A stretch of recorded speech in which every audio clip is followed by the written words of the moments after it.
Okay, well, I think we're all here. I haven't heard Councillor Nash, but I assume I see him there. I'm connected, so Yeah, can you hear me now, Mr. Mayor? I can. Yes, okay. All right, Just wanted to perfect. make sure you were on. All right.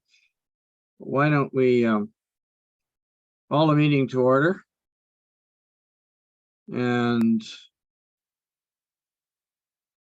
all right, we'll start with Oh Canada.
The municipality of Whitestone recognizes all of Canada resides on traditional, unceded, and/or treaty lands of the Indigenous people of Turtle Island.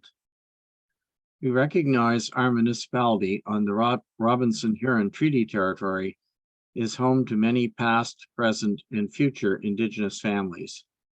This acknowledgement of the land is a declaration of our commitment and collective responsibility to reconcile the past and to honor and value the culture, history, and relationships we have with one another. Is there any pecuniary interest to declare in today's proceedings?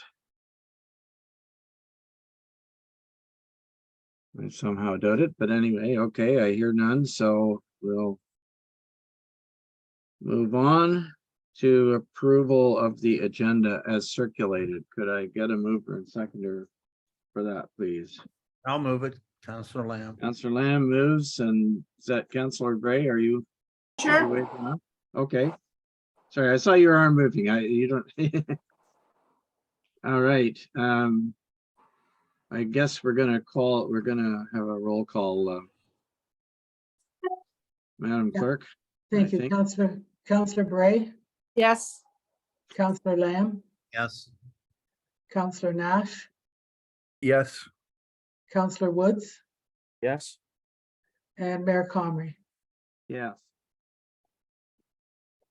Thank you. That motion is carried.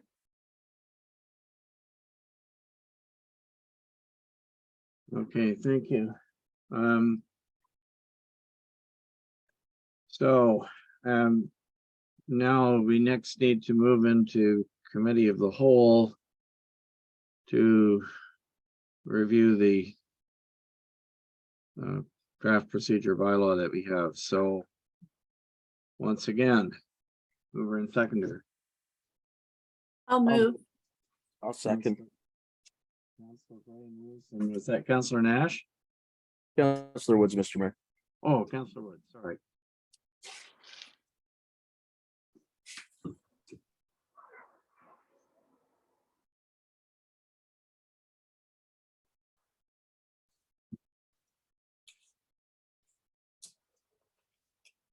Councillor Bray, Yes.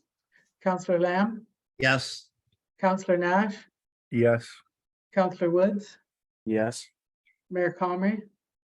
Yes. Thank you. So That motion carries at 4:09 p.m. we're in committee of the whole. So that's it for motions for a while.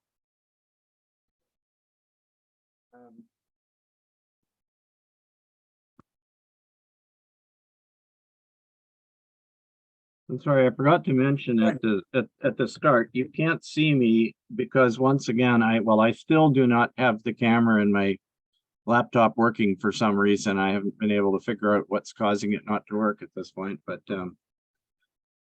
anyway, you will be able to hear me and hopefully it doesn't really matter. So I guess I don't know. Do you want to provide any introduction, Michelle, or?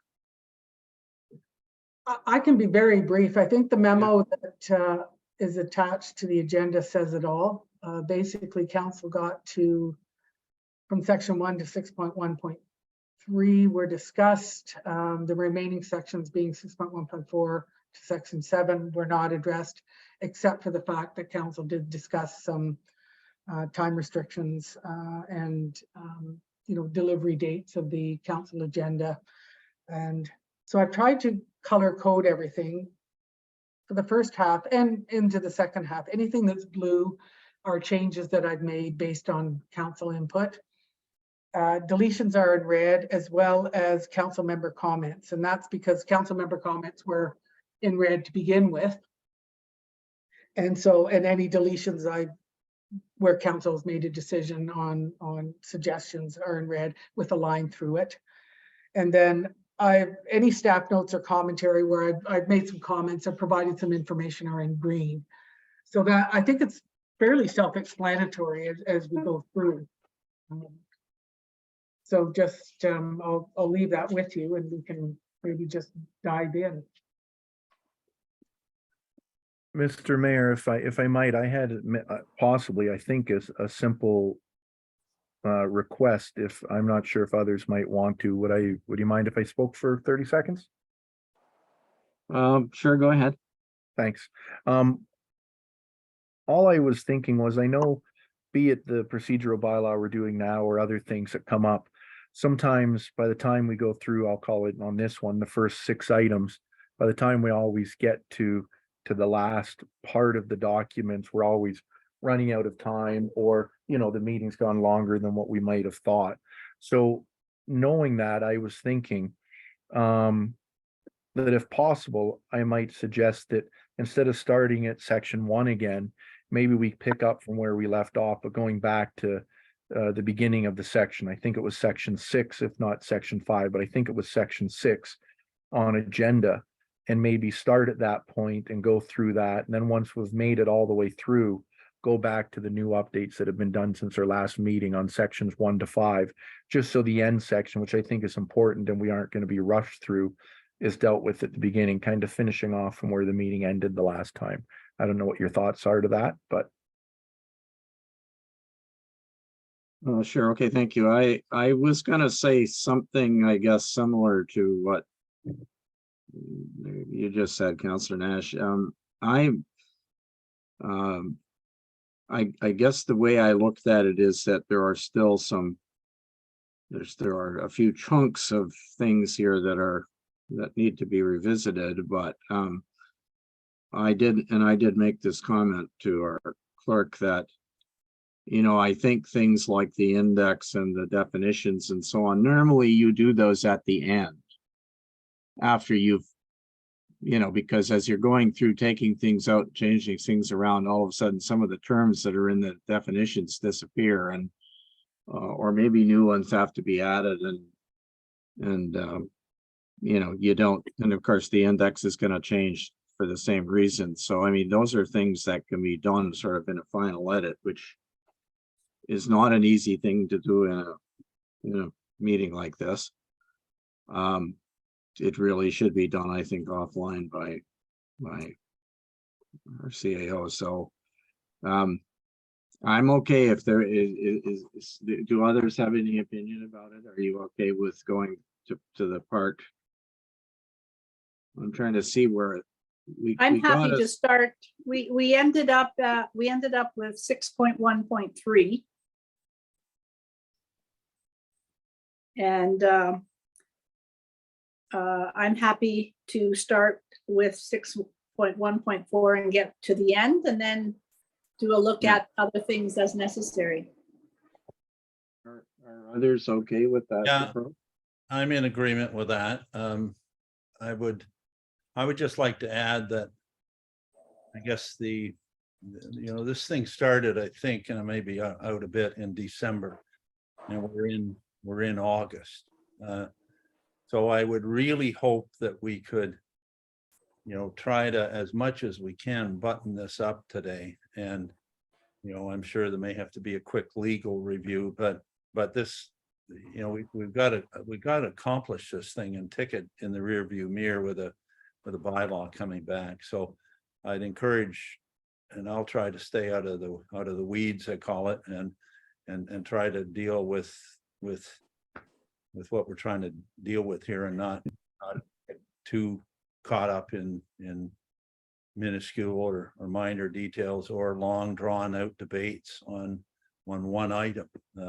Say your piece in a minute or two, and we'll have a kind of a straw vote. And if everyone or the majority are in agreement, then move on. It's something that I guess will form part of then the final draft. So otherwise, this can't go on for, if we can't do a procedural bylaw in 10 months, then whatever. So anyway, I really want to encourage everyone to, let's just work hard to get this done. So thank you. But we can certainly start where we finished last.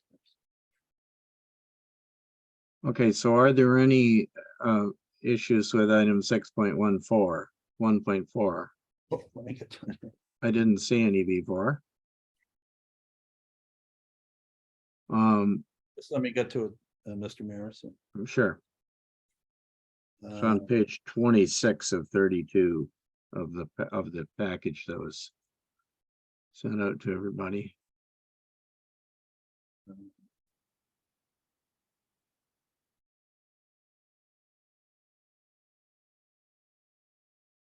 no, I'm fine.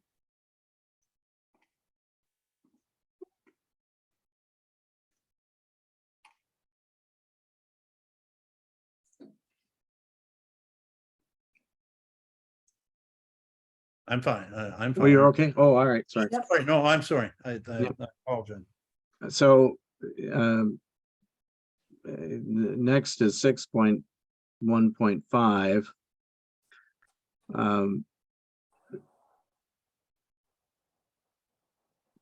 I guess the comment before was somebody had said, well, I don't know what red means, that somebody thought that the 2/3 should be deleted. My personal view is that if you want to add something to the agenda on the spot in a meeting, or take something off, I don't see anything wrong with the 2/3 majority, because typically you wouldn't do it unless it's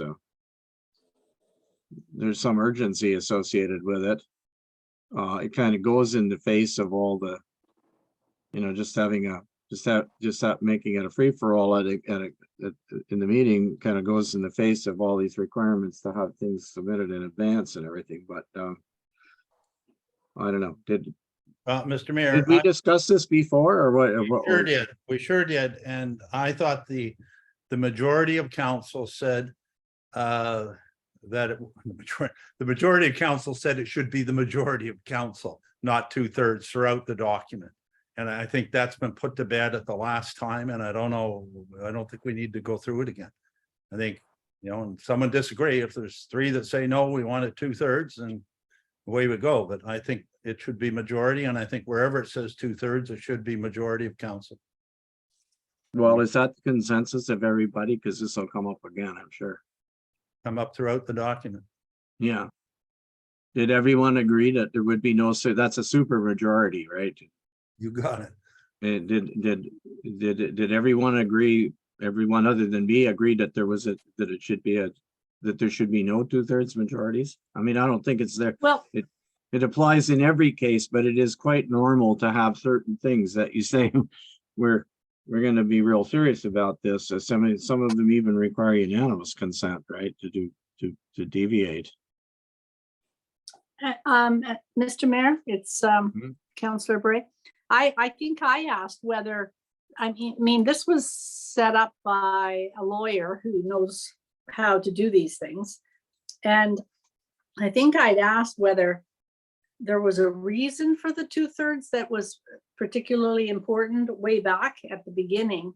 And I agree with you. There are some times when 2/3 may be the option we should be going with, just because it is important and it is something. And I know that is, in some of the boards and things that I have been part of, that there have been a requirement for some things to be 2/3. So I look at this and I go, well, if somebody who does this all the time set this up, and I'm sorry, Michelle, I can't remember what the lawyer's name was that assisted with this, but obviously there's reasons why. And if you look in other municipalities in their bylaw or in their procedural bylaws, there are times when 2/3 is stated. Mr. Mayor, I can speak to this briefly. I didn't specifically get a legal opinion on the majority of this bylaw to date, but I did have an opportunity to discuss this particular item with John Mascaron. We were talking about voting at some point, and it came up in the conversation. And his indication to me is that whether it's 2/3 or majority or unanimous, it's whatever the council decides their procedure bylaw should speak to. He recognized that there are some situations where you may want a 2/3 majority if something particularly serious. But there's nothing in the municipal act says that certain things have to be a 2/3 majority and others are just a simple majority. So my notes were that the majority of council wanted the 2/3 vote throughout the document review. Those were my notes from council. That's And, correct. Yeah, as Councillor Lamb indicated. So again, it's really the a decision of the council and what they want the procedure bylaw to read going forward, and making those decisions on specific items you might have to vote on. Okay. And if I might, through you, Mr. Mayor, I'm fine with having it as a majority. But with that said, I just noticed that maybe I'm not the best at grammar, so apologize in advance, but where it says 2/3 has been crossed off, and then it says majority by vote. I'm just wondering if the words can get switched, if it would read a little cleaner. After 2/3 is red lined out, you'd go vote of the majority of members will be required. So you'd kind of strike out the majority by vote and just change a few words. I'm not sure if it reads a little cleaner, that's all. If I may, I think throughout the document, there's various ways that it was stated, even in the original document. And when we do our final edit, it'll all read the same, whether it says by the majority of council or by member majority, but we'll find some wording that will be consistent throughout the document. Perfect, thanks. And just my one comment on 2/3, it might sound a little naive for anything maybe, but if we ever were to say 2/3 for something and there's 5 of us, I believe that means you need 3 point something. So you still need four people instead of 3. However, if somebody abstains just because they want to abstain, it would start totally changing that vote if somebody just abstains for 2/3. So I think that's one of the reasons why, to me, it's important to have majority of votes. So Oh, well, sorry, but somebody abstains, that's a no vote. If you look elsewhere. So, I mean, you're right. There are only 3 options in our situation. There's a simple majority, which is 3 out of 5. There's a what I call a super majority, which is 4 out of 5, and there's unanimous, which is 5 out of 5. Those are the only choices you have, and you have that choice for most things. But But it doesn't, basically, people abstaining doesn't change anything. Because that's a no vote, right? Okay, what's Counselor Woods thinking? Let's move on. Yeah. Like we're, I'm fine with, the majority, like the way that we vote on everything. I don't ever remember a time the whole last term of council where we had to have a super majority vote in order to pass something. And that was, so, I don't know. done, finished. Let's move on. All right, 6.16. This is just, this item really has to do with the, well, how many days people who are submitting things have. And our CAO has a note there saying, well, they'd have to figure it out based on other things. It's also, I mean, I think there is a sort of a larger question that we may end up having to come back to at some point. But it's the question of what is the requirement for something to be on the agenda? And in my view, it's not sufficient for somebody to say, I want to just put something on the agenda. There's got to be some material submitted so that we're not making up, just having people walk in, put things on the agenda, and then we're scrambling around trying to figure out what it is that we want to discuss and what the motion might be and all that kind of thing. So, but that's not, I don't think belongs right in here. That's probably somewhere else. My argument would be that there should be a requirement if you want to put something on the agenda to provide a briefing note for it. So that provides the background in advance of the meeting so people have a chance to look at it. And once again, that's entirely 100% consistent with the requirement. Like we're saying in other parts of the bylaw, look, we want to get all this material out to everybody further in advance. That doesn't jive with saying I'm going to walk into a meeting and just introduce something and try to get people to pass resolutions without there being any chance for anyone to look at it in advance, right? So just ask you to keep that in mind. We'll get to that, I think, later on. So you're okay if we just move past 6.1.6 with the clerk's note and figure out. Well, this section can only, through you, Mr. Mayor, can only be figured out once we confirm or change the schedule. Yeah. That I guess we'll talk to at some other point. This And That's right.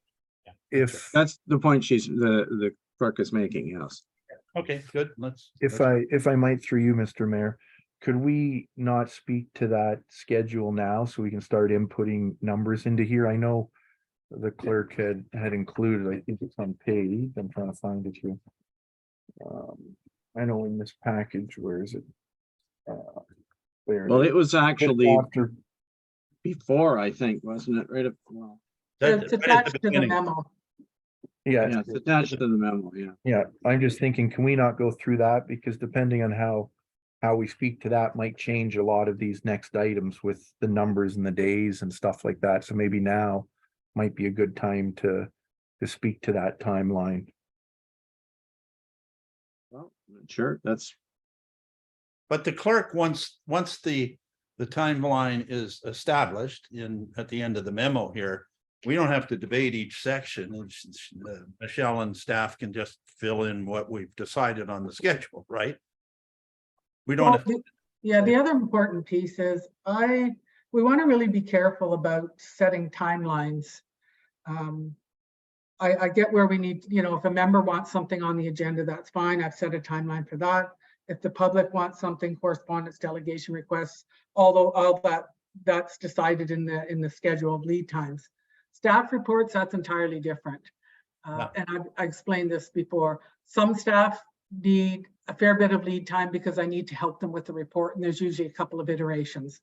Other staff don't need quite as much lead time, so I don't want to tie staff. I think that's a decision of the CAO as to when staff reports show up, and it's certainly not the day before, but that's an internal timeline that's managed, as well as the Parry Sound Area Planning Board. We don't like getting their reports the day before. So we've set a specific timeline for them, and they've been pretty good lately. But if we want to have a quick look at the schedule of lead times, as you can see, I started at the top with the Tuesday council meeting. And these are all business days. If the council meeting is on if Monday before the council meeting is a civic holiday or a statutory holiday, then this simply changes because these are business days. So you can see the lead time that's required to get So, everything. Michelle, a holiday would back this up one more day. That's correct. So instead of council getting the agenda on Wednesday, you'd get it on Tuesday, and the public would have it posted on the Wednesday. So yeah, so we'll look at we just deal with the business days. Well, are you suggesting that 6.1.6 is not necessary at all? I sort of am, actually. I'm not, I think once we establish the timelines, then internally, and this is what other organizations do, the clerk's department sets these timelines. For instance, delegation requests, we get well in advance, and people usually pick several meetings that they'd like to delegate to. And, we look at a couple of things. How busy is the meeting? Is it a planning meeting where we tend to have more activity? Is it a meeting at the beginning of the month? How important is the item? So all of those things get talked about internally at the clerk's department, and then they may or may not get discussed by the mayor and deputy mayor when they first see the agenda.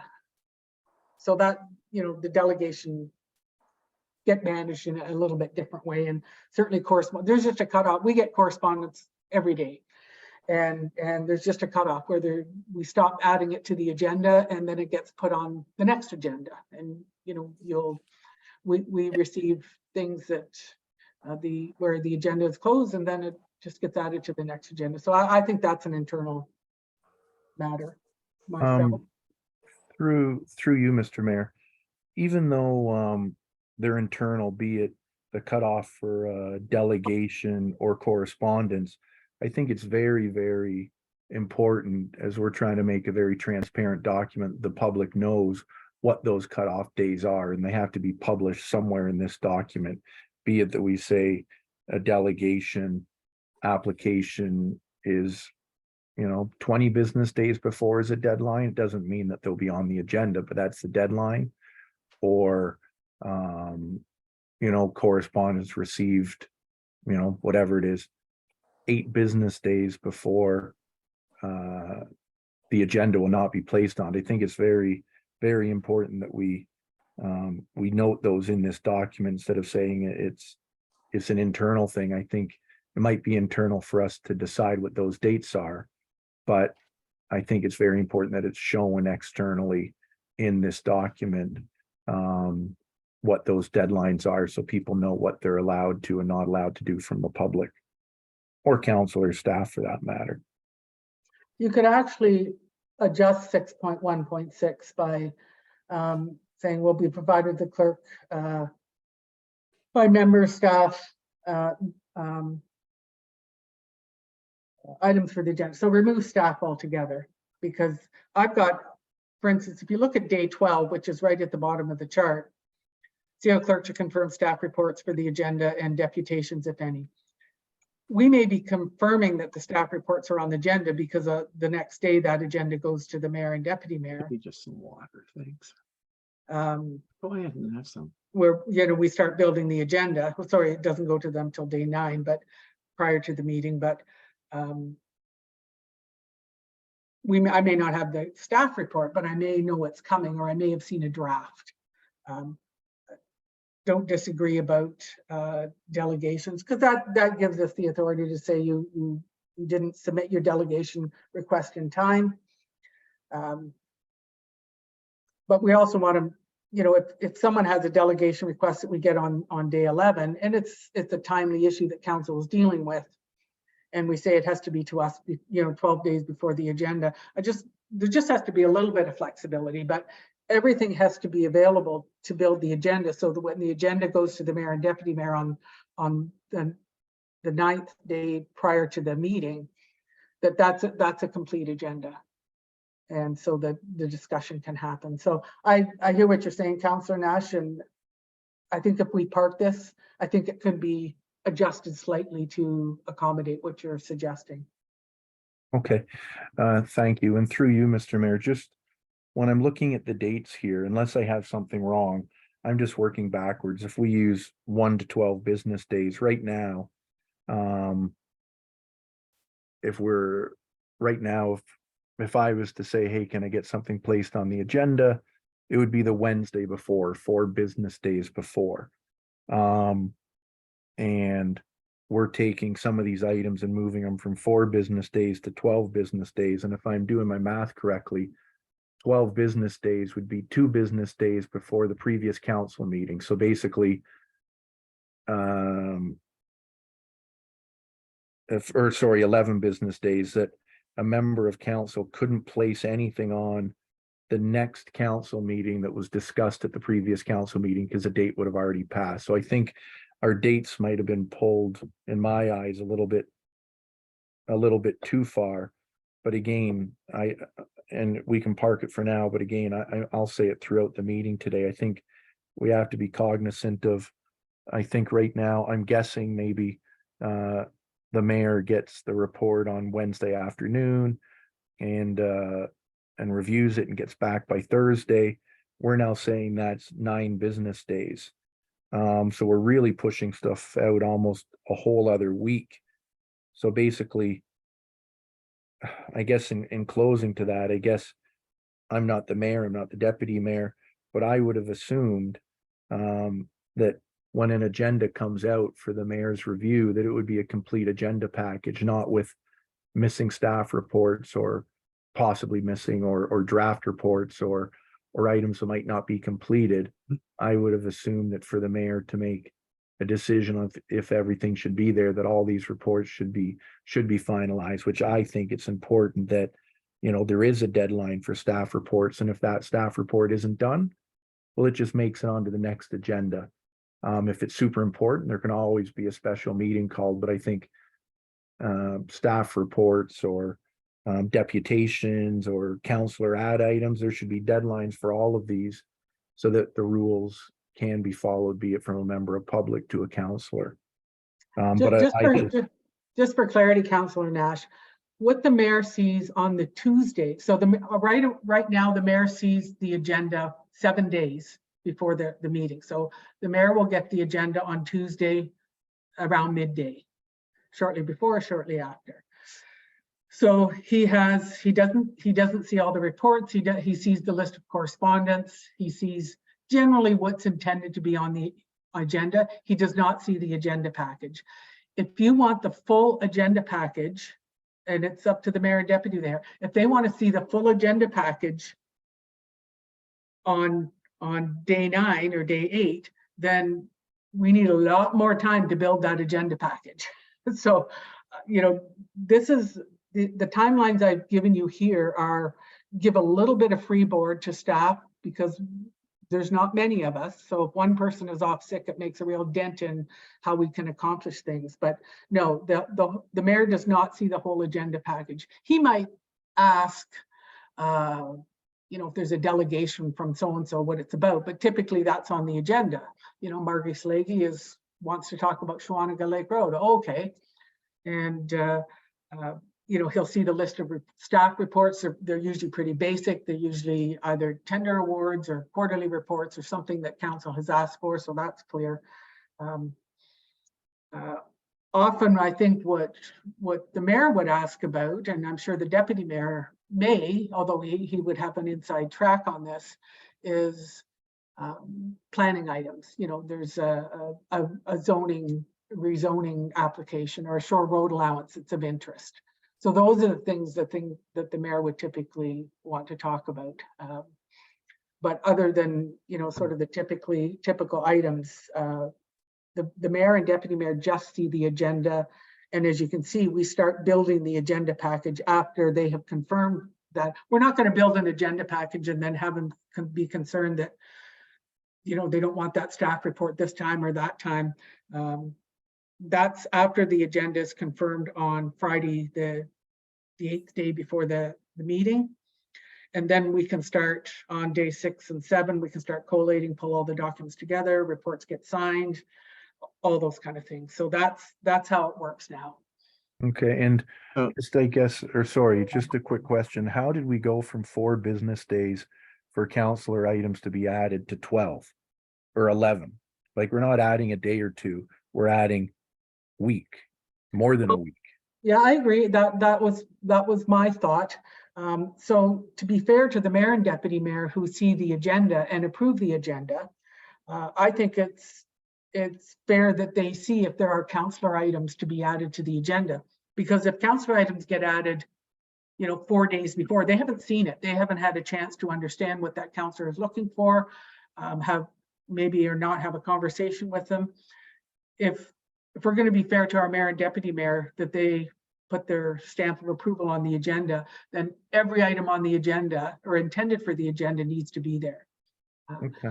I don't know why the I mean- procedure bylaw allowed something different in the past. There was a lot more informality, a number of years ago. And just to close off on that, I know I'll be a stickler for it. I add quite a few things, but I don't know how it's possible as a counselor to be able to do your job to the public and not add something after the last council meeting. So for last council meeting, we'll say it was 2 Tuesdays ago, we already can't add something to it the time of that meeting. So anything that comes up in the previous council meeting cannot be added to the agenda by a counselor because I already missed the deadline. So I think that day has to be pushed to at least after the last council meeting. If it was 9 days or 10 days, but basically the way this would be done would be, we can't add anything. And then what we're going to have is people constantly wanting to add it and saying, let's do a vote to suspend the bylaw and have a majority put Actually, it on what's the gonna day. happen. It's exactly what So you could move it to Okay, day but- 10, and then, because that's the day we're building the agenda in preparation for sharing it with the mayor and deputy mayor. And day 10 is the day after the previous council meeting, if there was a 2-week gap. Oh, Is so there a let me, Is there a schedule of that we're looking at, of these days, day 10 and whatever? Yeah, if Yeah. you look on, there was an attachment to the memo I sent.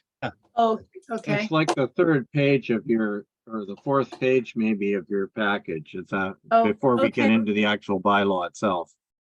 Okay. Maybe I can help you out here. What I think you need to understand is that there's a couple of different kinds of decisions that go on here. And the first kind of decision is simply around planning the work of council so that it can get done without having meetings that I either go too long just because there's too much too much on the agenda to be dealt with, or because there are things on the agenda that are not what I call ready for prime time. In other words, you can discuss it, but it's going to get it's not going to get resolved quickly. People are going to get frustrated. The counselors are going to get frustrated, and everybody else who's watching, because there would needed to be more work done before it came to the council. So this planning function, if you want to have orderly meetings that don't run over and everything, that has to take place, and it does in fact take place. Michelle and I have ideas, not about everything, but we have ideas about items that need to come before council in a certain time frame. And we look ahead at the various meetings and decide, now, when is the right time for this to come? And it's simply to plan the work of the council and to make sure that if we are going to have it on the agenda, that if there's some background work that has to be done by somebody, a report that has to be written, whatever, that there's going to be time for it to be done. And then, of course, there are a bunch of other things. Just keep in mind that things come from 2 other sources. They come from the staff themselves, have deadlines they have to meet to award tenders and do things.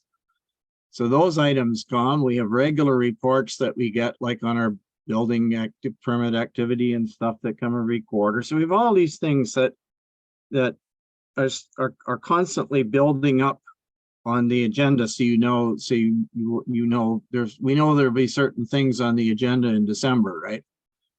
Then there are things that come over the transom from the planning board or from external agencies that we deal with that need us to consider something. And then there are some that come from the public who ask for delegations.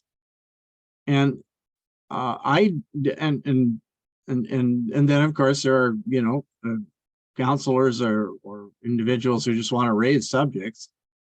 But I don't think those things can all be treated equally, unfortunately. Sometimes they have to come at a certain time, and we don't have that flexibility. If for example, I'll give you an example. Let's suppose somebody says, yes, I'm going to provide a delegation. So we say to them, all right, we want to see you're going to present slides. We want to see what those slides are. They don't have to have the slides 2 weeks before the meeting, but at least I don't think they do. But they need to, but they need to get the application and get a date committed. And I don't think we have an obligation just because somebody says, oh, well, I want to talk to you about, come delegate to you about such and such on such and such a day. We might say, well, you know what, there's going to be another report that could influence that. It's coming in a month's time. So we should hear that report first and then have the delegation. So the delegation might be put 2-3 months out, right? That might be the right thing to do. And you know, the mayor and the CAO clerk have historically done those kinds of things. And I mean, then you have, you know, the scramble to try to get all the material together before the meeting. And then there's, you know, last minute things that happen. The report isn't ready, or the person who was going to present isn't available, and these things happen all the time. We've had delegations that got canceled because the person couldn't show up who was going to do it, you know, things like that. So I Mr. Mayor, maybe I can Right. help here just to Yeah, help things move along. This is a good example. So today, Paul and I were populating the September 5th council meeting, the September 19th council meeting. I've got items already on the October 4th and the last meeting in October. So already we know that there's certain things, there's delegations, there's quarterly report. So we start building agendas way in advance. Draft, of course, nothing we want to share with anybody, but we put notes in there. And, you know, Dave has a report coming for September 5th, for instance. So I reminded him today, gave him a deadline. So yeah, I think the idea is we need some advance time. And just to go back to Councillor Nash's first question, yes.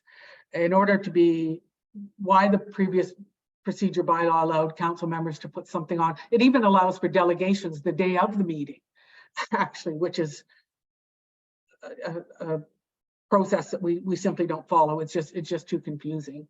But to have a complete agenda that the mayor and deputy mayor are comfortable with, we need to know what councillors are intending to put on the agenda.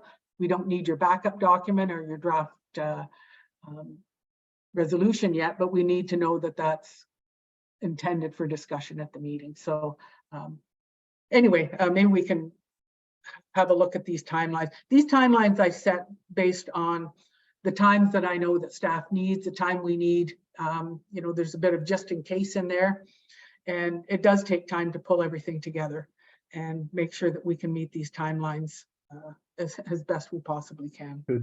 Could I just make one brief little maybe suggestion here, and then we can come back to it? I know we have days 1, 2, 3, 4, and then it says 6, 7, 8, 9, 10, 11, 12. I'm just thinking out loud as I do this, but could we make where it says Tuesday, day 6? Could we just make that day 5, and then you go, instead of, you know, 6 becomes 5, 7 becomes 6, 8 becomes 7, 9 becomes 8. When you get to day 10, which is Wednesday, that becomes day 9. So the Wednesday would really, I guess, technically become the Thursday. And if we Well, just, thank you. I guess I don't know how to count. I actually think there was a day 5 in there at one point, and then when it was removed, you're right, the numbers, because these are business days. So that makes sense. So what's day 6 will be day 5 and so on and so forth. So that and I'd gives you an say, extra day.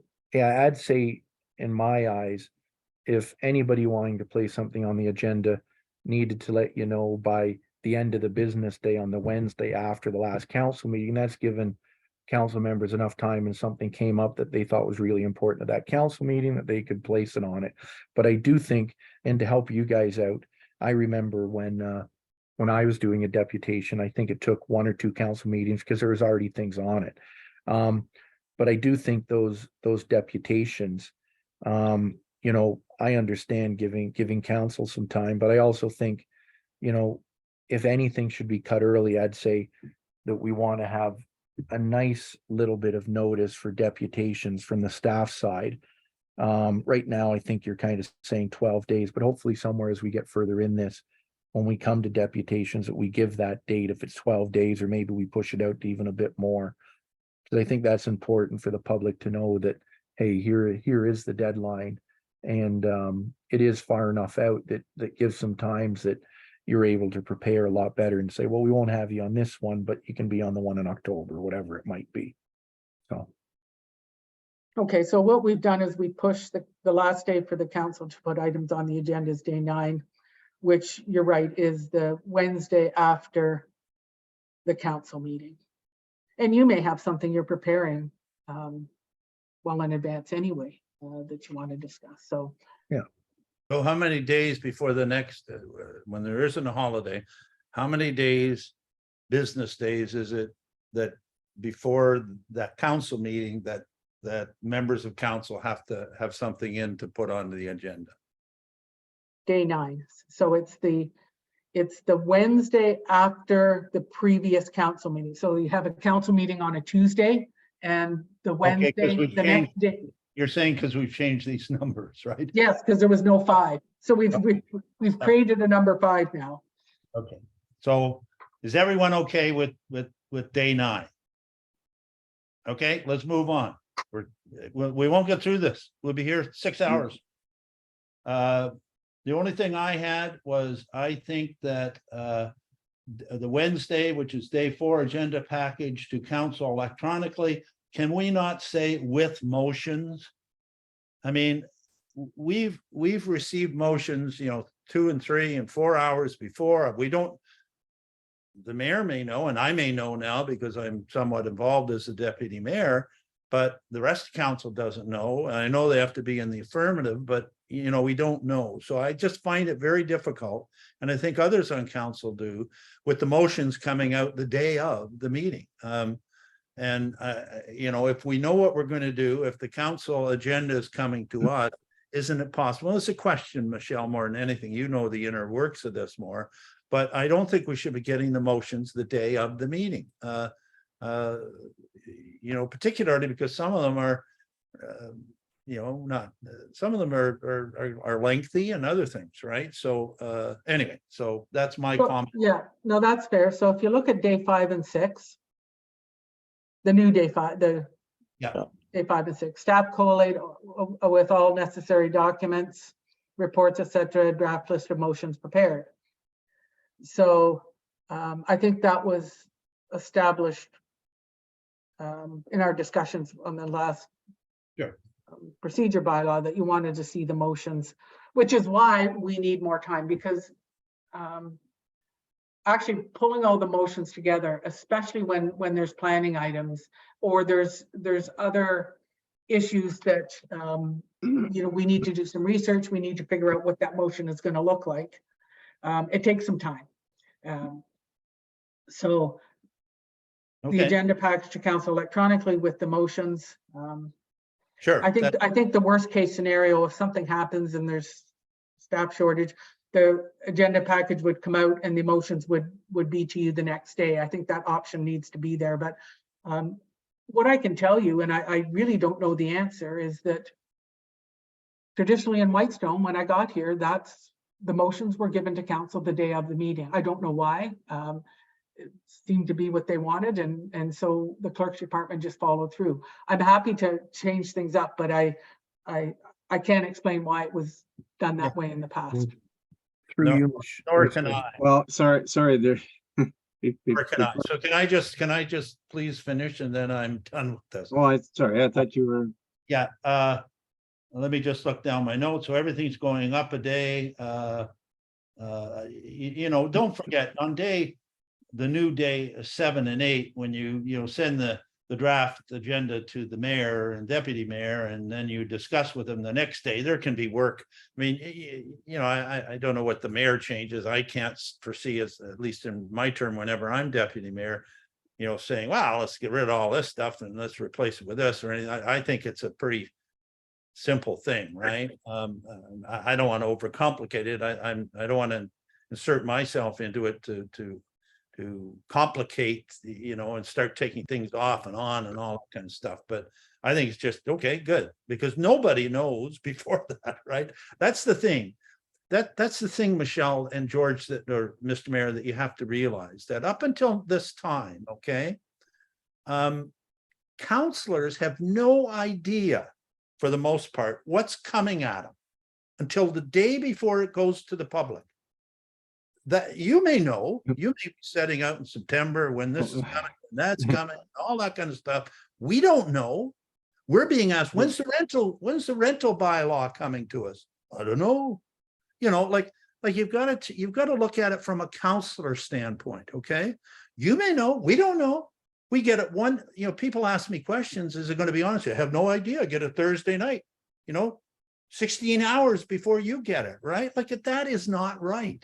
It's just not right. And that's what we have to fix, right? And otherwise you're leaving most of your council in just limbo, right? Now I guess I'll get to see it a little earlier. You know, I don't know why when the mayor and the deputy, the mayor and the deputy mayor look at the agenda and kind of agree to it 8 days before, whether a draft agenda can't be sent to council. Here's the draft things of what we're going to talk about. You know, I've got any detail in it, but just send it out so the other councilors know at that time, right after the mayor and deputy mayor said, yeah, you know, it's all okay. Here's what we're talking about. Does that make any sense? I mean, I know I'm frustrated. no, it absolutely makes sense. I don't disagree with what you're saying. I just want to clarify one particular thing. You know, sometimes you know what the motions are going to be because it's a staff report, and the motion that's coming is to award a contract to something or other, and you know, you know, right? But literally, I don't see the motions for everything until the day of the meeting, right? And sometimes when I do look at the motions and I ask to see them before the meeting, because I got to chair the meeting, and when I see what the motion is, I realize that there's some problem associated with it, and I have to have a conversation with the clerk, and we end up changing it. Now, is there any reason why that could not be done up front? I don't think so, now that we've kind of pushed things out a little bit further, and I don't see any reason why councilors could not see the motions on day 4, right? I don't see any problem with that at all. I actually think I don't- that's where we landed, Mr. Mayor. So That's where we landed on that one. that's where we are. Yeah. Yeah, so the second part was when on day, whatever it is, 7 and 8, and Michelle and you and I say, great, okay, the agenda looks great. I'm suggesting, and I think the rest of the council would agree, that after we agree, here's the agenda, that it be, you know, simply sent out to the other 3 councilors to say, here's the draft agenda for next week. So they get it a little early to get a sneak preview, if you will, of what's coming up, right? Which isn't done now until whatever, day 4, right? So that's what I'm suggesting, and that's what I'm asking others to comment on. I see Councillor Woods has his hand up. If I could, Okay, go ahead, Councilor Woods. Yeah. thanks, Mr. Mayor, through you. I hear what you guys are saying, even if it wasn't a draft, just a list of topics, maybe, you know, bullet form. This is going to be on, this is going to be on, this is going to be on, this is going to be on, done. give it to us when you guys get it and then we get it Well, on. the thing is, we actually built, that would mean that staff have to create a new document. I think the idea of sending, once the mayor and deputy mayor have confirmed the agenda, then the draft agenda can go out. If we have to type out all the items, then it's just another effort for staff. But the draft agenda with no attachments, with no package, Yeah, is I think what makes sense. Simple. yeah, the draft agenda is just to be clear, the draft agenda, because you probably, most of you don't see it, but it just has topic, it doesn't have any attachments in it. I just want to clarify that. And it doesn't have motions either, right? Currently, I don't know, I don't think the proposal is that it would have motions, is it, Michelle? Oh, no, absolutely not. No, it'll just be the agenda. The full stop. topics that we're going to talk about. So you can see if there's a Yeah. delegation, you can see if there's how many Perfect. planning items there are and all that kind of stuff, right? Perfect. So Let- does that make sense to you? I mean, Yeah, through you, Mr. Mayor, I'd be happy with that if I, as a counselor, just got a, as you called it, draft agenda with no attachments on day 7 after yourselves and have reviewed it. I think that would be great. At least would have an idea of the topics that are going to be on it. And I think, yeah, I'd love to see the motions 4 days in advance. I think both those items are great additions to that. Okay, okay, perfect. so can we, Yeah, move on off of this. I think we- yeah, all right. I know it took a long time, but I think we got somewhere. Okay. So I'm at 6.18. And I guess I don't understand why anybody doesn't think this is a good idea. I think it's necessary to have something submitted in writing that it's not saying it's not the formality of trying to get a matter placed on the agenda. It's what is the matter that you want on the agenda, and some background material so that people are going to be able to read it. When they read it, they're going to understand before the meeting that it's. No, What's it, 6.18? yeah. You didn't want a Schedule C, it looks like, and I don't know, maybe you don't I like. know. All I put was beside having a matter placed on the agenda will provide the clerk with a completed form. What I do now is I tell if I want something on an agenda, whether it's open or closed, I email or I message Michelle, and if I feel that there's material that's necessary, I do. And if I just want to talk to a subject, that's what I may want to. There's all kinds of examples where it says verbal report. That's what I may want to do. I don't want to have to completely delineate out every, you got to write a Harvard business study or something. I think most things I brought to council, most people know what the subject matter is. So I don't want to be, where's the form? Oh, I got to complete a form. I want to be able to email or message Michelle. And if she says, give me more detail or whatever, she can ask me that. But I don't want it just to be, filling out a form and scanning a form and sending it back. I don't want that. So that's my position. And so it's either complete the form or email or message. And if that's not good, well, if people don't agree with that, then fine, overrule me to move on. Well, yeah, okay, so, but keep in mind that in order for council, in order for you to get up in the council meeting and speak to something, there needs to be a motion on the floor unless we go into committee of the whole, right? There has to be a, Good, then let's go into the committee of the whole in those cases that we need to. We've done that many times.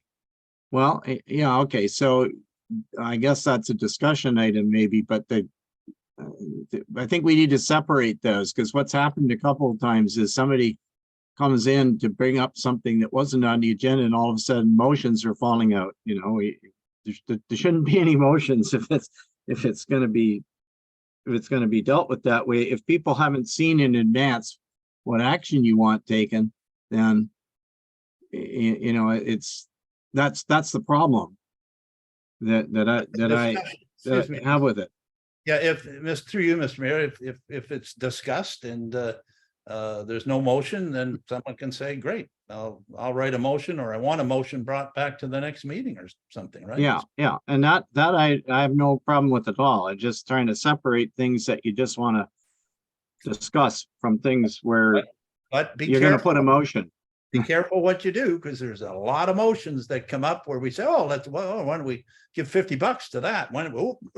We better wait a month or wait 2 weeks, right? Bring back a motion on that one, because you start tying your hands with all kinds of little things here and there. There's a lot of stuff that occurs at council meetings that may not even be on there. It might be a counselor item coming out and someone say, well, I make a motion that we, support that or whatever, or that we do. Oh, no, 2 weeks from now, right? Yeah. But you'll notice what's been happening lately is we say, well, okay, let's direct staff to bring back a motion unless it's something that's urgent. Why? Because you don't, that way it's, you don't end up trying to devise motions on the floor of the meeting. It works. I agree. It works if it's very simple, but if it isn't simple, or it's something that nobody has discussed prior to that, then you put counselors on the spot kind of because they don't know, they don't have any background. That's If all. if I might through you, Mr. Mayor, I think we also have to remember, if a member is adding something to the agenda, it's quite possible that they'll already have a motion drafted up themselves, right? So we have to remember that you aren't always going to be making things up on the fly. But for 6.1.8, I think there's, in the existing one we have now, it says any member may have an item placed on the agenda by submitting, and it goes into the requirements the Wednesday before. Right now, it just says members wishing to have a matter placed on the agenda. I think there's a big difference between wishing and may. So I think 6.1.8 needs to be updated, say members may have a matter placed on the agenda. Instead of will provide the clerk, I would read it to be something like members may have a matter placed on the agenda by submitting their request in writing by completing either the Schedule C or via an email. I think some form of writing. It doesn't, like, I think that's what Councillor Lamb was trying to say. It might not necessarily need to be Schedule C, the form, but maybe it could be an email. So I know right now we say in writing. So I'd like to see that updated to be something to that. But again, I think wishing should be taken out, and it would, members may have a matter placed on the agenda by submitting, and then whatever it's going to be, by submitting the prescribed form or an email or prescribed form and a letter, whatever it might be, but somebody might not have the time to complete that form, but an email might suffice in today's world. And the email is fine with me. It doesn't have to be a message. It can be an email.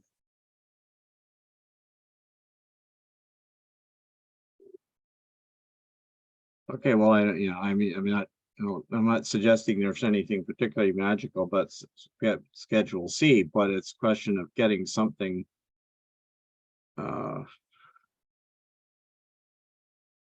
I guess I still see this as items for, like, you either submit the motion in advance. The question is whether you expect people to vote on it. So I mean, I don't mind it saying members wishing to have a matter placed on the agenda will provide the clerk with a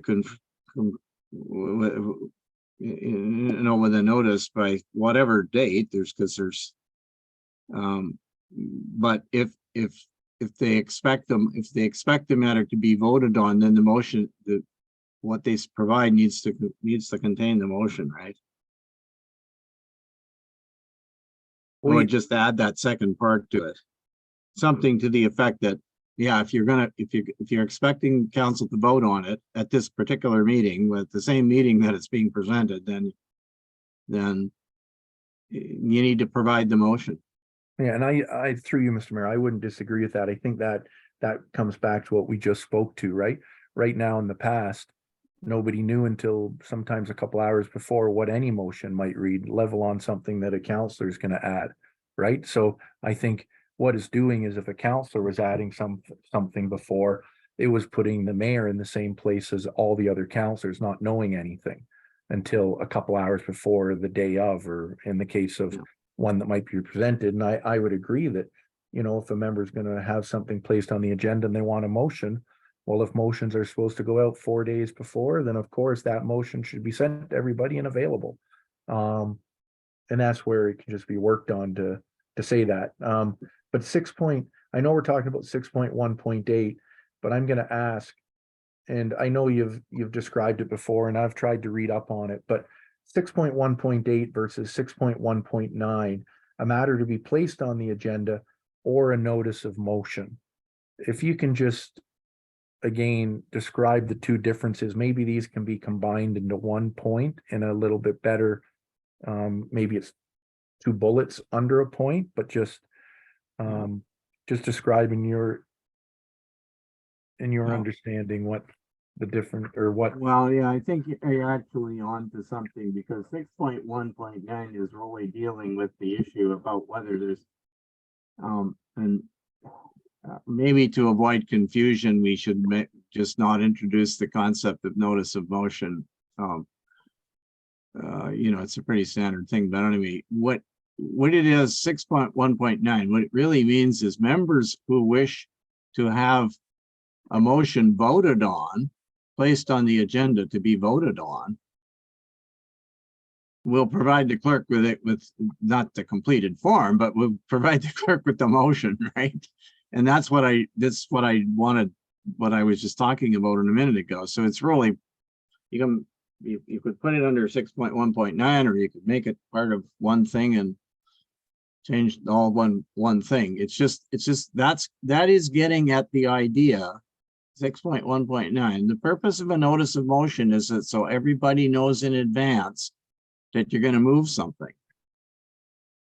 That's Yeah. all. That's all it's trying to do. Yeah, right? so So- that's what I thought, and through you, Mr. Mayor, if that's the case, maybe just to take out 6.1.9, add a bullet to 6.1.8, that'll just say, you know, if the item to be added includes a motion, that the member will provide the clerk with the draft motion X days before, you know, whatever it is, 6 days before, whatever it might be. And we just, you know, the clerk can work with that date and insert it into there. Okay, so what level of agreement do we have on this? Is there, are the rest of you okay with that? Yep, I'm fine with that. State Councilor Wood's thumb is up. Well, no, I'm I'm gonna say, I'm not a motion writer. I am a topic I want to talk on person, and who I look at to help me form a motion is Michelle. And I can talk to Michelle, you know, whatever time frame, is saying, here's what I'm gonna do, and here's a motion. I did it on the, you know, I wanted to talk, for instance, a month or so ago on the pool, and I gave a motion to Michelle, and then I changed it a little bit, but I worked a little bit with her, so it's the right verbiage and all that kind of stuff. So I'm going to continue to do that. I'm not going to sit at home and make up motions, and I think that frustrates the clerk a little bit too, because you know, she needs to have something to do with these motions so they're written right, you know. Well, but the thing is, if you give it to if you let the clerk know that you want to do that, then she will help you, right? Yeah, she does. She So it's the purpose is to capture the motion. And we're not saying that you have to write it, and the clerk's just going to take it. The clerk is going to look at it and say, "Wait a minute, I think you should probably change this to this because," and then you can have that discussion offline with her. I'm not trying to prevent that from happening. I'm just trying to make sure that when the motion ends up on the agenda, that everybody's had a chance to look at it, including the clerk. So, all right. So are you okay if I think Michelle probably understands what it is we're talking about here. Are you okay if we do this? If we just put these two things together somehow, or I don't care if they stay as separate numbers, it's just make it clear that the first part is you want to just have something for discussion. And then 6.1.9 is I want to make a motion. I want to add a motion. Okay, Yeah, I think we can, if you're asking me, Mr. Mayor, I wasn't Yeah. sure, but yeah, I think that makes sense. I think that along with the item that's may be placed on the agenda that so when the mayor and deputy mayor see this item, they have a sense of what the motion is going to say. And, you know, I've seen things come to me point form, and that's fine. So we get a sense of what you want, kind of what you want to do and what you want council to vote on. And then it gets written in a manner by the clerk or that aligns with, you know, if we need recitals or that kind of thing, then that's fine. So I think at this point, we're just preparing the draft agenda for the mayor and deputy mayor so that they understand what's coming forward. And then the final motion will be worked on with the member that yeah, presented the idea. So okay. to make a long story longer, which I didn't intend to, yes. All right, Okay. so 110. all right, so this takes us to delegations, which is kind of the rest of this page. Before we do the, Councilor Bray, I had a sense that I maybe cut you off a minute ago. Did you want to say something previously that you didn't? No? No, I'm good. Okay, I I was thought gonna you were, say that I was in agreement with this. oh, okay. All right, well, thank you. I say, so 610 is a whole bunch of stuff about delegations. And I guess, you know, the first part was how many days do people have to provide the material? And I think our clerk has said, well, let's adapt, let's make this fit in with the time frame. I guess the only comment I would have about that is that I do not think that we should convey to people as our current bylaw does in a way that the public has a right to a delegation when they want to do it. I mean, I think there should be something that says there that the mayor and CAO will have discretion as to whether or not something goes onto a particular agenda based on what else is happening in that particular meeting. And that's the only concern I have about that. See, all the rest of it, you know, 10 minutes in length, well, that's our current rule. You know, Well, we, you know, no more than 2 in a meeting, you know, and things like that. Those are all. but if someone wants to make a deputation, why should the clerk and the mayor just decide, no, you can't, are you saying you can decide just not to have one? To say, no, we're not, I'm not. No, yeah, they have discretion as to when it actually Yeah, takes well, place. Well, that's Well, actually, there are, I've said no to 2 people recently. fair, because there's 2 on there, right? Isn't it? Let know, me but- give you an example of a deputation I denied. And for those new on council, you may not know this gentleman, but Mr. Samatek wanted to delegate to council because he wanted to talk to council about his property. Yeah, That's not a delegation. right. I had another former employee wanted to talk to council about getting a job at the municipality. Again, not a deputation. So I screen them. Okay, good. I screen the obvious. So that's some couple of examples that council doesn't want to talk to an individual property owner about the property. Yeah, that's good, Michelle. Yeah, Through you, Mr. Mayor, yeah, I totally agree with what you've just said there as well, Michelle.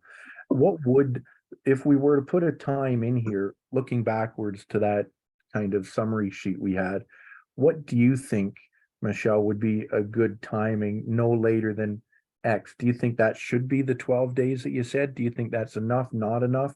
Maybe we can get that day settled now for you. What would you like to see there if you could pick anything? You know, I'd like to think about it. And Okay. you gave a really good example, Scott, where you had asked to delegate, I think it was about the dock. It was. You're correct. And if I recall properly, we had one delegation coming up, but we had a heavy council meeting as well. So there's a bit of a balance, depending on what people want to talk to. Here's an example.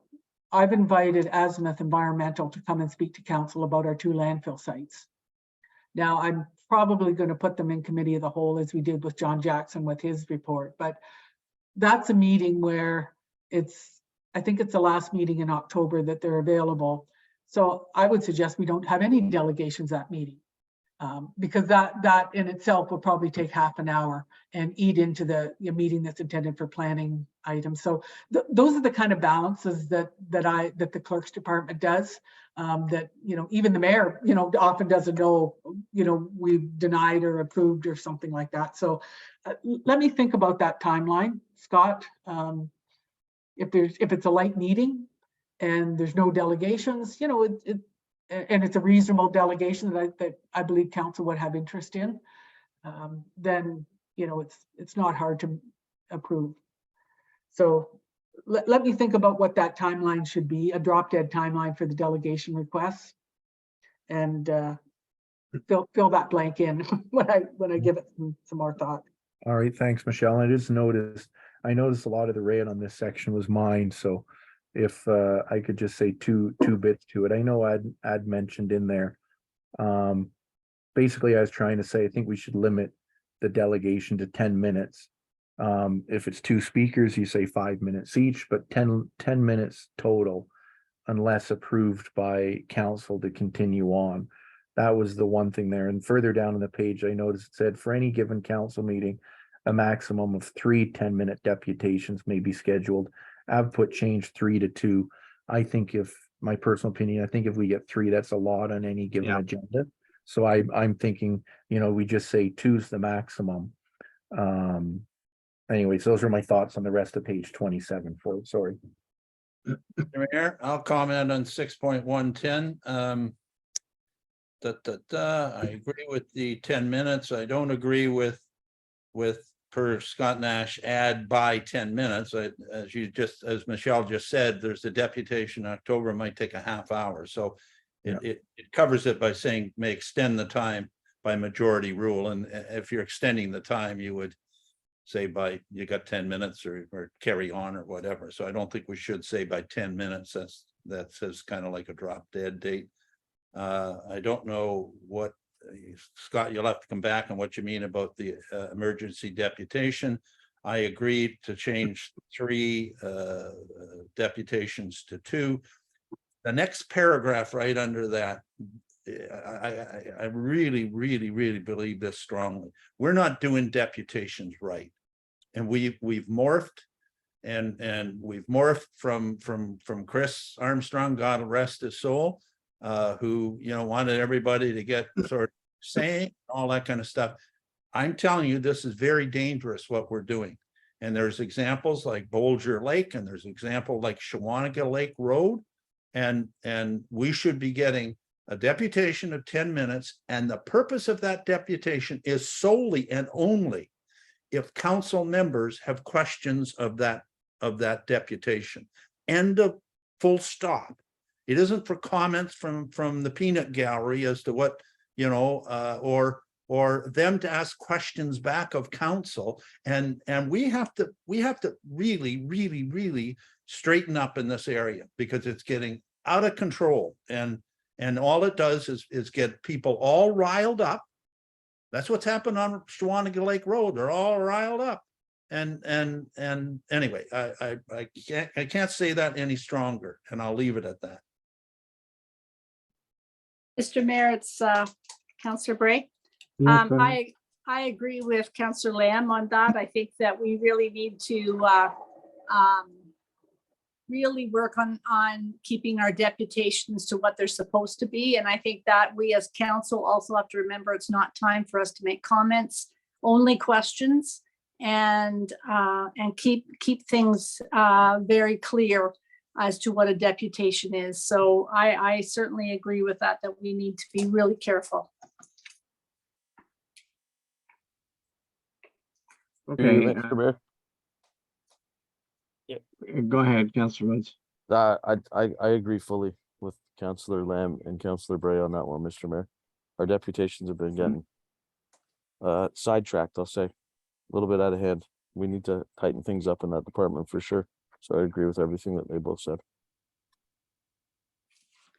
Okay, so does anybody, like, there is reference to emergency declaration requests. I don't know why.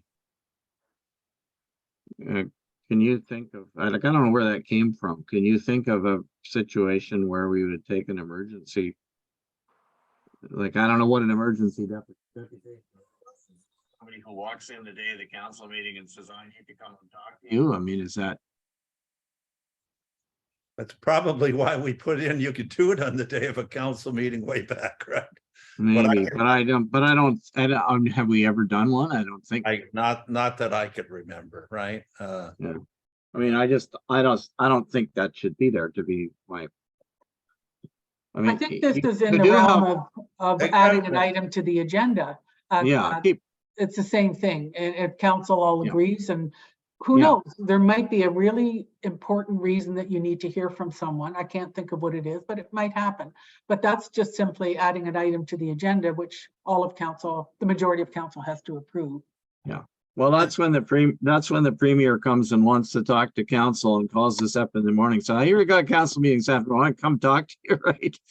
There you go, there's a good example. And Well, the we council can take out- decide whether they want to hear him or not, right? But, So we can take out emergency Yeah.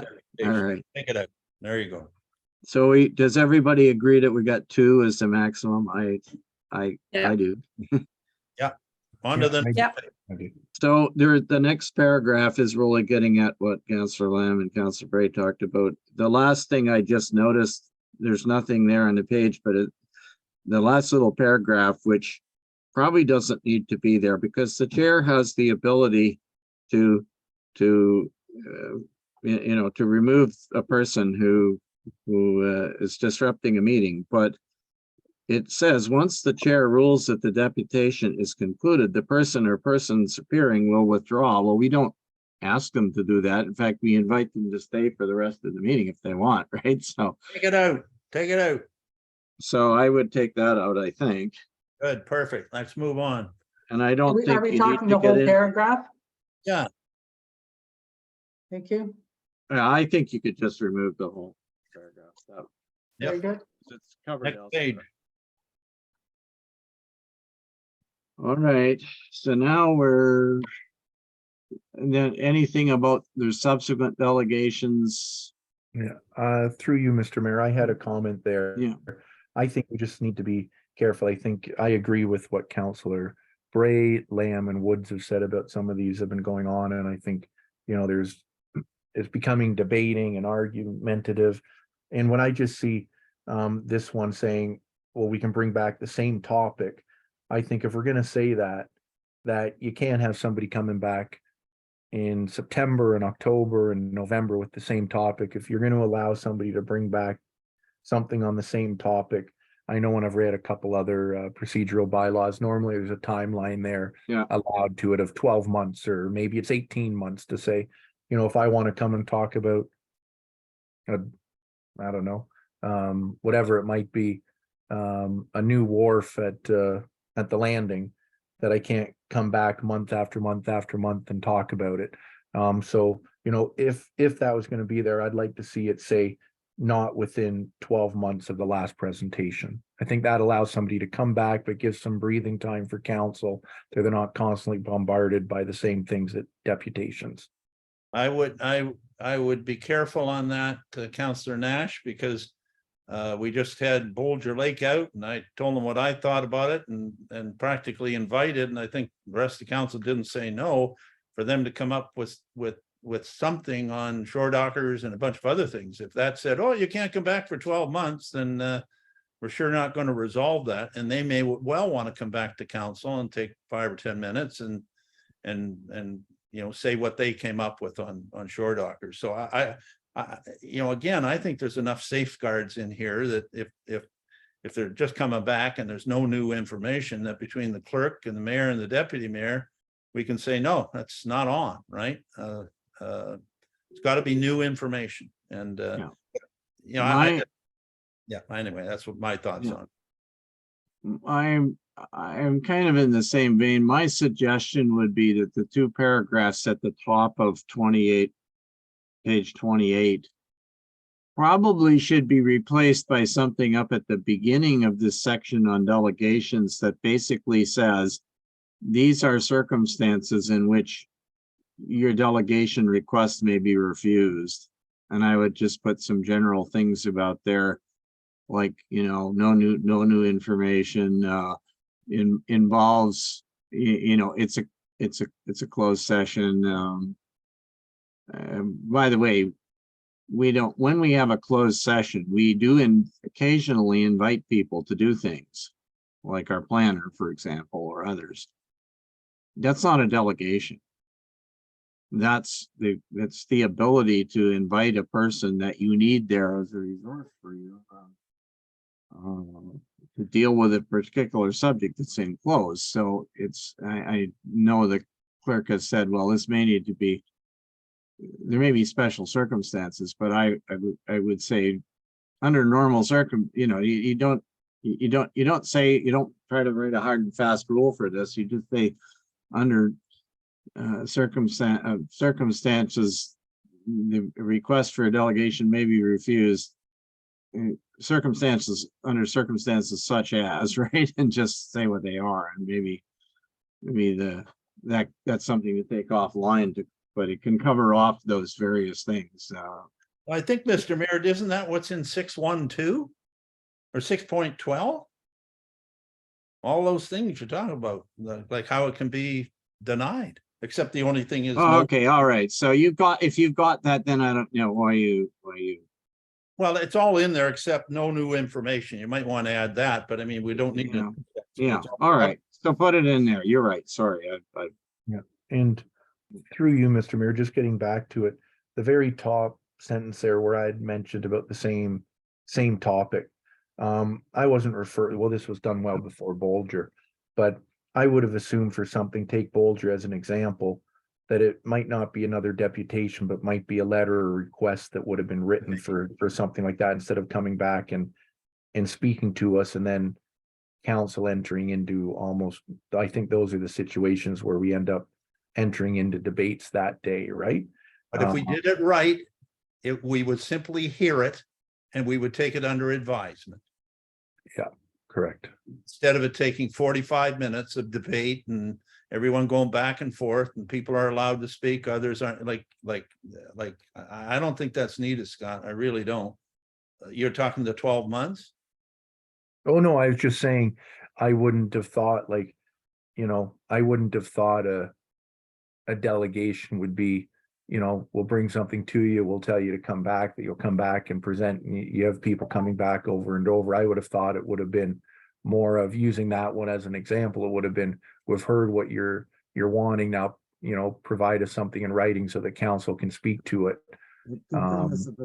More than anything, but that's just my thought on that item in particular, more than anything. So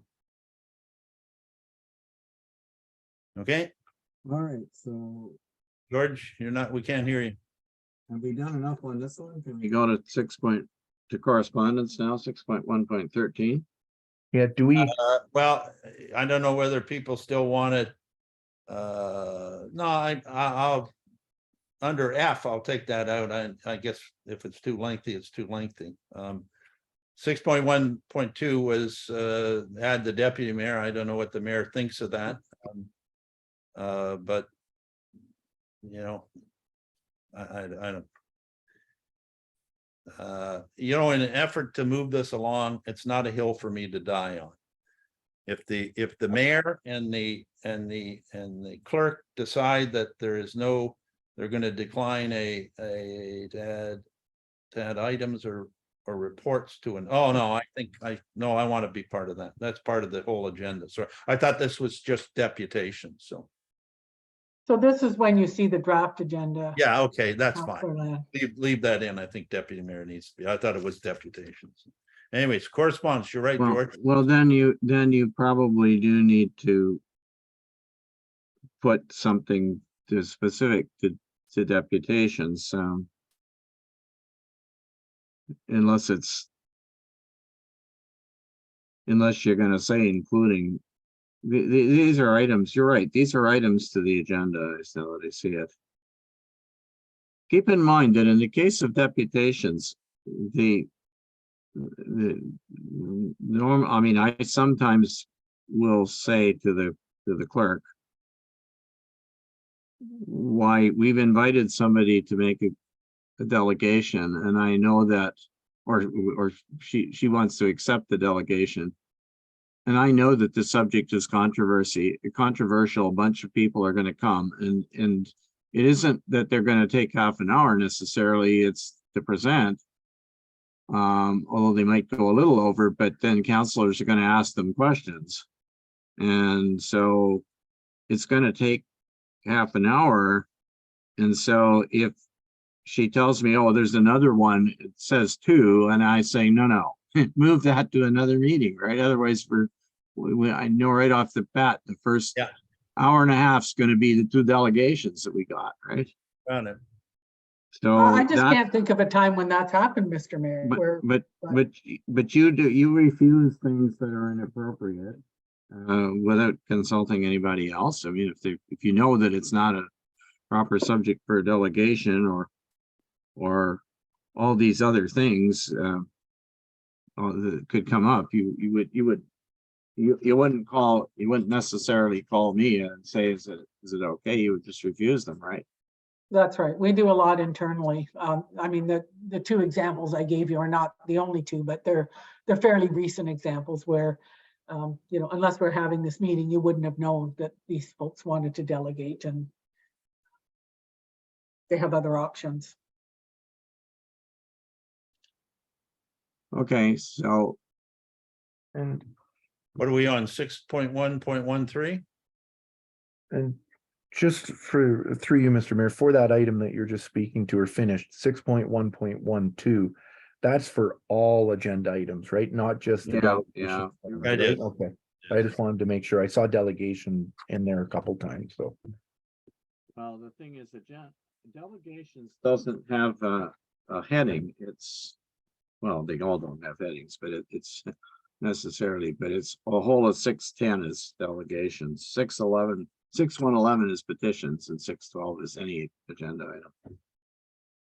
I'd Okay. say within 6.1.212, there's probably 5 or 6 items that speak to delegation. So I think all that's covered. I think council is safe.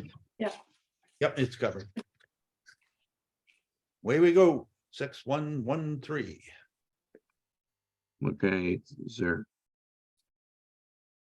I don't, all of the notes have to do with personal information, which, Yeah, and through you, Mr. Mayor, I know they're all my comments, but I feel very strongly about this. I know in the last agenda, there was some personal email address and stuff shared again. And I think we as a municipality need to really ensure that we're redacting that personal email information, phone numbers, email address. So I'd like to see that that's noted in our procedural bylaw that says, personal information will be redacted when required, kind of thing. Like I think a lot of people when they submit stuff don't expect, and doesn't happen nearly all the time, but I don't think it should ever happen. But I don't think members of the public want to see their phone numbers or full addresses or email addresses if they're writing in a letter for or against something, for example. I know, I understand if you're in the public realm that your information is already public, so you'll probably have that information provided if you work for the Ontario government or whoever it might be, or your municipal address, like council address. But I do feel important that I think we need to ensure that something is in our bylaw or our procedural bylaw that recognizes when we'll be redacting information. okay, but I'm not sure if I'm seeing the color of this right, but the paragraph looks like it's in blue or something. It says personal information other than email, contact information, and phone numbers disclosed in correspondence will become part of the public record, including the name of the author. What is wrong with that statement? Doesn't that say what you just said?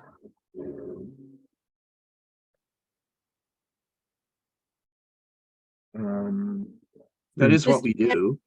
Mr. Mayor, I think that Councillor Nash is saying that, yes, that information comes in with whatever the correspondence is, but that we should not be putting it in our public packages with anything but the name, no email address, phone numbers, or physical address.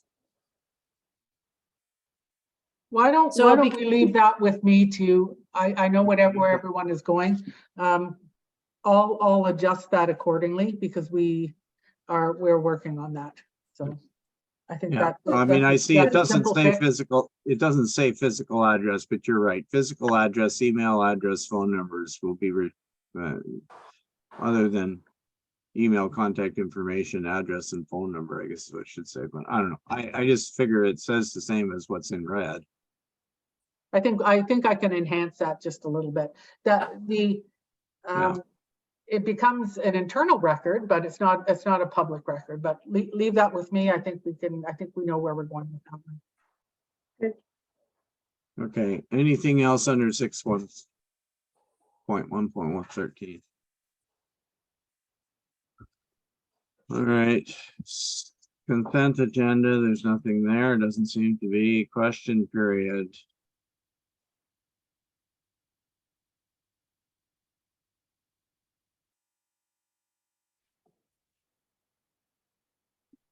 Just seeing, I can speak to this, I guess, unless Councillor Nash or Woods want to. Well, yeah, your issue was with the listed agenda items only. You know, we're a small community. People wait for 3.5 hours many times to ask a question. There's lots of people sometimes that don't either want to write an email or to all of council, or don't want to have a deputation, that simply want to ask a question or whatever. It's a historical thing. And I think if we just say, no, that's not on the agenda, put that on our agenda in 2 weeks, I guess, or something. I don't know. I think our community, I think if they want to ask a question, we can always say, I'm not going to answer it, or we'll get back to you, or we'll do something. But to say, no, it's not on the agenda, so we can't even entertain your question is not appropriate for Whitestone. I think this is very unique in that we allow a question period, and I'm glad we do. Not all councils do, because they might have people there for 4 hours asking questions, but we don't have that. But anyway, that's just my feeling on it. Thank you.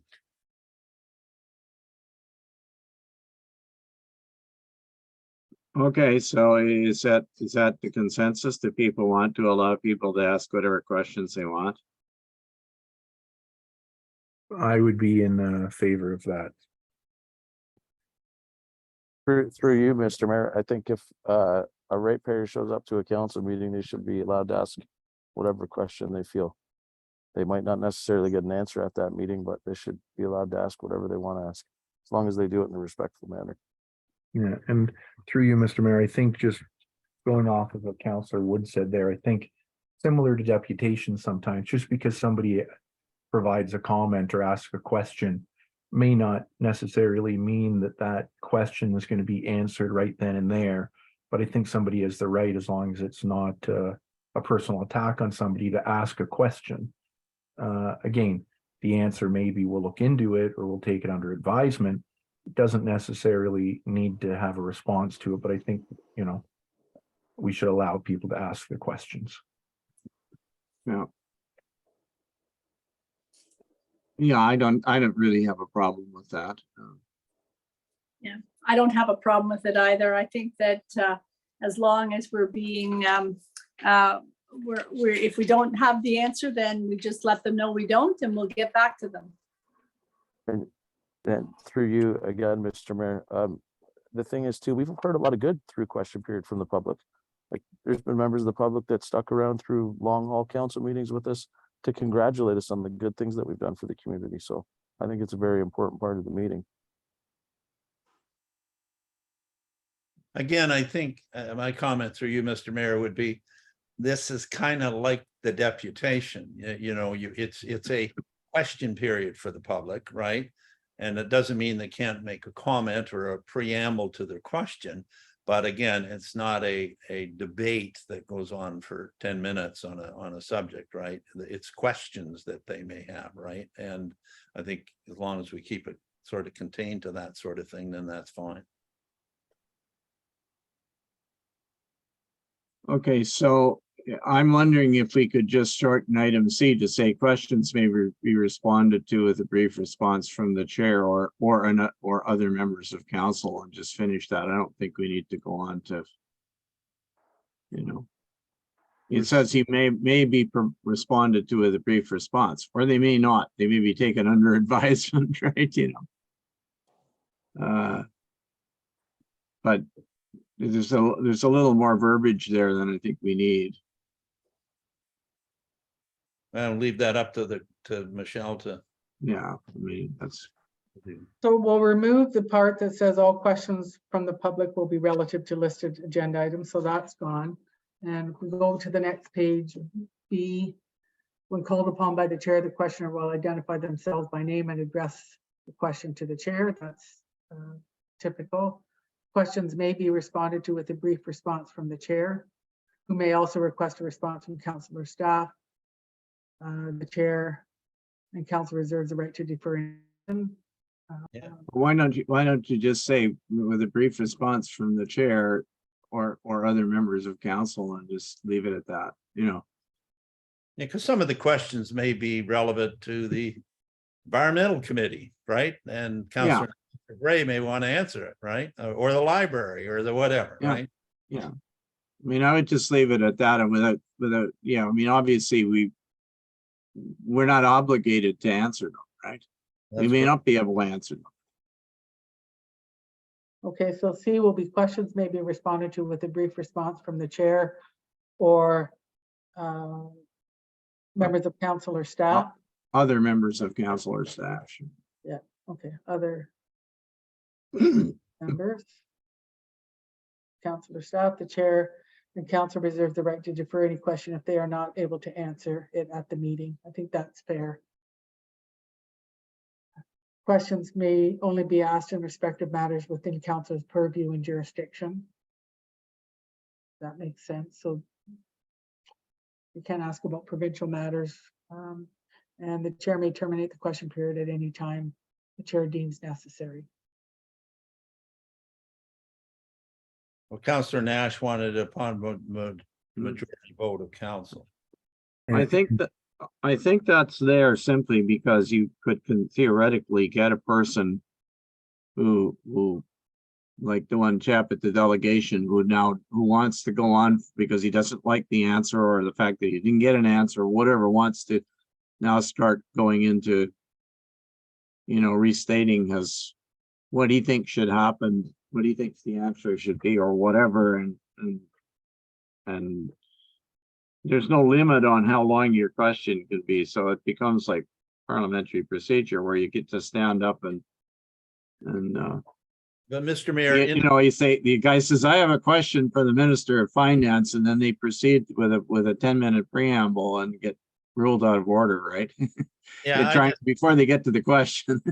yeah, with all due respect, and again, I don't want to get into this, but we have had times in the past where the chair, including you, has said, well, we're 3.5 hours, 4 hours into this, let's not have a question period or whatever, right? And I think this says council can say, no, we should go on with the question period, right? If we need to extend curfew, we will, but again, and back to Councillor Wood's thing, if I sat around for 3.5 hours listening to everything under the sun and then wanted to ask a question and then was told, well, we don't have time for you tonight, I'd be one irate taxpayer. So I'd like to see it upon the majority vote of council, and then that, that clarifies.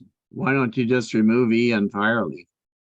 And through I'm okay with that too. you. I mean, Mr. because that way, I mean, it's still like, That's fine. That's fine. it Oh, it's Councillor Nash's thing, so I guess he Yeah. should Well, I I- just, Through you, Mr. Murray, I was gonna say, you made some good points just before Counselor Lamb spoke there. The reason I had it in would have been as an example that Counselor Lamb brought up if some, or Counselor Woods as well, if somebody sat there for 3.5 hours and wants to ask something, I think it should be council's decision to say, no, we're not having a question period, not just the chairs. But at the same time, I think it's important that it's listed here to say that the chair, or maybe it's majority council for it as well, can terminate somebody if they continue to talk.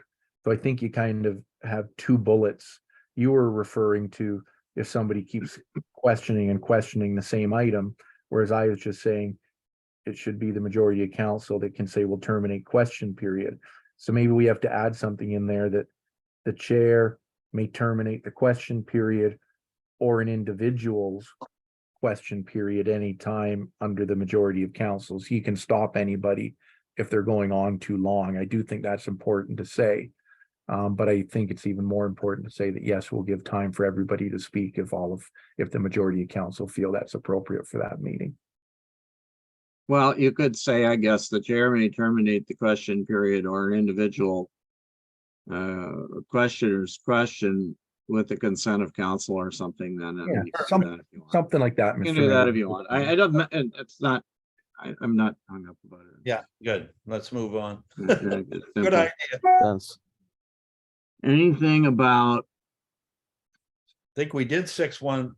6.1.6 that we didn't already talk about? That's what I was We gonna did. say. Yeah, I think 6.1.6 we talked about earlier. The only one thing I might say is in the second section of green where it starts, agenda packages shall include wherever possible all correspondence, minutes, reports, and information necessary for the business of the agenda. If that was I'll call it full stop, maybe the next bullet point would be the clerk will reasonably be, what is it? The clerk will make reasonable. Take the be- B out. Pardon? Reasonable effort. Yeah. I think it'll just be, even if they're draft, that we'll get them, right? But I think it can be a new paragraph from the other one. Fine.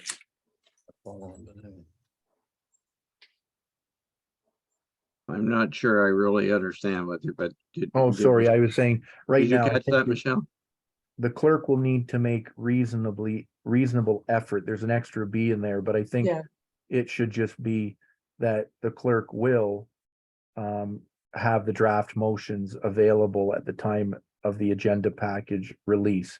Maybe if it has to be one day later, but that we'll get at least the draft Oh, I copy. see where you are. Right? So I think that's where I was going. The only change in that, I'd say, instead of reasonable, I think it's that, we will be provided at least the draft motions.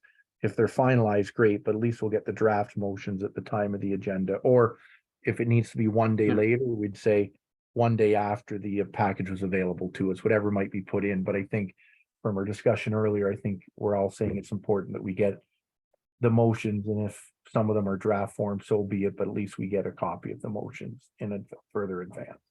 That's actually, Councillor Nash, that's kind of where I was going. So under normal circumstances, we staffed up. We have a deputy clerk and a clerk and people working on all of this. The whole package comes out. I think they still end up being draft motions, because council could come back and say, look, I see what the motion says, but would you consider this? And I've had conversations with different councillors on, how a motion might read. And then, at some point there'll be a final. A lot of them won't change. Most of them are just received, but I think the option needs to be if we're getting the agenda package out and, one staff member is down and out and sick and the CAO is at a meeting, then there may be an extra day required for the motions, which still gives you a lot more time than you've had currently, which is why I said reasonable effort. Because you don't want to box staff in, because sometimes things just happen. And what are the consequences? Is someone going to jail because the motion didn't come out with the agenda package? I don't think so. I think every effort is going to be made because it makes sense. But if they happen to come out the next day instead of the day of the agenda, that has to be considered acceptable as well. So if council's agreeable with that, I can do some wordsmithing to make that change. Okay, Okay, so are we done with page 30? we're moving along good. If an addendum 617, nothing on that one. An addendum or supplementary, what's an addendum or supplementary council agenda? Is that if there's an extra meeting, you mean, or what is that? Perhaps supplementary council agenda item might be. But I don't think we've ever had such a thing, have we? Through you, Mr. Mayor, I would guess the way I'd read that, an addendum or supplementary council agenda, I would guess if there's an amendment to the agenda, that it'll be sent out no later than one business day before. So if something needs to be added at the last minute, this is giving that, up to one business day before, if there needs to be. Oh, okay, that's what it is. It's I just the think last that's what they're minute. talking to. Okay, all right. Well, nobody questioned it, so I guess we can leave it there. I just, Where So- you often see this is when there's a public meeting and public comment is encouraged. oh, yeah. We yeah. don't always get those public comments in time for the agenda. And so that becomes an addendum Yeah. or a supplementary. Very true. And through you, Michelle, are you then good if it's for, let's say it's a planning item, right now we're saying, it would have to be 4 PM the business day before. So it's not the day of, but it would be the business day before is our deadline for comments. Am I right, the way I'd read this? Yeah, and that actually makes sense. So we'll get whatever we get by 4 PM on the Monday, assuming the meeting is Tuesday.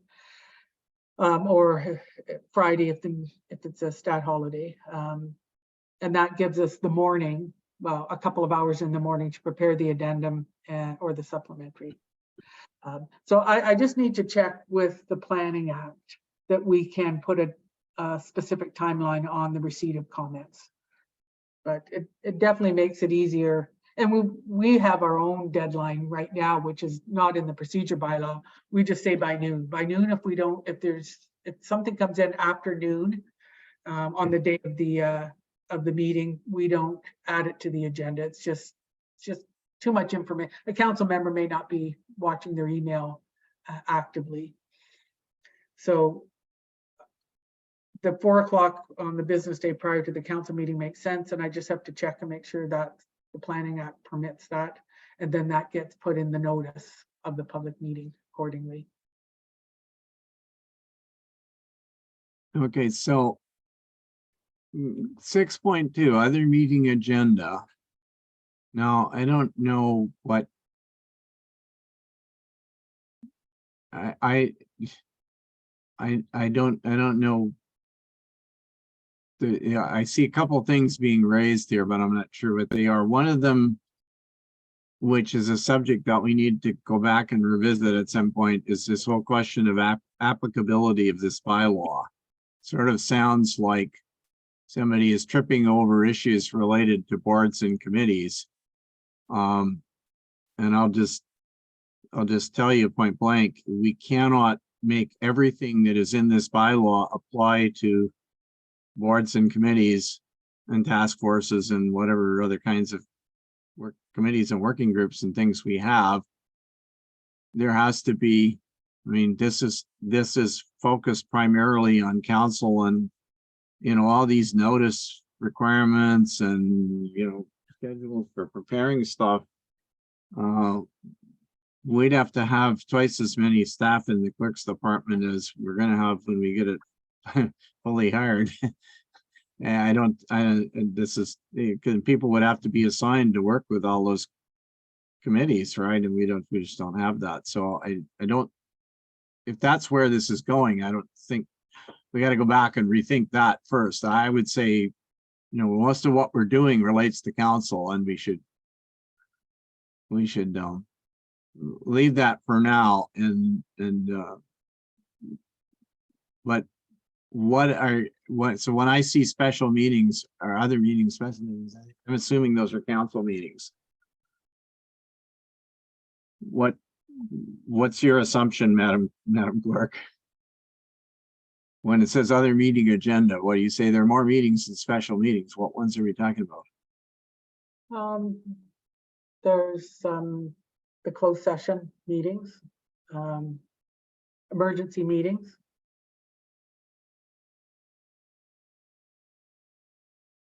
So all of our stuff that we just spent time on with our schedule of when everything happens, that's for a regular council meeting that's open to the public. Doesn't apply to closed meetings. Is that what you would argue? I would say it applies to closed session meetings because we have regular closed session meetings now. So we can make those timelines apply. But if it's a special council meeting and there's a petition of council and you know, the petition doesn't arrive in time to meet all those timelines, or if it's an emergency meeting, we just have to be careful what we that we Well, don't tie ourselves up in knots. Through you, Mr. Mayor, Yeah. the reason I'd mentioned special is I thought right below it is closed. And then before that was spoken about the regular open meetings. Instead of other meeting agenda, could we put their special or emergency meeting agenda? Because I think all the others are covered. We have closed after it. We had opened before. I think I must have forgotten to mention. If I'd remembered, I would have said special / emergency.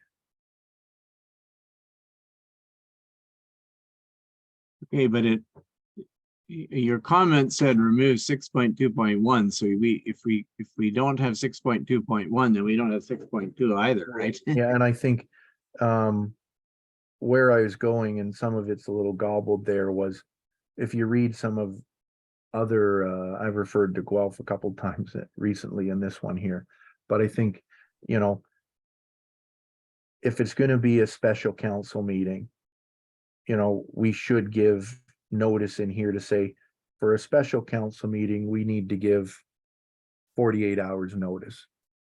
For an emergency meeting, we don't need to give notice, and it would be a call upon the call of the mayor for extraordinary circumstances.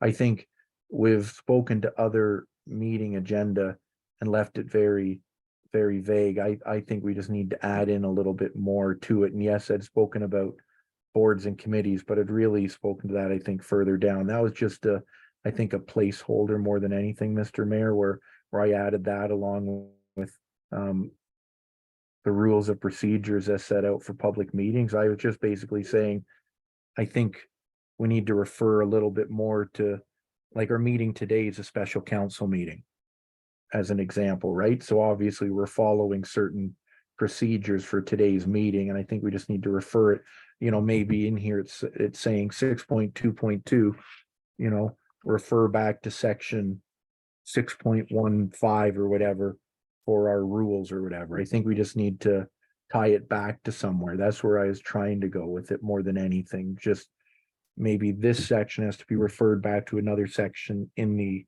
package that we've already spoken to.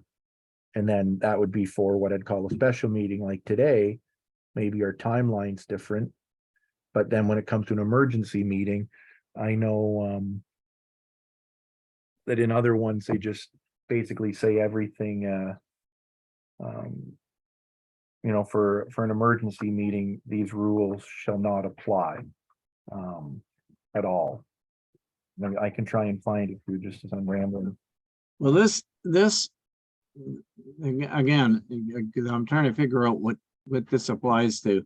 This is the rules around the preparation of the agenda, right? So, you know, theoretically, you do have, you know, we have closed under 6.3. What other kinds do we have? Special meetings and public meetings. An emergency meeting. Now, emergency meetings, I don't know, I guess you could leave the agenda silent about that. I mean, obviously there has to be one, but it's only going to be the emergency, right? Yeah, and through you, And, Mr. and Mayor. on that short notice, you're not going to, I mean, that's the situation where you are going to walk in and probably have some. It's likely gonna be an informal meeting where you talk about what the problem is, and then somebody agrees on what you're gonna do. Somebody proposes what you're gonna do, and council agrees, and it's a staff direction or a motion is passed, and nobody will have seen the motion before the meeting. Yeah, and Oh. through you, Mr. Mayor, I'd almost say that a special meeting like today's meeting would really have pretty much the same items as our regular agenda.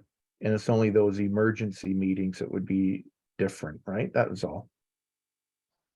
But for a special meeting, you're only talking about one thing. So we don't include stuff like questions from the public or councilor items or delegations or other planning items or any of those other things typically in a.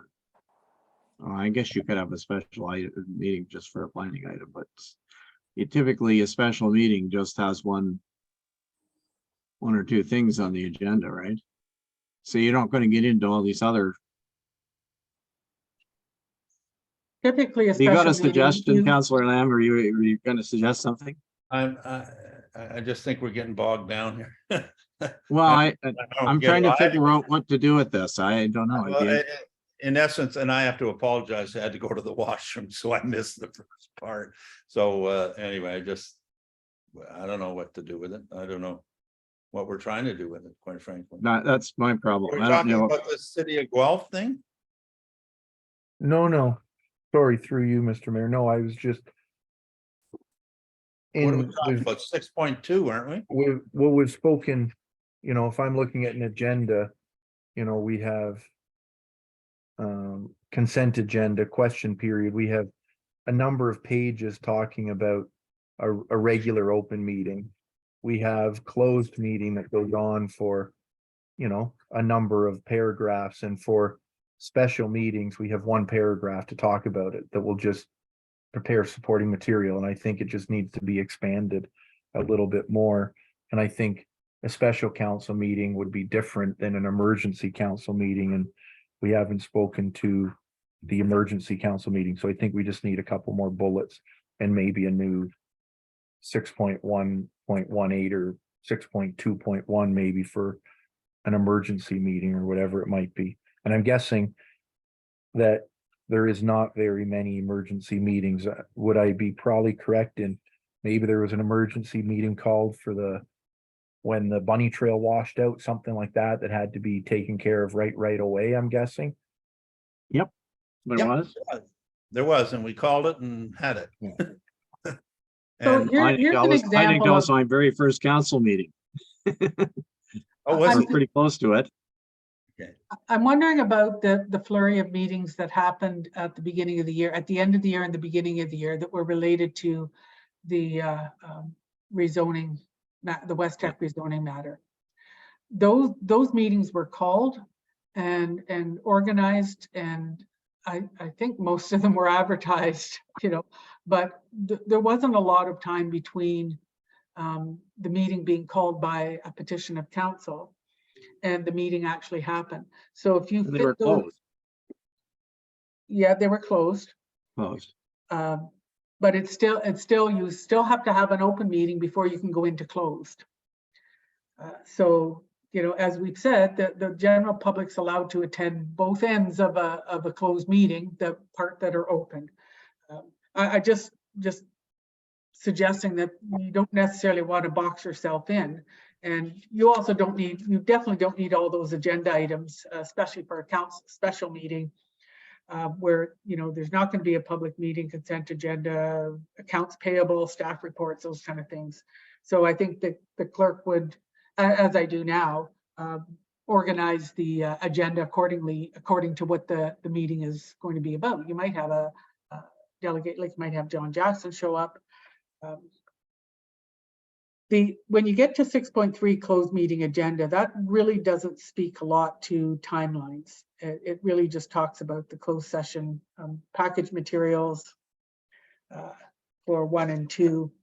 And then 6.4 just runs into adjournment. But I think that there's no reason that our regular closed session meetings can't align with the regular council meeting schedule, the one that we've looked at with so many days in advance, because we know when those meetings are happening. It's on a schedule. We can plan well in advance and meet those timelines. It's just that when the special meeting is called, you could be restricting yourself to having to have all these items 2 weeks in advance of the special meeting. And if you need a special meeting, it's for a particular reason.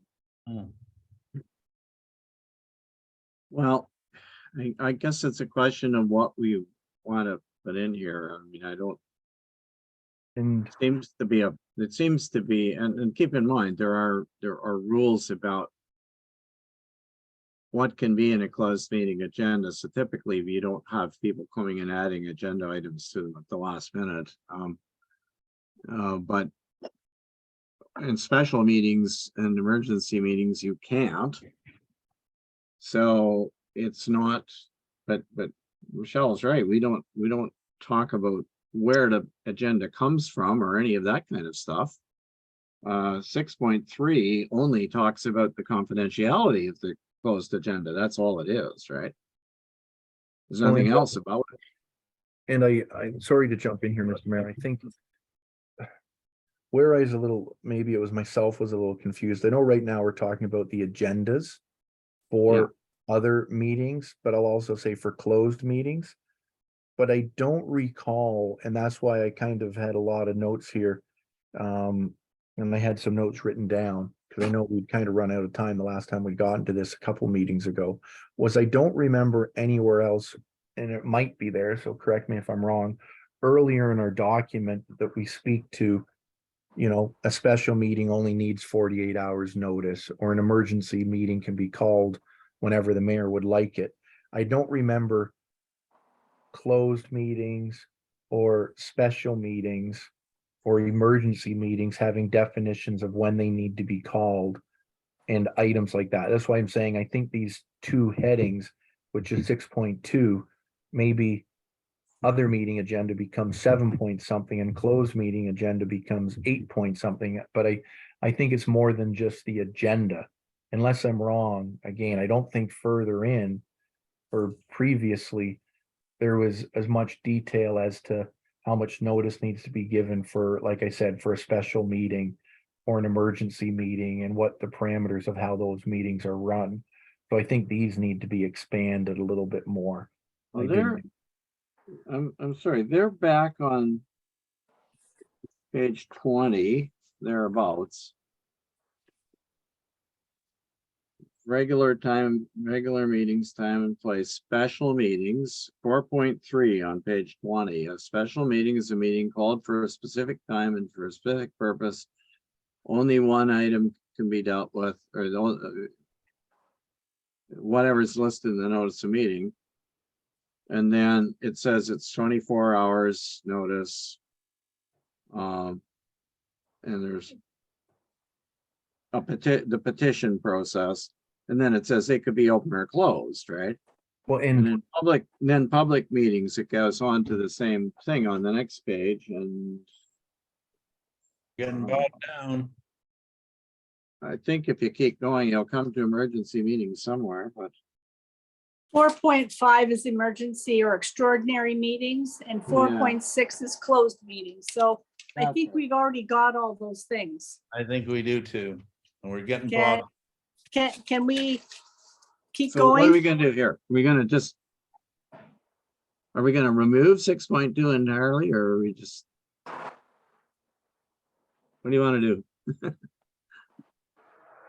I like 6.2.1. So the clerk will prepare an agenda with supporting materials for meetings other than regular meetings in accordance with the business to be addressed. So this, whatever is happening, if there's materials to be added, like there were with the West Tech, they became part of the agenda. If there was something to be added and just a petition, then I think that's where you have to trust that the clerk is going to give council as much information as is available so that meeting can be successful.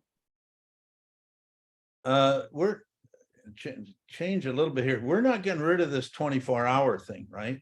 Like No.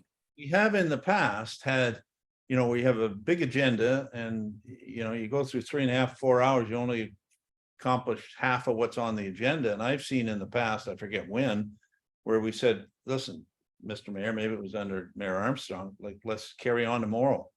Like, let's give. Well, yeah, we've done that. Yeah. Like, we got to do this. Otherwise, you're going to back everything up, right? Well, we haven't done that on my watch. But that's, We've No, but scheduled a George and I have special done it. council meeting to continue the meeting. Yeah, George and I have done that. I'm sure, Oh, George. okay, that is a but that's a continuation. There is a provision for that. We Okay, came good. across it somewhere. Okay, that's fine. As long as it's in there, because otherwise you're gonna bog down and won't accomplish much, right? If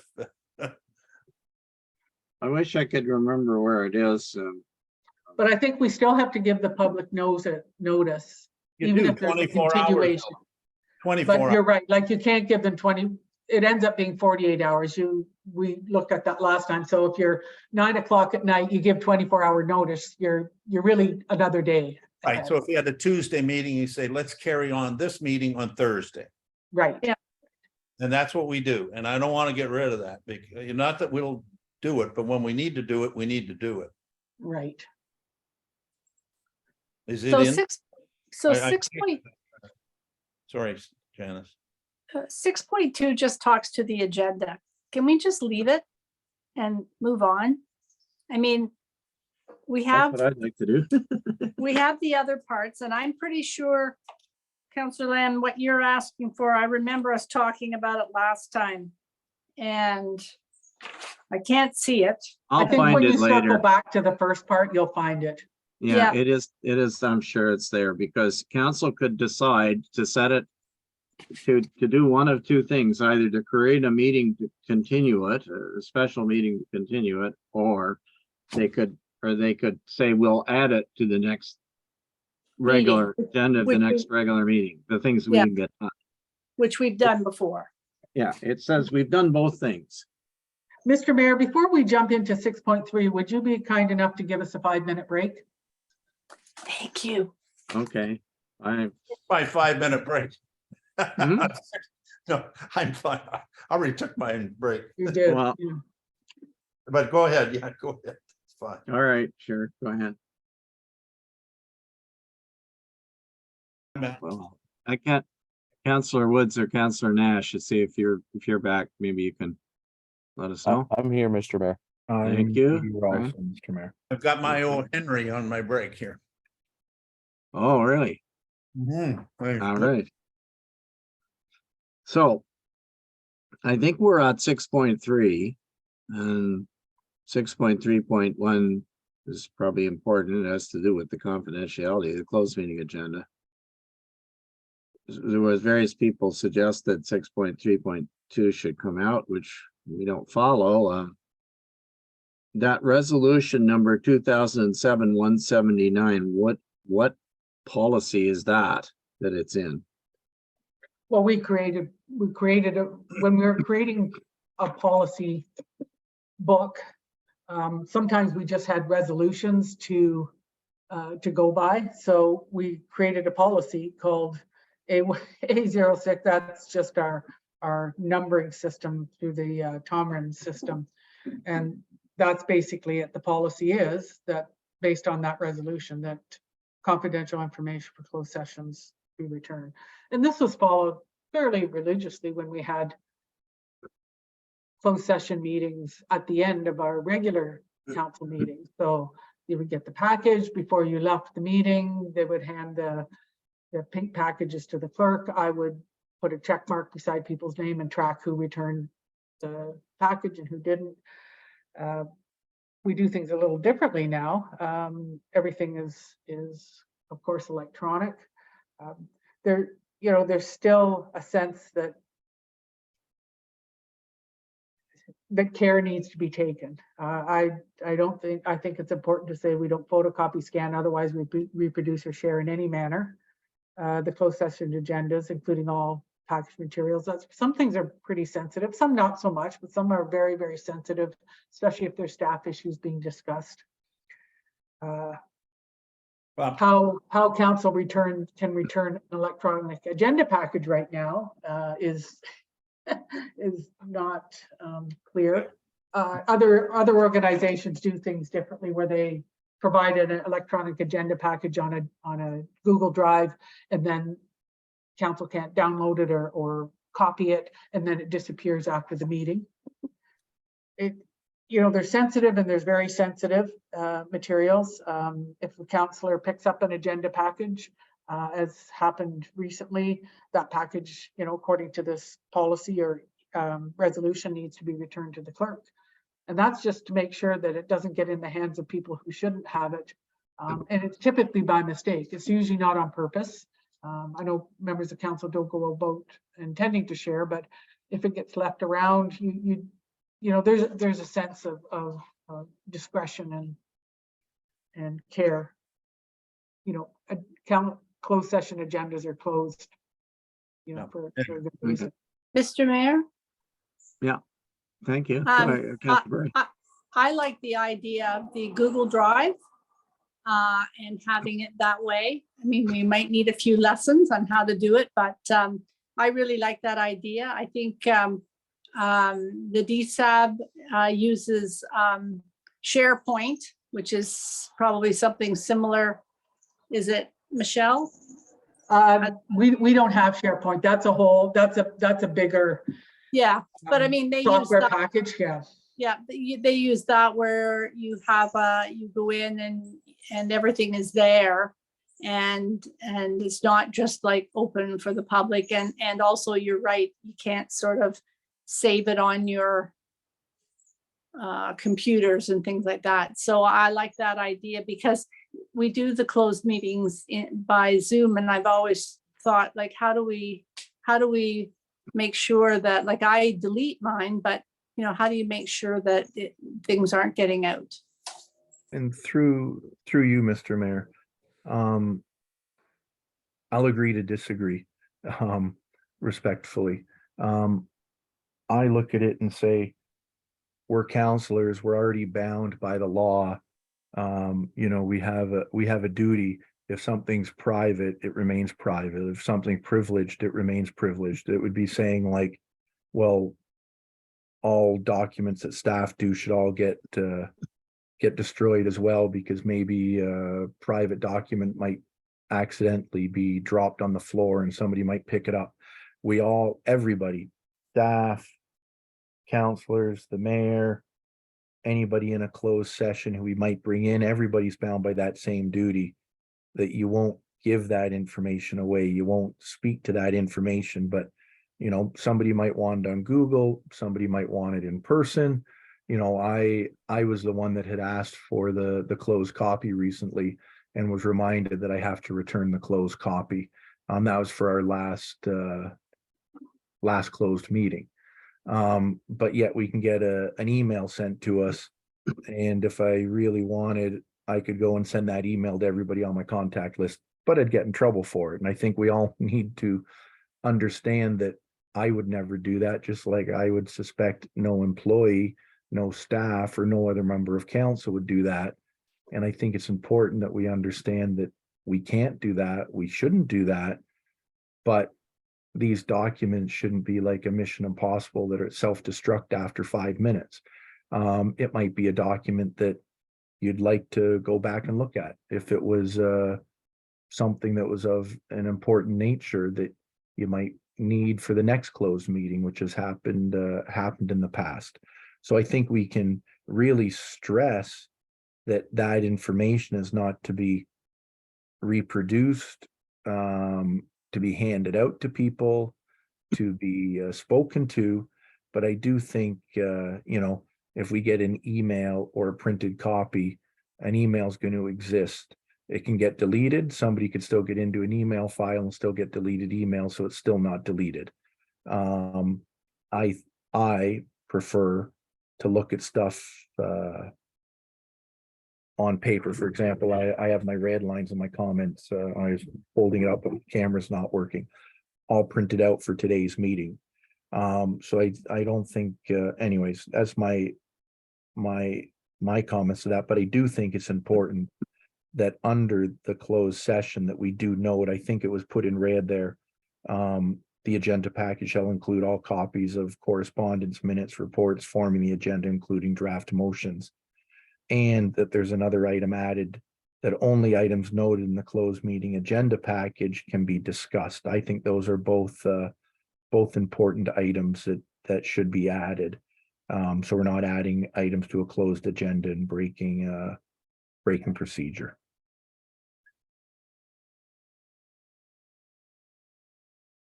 Okay, so there was a suggestion to remove 6.3.2 entirely, though. Well, if, through you, Mr. Mayor, I guess the only issue I have, obviously, and I respect 207, but the world has changed a lot in 17 years. And I've been 16 years on council. I know there's no pink paper in my, anywhere at the cottage or in Burlington, but you've got to realize that at least 3 councillors don't reside full-time in Whitestone. So I'm happen to be in Burlington right now, and this could well be a closed meeting. And I am, like Councillor Nash, I tried with my computer, but I find it very hard with the reds and the green. I'm looking at 2 documents. Right now I'm looking at July 11th and what we got and what we have. I have it all in front of me here, right? If this was closed, I would simply shred it in Burlington where I am, right? And you have to trust that I would do that. I wouldn't do any of the things that we're not supposed to do. And I just, it's more likely to get lost if I'm transporting it back and forth from Burlington to Whitestone or back, you know, so the world's changed. And I think this is kind of, in my mind, kind of like the trust thing. And, you know, it was kind of like what, you know, when we talked about, can we get it into the office, right?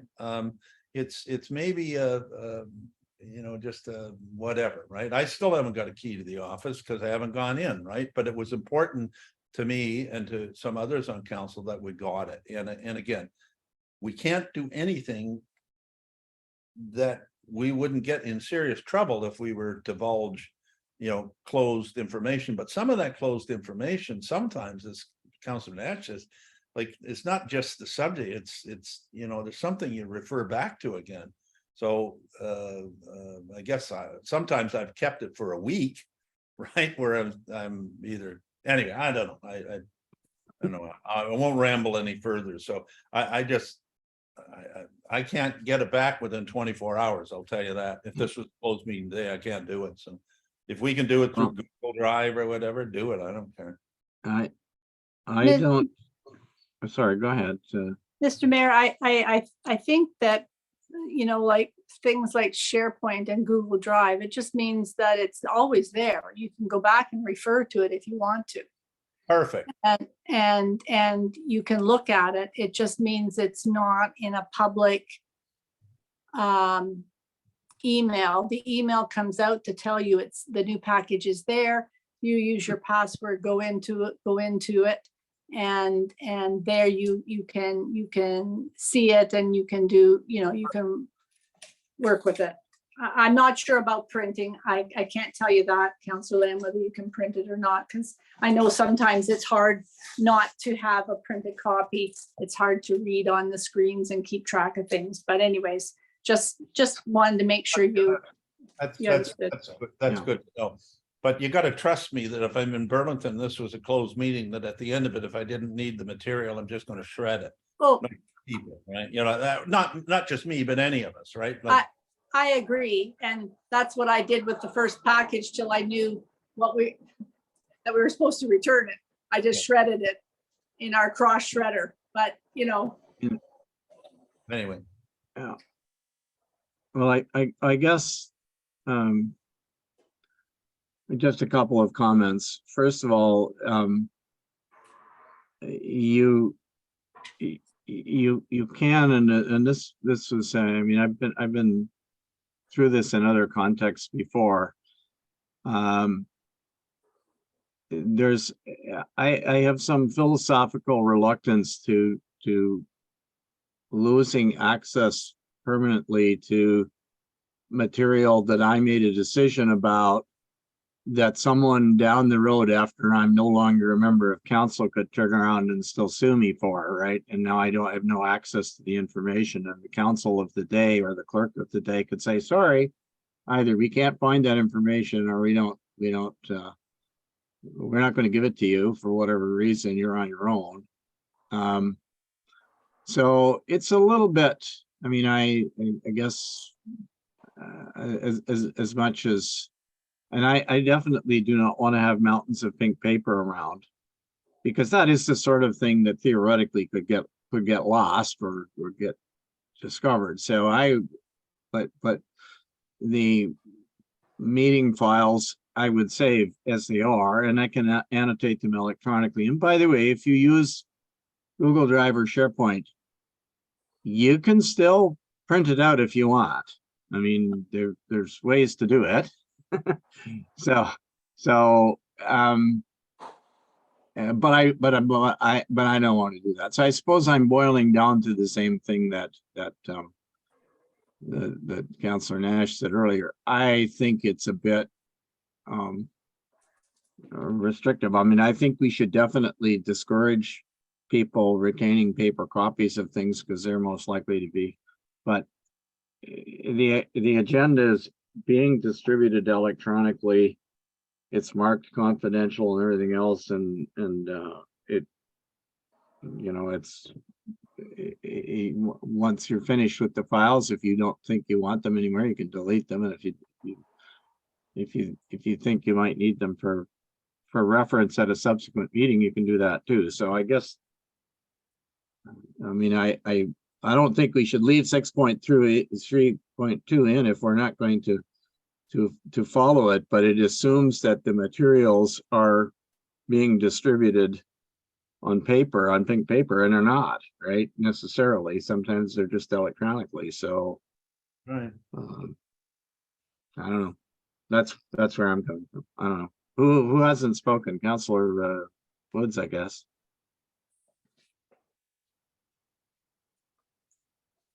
Thanks, Mr. Me personally, I like working on paper. I like Councillor Lamb. I've got the July, where is it here? July 11th copy here, as well as this one on paper. For me to work off the computer, I'm not the greatest on the computer. I was probably the worst offender when it came to returning the pink sheets. Michelle could attest to that last term. I wouldn't let anybody see them. I know we all took an oath. We're sworn into office, and if we do anything in contravention of any of the rules, we can all be held accountable. To me, I think we could be trusted. We're all adults, and we swore an oath of office. But I'll go with whatever the majority of council wants on this. So what's the consensus? The suggestions are that 6.3.2 be removed, but 2 other sentences added. I guess they would be under, I don't know. I guess they would be, if there's no 6.3.2, they'd have to go somewhere underneath the closed meeting agenda, but what do you want to do? If I might, through you, Mr. Mayor, I think what I'm hearing from everybody is we all have to trust everybody. And I think, as Councillor Wood said, we all took an oath. So I think that's set right there. If anybody did not do that, they'd get themselves in serious trouble. So 6.3.1, I think, remains. And I think maybe 6.3.2, the section in black, if everybody has the colored copy, that would come out. And we'd add 6.3.2 would become the agenda package shall include all copies of correspondence, minutes, reports forming the agenda, including draft motions. That would become maybe 6.3.2. And maybe a 6.3.3 would be only items noted in the closed meeting agenda package can be discussed, if that would work. Just renumber.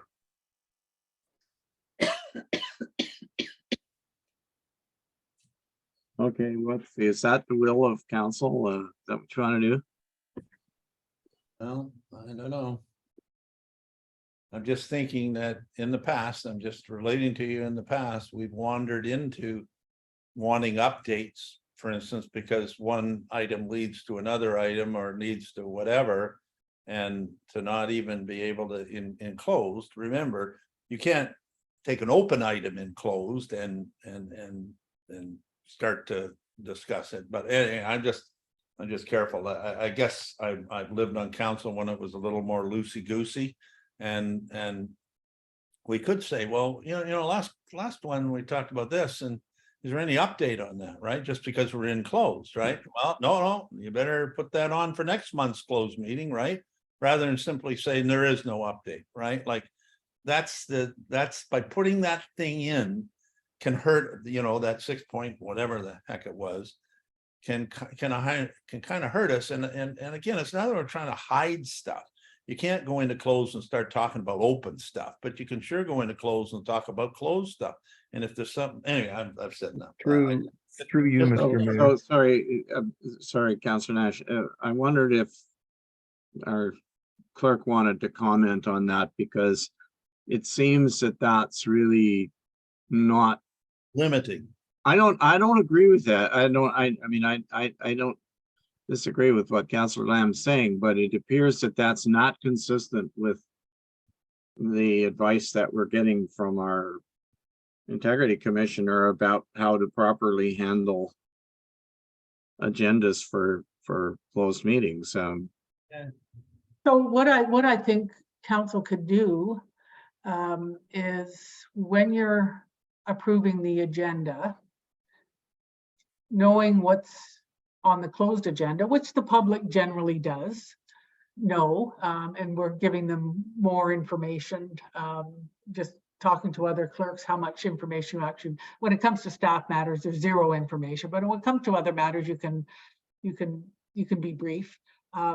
Then to me, it's like a regular council meeting. There's an agenda you want to be added to closed. Councillor Lamb will say, could I get an update on the recruitment of the deputy clerk? That's fair. It doesn't, people know we're recruiting. That update comes in closed, of course, but it's added to the agenda by the majority vote of council. I'm So- okay with that. So that's already embedded in this procedure bylaw. Because don't forget, as Michelle's saying, here we are saying, oh, you got 10 days to this and 8 days to that. Mm, We yeah. can have it for that. And then we're caught in this limbo period where you want to do exactly as you just said, Michelle, right? Oh, can't And do. it could be very well the CAO clerk is going to ask to add something to the agenda that's happened Absolutely. But no, between that we're not- month. So, we're not but doing you can do that. And well, then I'm fine as long as we can do that, right? But what Councillor Nash was saying, it will not be. yeah, I don't agree with that. That's for special council meetings where you have a very specific item or items that you're discussing, your budget or whatever you need to discuss. And that makes sense in a special council meeting. But now, I don't know if you have a special council meeting when you adopt the agenda, if you can add something. Typically you don't. It's very, very scoped. But a regular closed session meeting, when you adopt the agenda, I think if a member of council wants to add something, and then it's transparent. The public knows, okay, we've added this to the agenda. It got discussed and closed, clearly confidential. We come out of closed and the matter is either addressed or not. I'm We fine. could get a volunteer application at the last minute, right? And I'm fine with that, Um, Michelle. I'd like to have that flexibility. And, again, not to, it's just, if we close ourselves in and limit ourselves, again, we're gonna have this document reviewed by legal counsel, I'm sure, at the end, or the integrity commissioner or someone, but I'd like to be able to add that, just the example you said, for example. Yeah, and through you, Mr. Mayor, I'd be fine with being able to add things. But I believe if we could get a legal review, and if you were to ask the question, I believe under the Municipal Act, you're only allowed to speak to items in a close that's on the public agenda. If it's not there, you're not allowed to speak to it, period. So I think that's something that we do need to get a legal opinion on, because I think it says that in the Municipal Act that only items that are on. I'll have to get kicked out then. but the public agenda is set in the public meeting. And there's a, a principle that's in every rules of order that I'm aware of, which basically says the agenda belongs to the meeting. So in spite of all our best efforts to come up with a good agenda, to get into the meeting, the council has the right, as I understand it, to say, sorry, we're going to add a couple items. And you've just enshrined this in our previous discussions earlier, and or to take them away, take something away. So I don't want to discuss this today.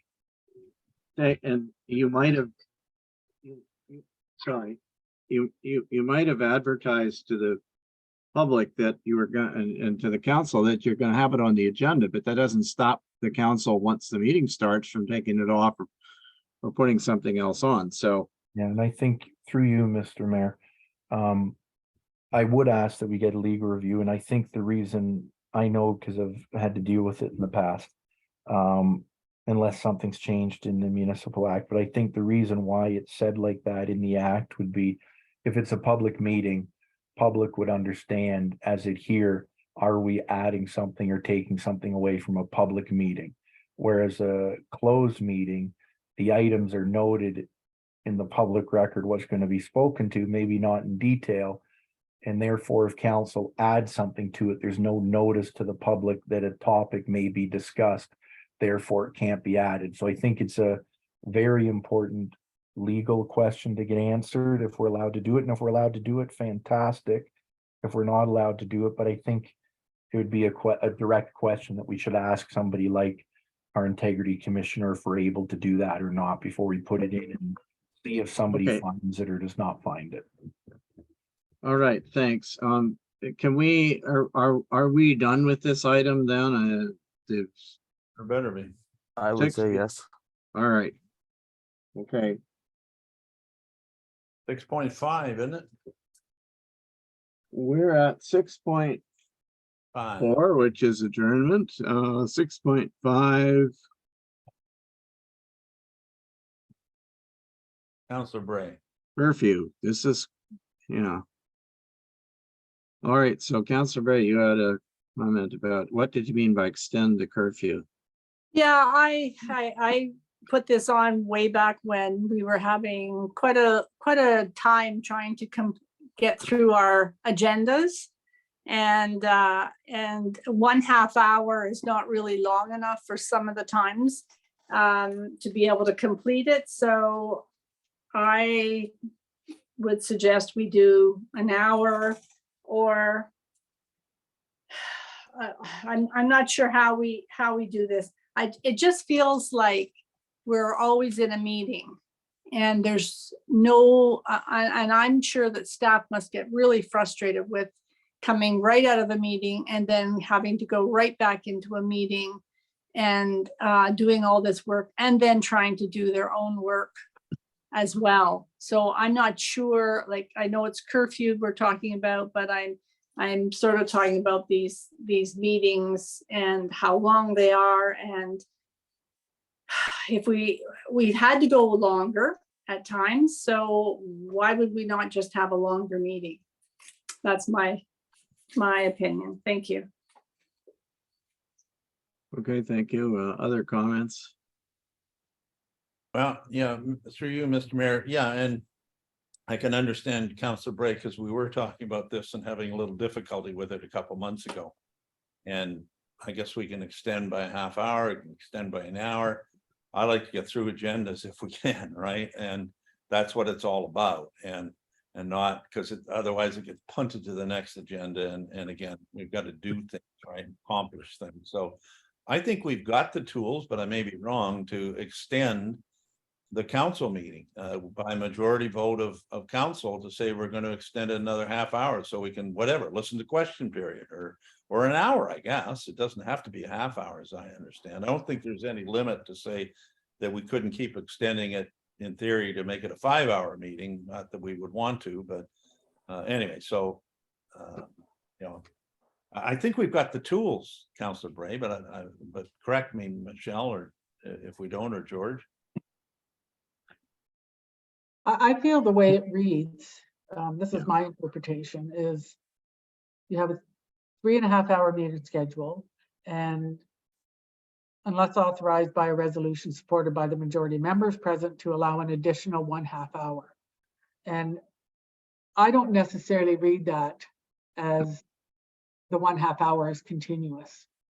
So another 1/2 hour and another 1/2 hour. We've done that. You could do a 4-hour meeting with an additional 1/2 hour, gives you another 1/2 hour or additional 1 hour. So this is your procedure bylaw. You can make the meetings as long as you want. I think it's important to take care of business, fairly briskly. And if all the information is there and you have all the correspondence and questions get asked before the meeting, it typically should be enough. I think sometimes when I've seen this before, there's new members of council, and this is an observation, not an accusation. There's more questions and more discussion, and rightly so, because you're seeing items that have come back to council that you may not have addressed before. I think we're sort of getting over that hump, and there's been some really prickly issues that council has had to deal with that have taken up a lot of time. So that's my comment. You can change those numbers to look the way you want. I know it's difficult when that 1/2 hour is extended. We're 15 minutes already over the meeting, and that 1/2 hour gets extended. It should be done immediately at 7:30. If you have a 4 o'clock meeting, that curfew should be done right at 7:30, no matter what you're doing. That gives you that extra 1/2 hour. There's a tendency to kind of slip that into another 10 minutes or have a discussion on it. Well, maybe we should enshrine that in here and just say, unless authorized by a resolution supported by the majority of members present, period. We can decide at the time. We'll know whether it's 1/2 hour, an hour, or whatever, right? You just said period, and then that clears it right up. It would have to be a resolution supported by the majority of council that we carry on for 15 minutes or 1/2 hour or an hour or whatever. Does that not take care of your concern, Councilor Brand? Yeah, that would. That's what I'd say we do. And I think So my comment at this point is, it matters hugely to me when this meeting is actually taking place. But I would say, and I'm used to meetings that have gone to 11 o'clock at night, but and I've spent many evenings in meetings like that in my lifetime. But I find that productivity drops off hugely after about 4 hours. And you can sense, if you listen to how people are, that they're getting frustrated because it's getting tired. Some of us have, after the meeting is over, have half an hour to get back home, and this kind of thing. And so it's not, I think there's a productivity limit. The other thing is, if you've got a meeting that's going over the lunch hour or the supper hour, I don't think it should. I think there should have to be a break, and in that break, there should have to be some food available. So I don't know how, that adds to the complexity of organizing the meeting and the cost of the meeting and all these kinds of things. So, I don't think this idea that you can just keep extending the meeting, or you don't have a curfew, you just keep going until you finish is okay. It's, at some point in time, people have to realize, okay, we're getting tired, we're not being productive, and it needs to be shut down. But Mr. Mayor, in respectfully, we can do it anyway. Like even if it says it can be extended by 1/2 hour, we could say, that isn't enough. We're going to suspend our procedural bylaw and go another 1/2 hour. So it's there anyway. Yeah, but you shouldn't be, I've said this before, you shouldn't be allowed to do, there's no reason to suspend the procedure. That's not up to you. That's not up to you unilaterally. That's up to council. And Councilor Bray is bringing up then, and I'm agreeing with her that we gotta get through some of this business. We're sitting again in August and we're getting kind of bogged down at times, like, we can do it anyway, so. You know, and I hear you, you know, you wanted some lunch and stuff and food, and I'm not against it. I think it's probably a good idea, right? I don't think that 15-minute break should count against our council, if you want to know the truth. Well, but But- I don't think it does if you schedule the break. If it's if you schedule a half-hour recess or something, it doesn't, right? It's, Well, there's a lot of people that anyway, I won't get into it. I don't want to, but you know, I spend a lot of time on what we can do anyway. I'm just saying, limit, if you're saying, no, it can't go over 3.5 hours or 4 hours. That's it, then I don't agree with that. Because I think there's times that we do. And quite frankly, there's times that we've just allowed it, right? Many times, not just this council, but previous councils and councils before that. Sorry, Janice. You got- well, so what do you want to do? Take out the curfew entirely? I want to, I just, what I just I mean, said. the curfew is there for a reason, and the reason that it's there for is to provide a hard stop for meetings. So if Well- you say we don't want to have a hard stop for meetings, then I would say take the curfew out and don't. No, I mean, no, if you just listen to what I suggested, I said it's 3.5 hours unless authorized by a resolution supported by a majority members of the member, period. So you have to have a vote. If the So you majority- just want to take out the additional half hour is what you're saying. Yeah, Yeah, and that's what Councillor Bray agreed to, and I'm in. I don't know how Councillor Nash and Woods feel. Move on. Through you, Mr. Mayor, I'd be fine with what was being proposed. If anything, maybe at the end of it, we can just say something to an agreed length of time or something like that, right? And so you take out the half hour, but as you're both saying, the majority of council, if we say, hey, let's extend for 45 minutes today, we'll say 45 minutes. And then if we really want, as you've said, Councillor Lamb, you can always go and suspend the procedural bylaw anyways. So maybe we say at a length of time as agreed by the majority of council, something like that. Sure. Whatever you guys want to say, I'm fine with. But I'm sorry, but if you're gonna make a motion if the 45 minutes isn't enough and you're then gonna make a motion to suspend the procedure bylaw, why bother specifying the 45 minutes? Well, but that, through you, Mr. Mayor, that'd be like saying, if anything in here, why do we write down what we can if we can just say we're gonna suspend the procedural bylaw? The idea is not to suspend the procedural bylaw often, is to work with what we have, but the odd time you might need to suspend it for various reasons that have happened throughout this term of council, maybe before as well, right? Anyways, whatever Councillor Bray and Lamb would like in there, I'll be fine with. Good. Councillor Woods, are you in agreement? Put your thumb up or something. Let's move on. Good to go. Let's get on with business. Okay, good. What are we doing? Taking out the words to allow an additional 1/2 hour? I've said I it. would say, and to an And agreed replace it. length of time. So my suggestion is when council passes a resolution to extend the meeting, you probably have a sense that you need half hour, that you need 45 minutes, that you need 1 hour. That's- Yeah. And build that into the resolution. So there's, again, some clarity. And I think that would Yeah. solve the issue.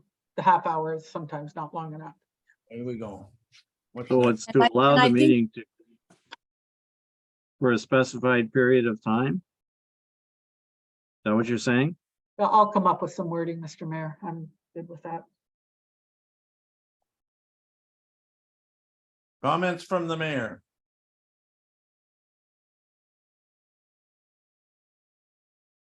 Okay, so the last page I have is page 32 of 32. My comments go on for another page or two, which doesn't get What? reproduced apparently.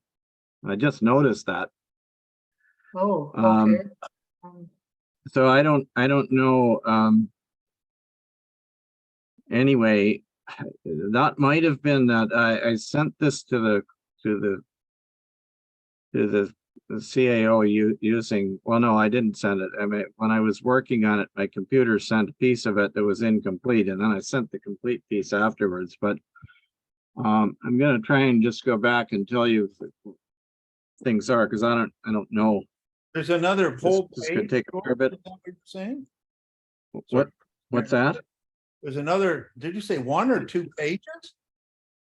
Oh, no, there's another page of comments. I raised several issues that are, and I'm just gonna tell you what they are, because one of them came up already. There's, normally speaking, in a procedure bylaw, there's a section called applicability. And I don't know why it wasn't in this draft. I thought it was originally, but the Bishop Law draft, but in any case, I said at the beginning, Sorry. this whole thing as we have it is focused almost exclusively on council. We cannot apply this to meetings of the, the recreation committee, the thrift shop committee, the cemetery board, and whatever else. These committees are, the environment committee, it's that these committees are largely unsupported by staff. The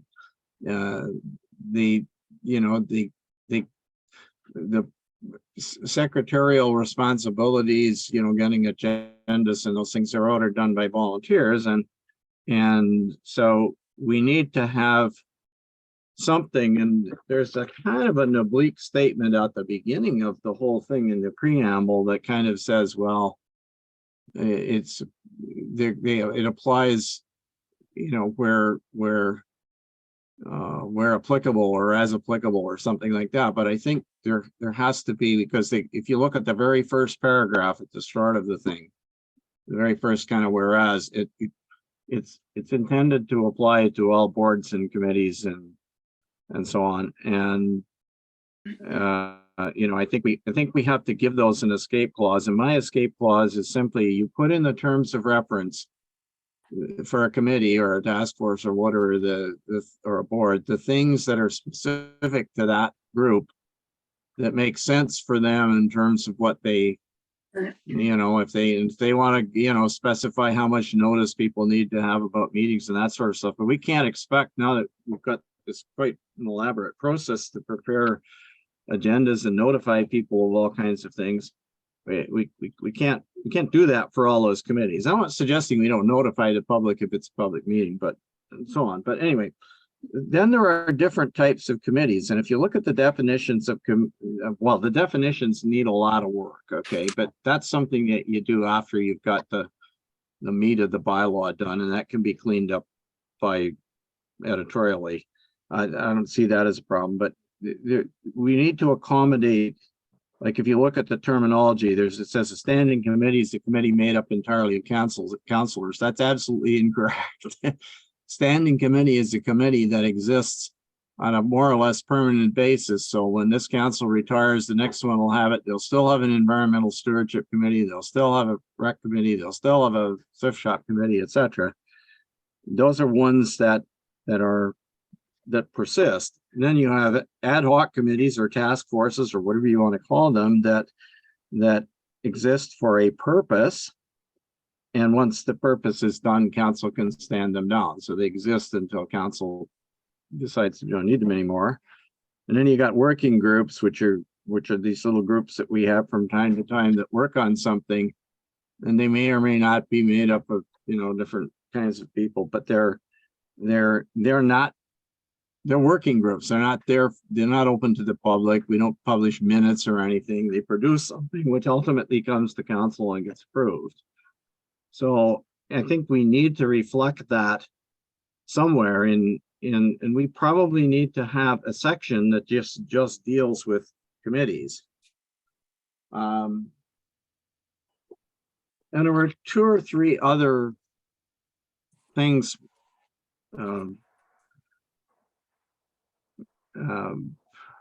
I guess what I would have to do, I'm sorry, I thought it was in this package. I just noticed that only the first sort of, the one section on committees is kind of there. But, you know, I thought these are other things, and I'd have to, in order to tell you, I would have to go and get the, I'd have to bring my email up on the screen probably, because I don't even think I printed it out. So, Mr. Mayor, I can probably help you with this. I see that, I think there was some confusion. It got, I know it wasn't on purpose. It got sent to my personal email, part of it, and then it got split up. So I'm now seeing what I shared with council, which is in red on page 32, but below that there was comment on applicability, which you've discussed. You discussed curfew. We've decided that. Definitions, you said there's still quite a bit of work required on the definitions. That's to come later. I would like to say my experience with the standing committee from other municipality is it is members of council, and then committees of council are the other committees, but you know, Whitestone can create their own definition. You talked about notice of motion. That's kind of a fairly lengthy discussion. You were in favor of the supermajority, but I think we've all already talked through that. And a comment, you might want to comment. You made some comments about the deputy mayor. Not about me Well, personally. No, not you No, personally. not about what I said. I'll summarize. I think you've heard this before, but I'll say it again. If you go back to the Municipal Act, which is what authorizes us to do various things, and you look at the reference to a deputy mayor, there are two references in there, and they're in the context of appointing someone to act in the place of the mayor for predominantly for meetings. And the act already says that when a deputy mayor, or when another person is acting in place of the mayor or the head of council, that person has the authorities of the head of council. But that's only in the chairing of meetings. It doesn't give the deputy mayor a whole bunch of other rules or responsibilities. And both of those references, by the way, say council may appoint with the consent of the head of council. So they're not, so for a particular meeting, it's possible that the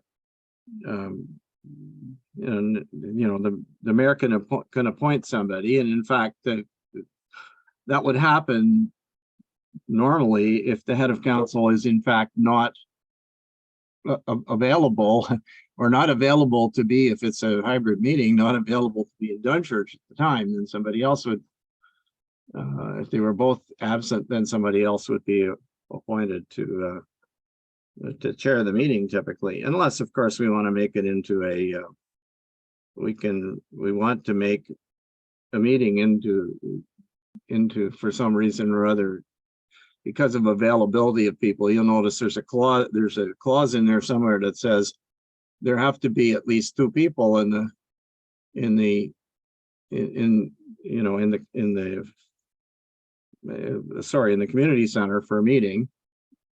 So what happens if there aren't two people? It begs the question. Well, two possible things. One is you cancel the meeting, and the other thing is you turn it into a Zoom only meeting, and then nobody has to be there in the the community center. So that probably should be in the bylaw. But anyway, that's it. That's an aside. So I'm not okay with just sort of enshrining deputy mayor in a whole lot of places. No, we don't. I'm perfectly happy to work with Councillor Lamb. That's not the issue.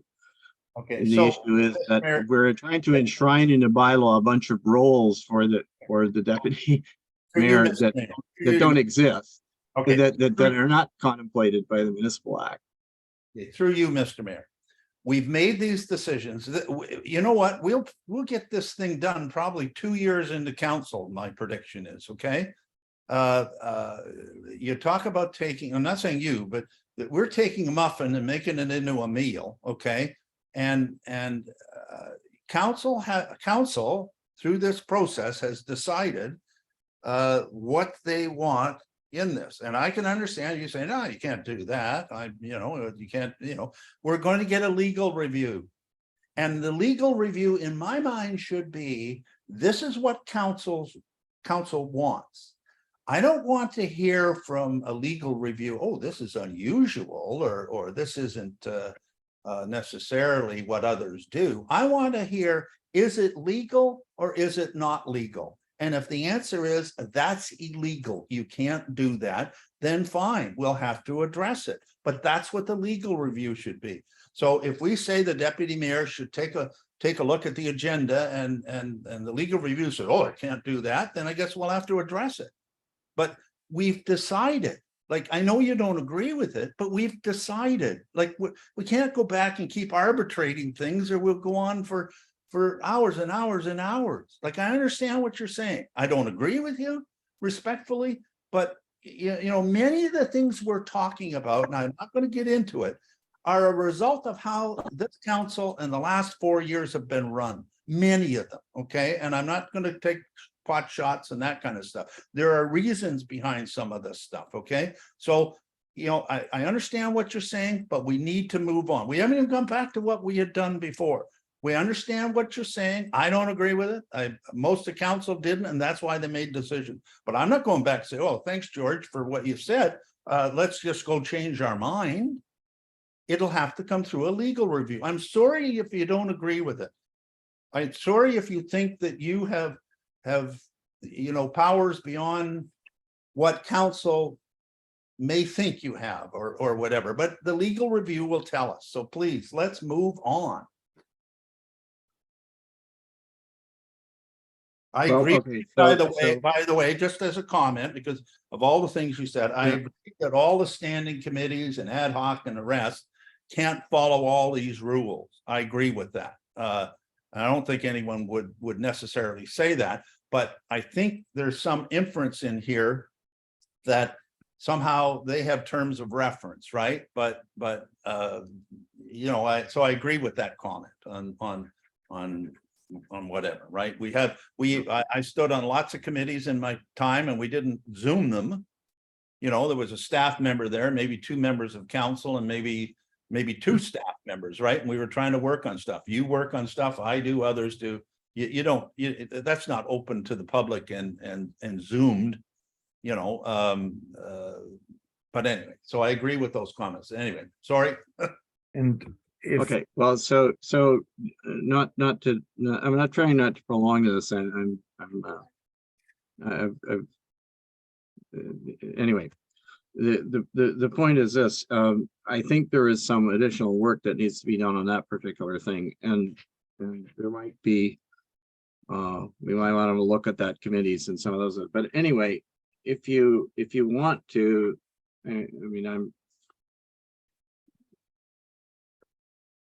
we could go back through the earlier part and see if there are any, if you feel that anything that was in there before was incorrectly captured, I suppose. and Or we can wrap this up. I mean, I have. No, I don't want to wrap it up. That's what Councillor Braid's getting at. We'll never get this done. Well, could I but make a comment? the only other useful thing that I think we can do at this particular point is to go back and see if there are other items that are here that from the earlier part before we where we started that somehow somehow didn't get captured But we haven't finished. properly. I've told you what a couple of them are, but that's.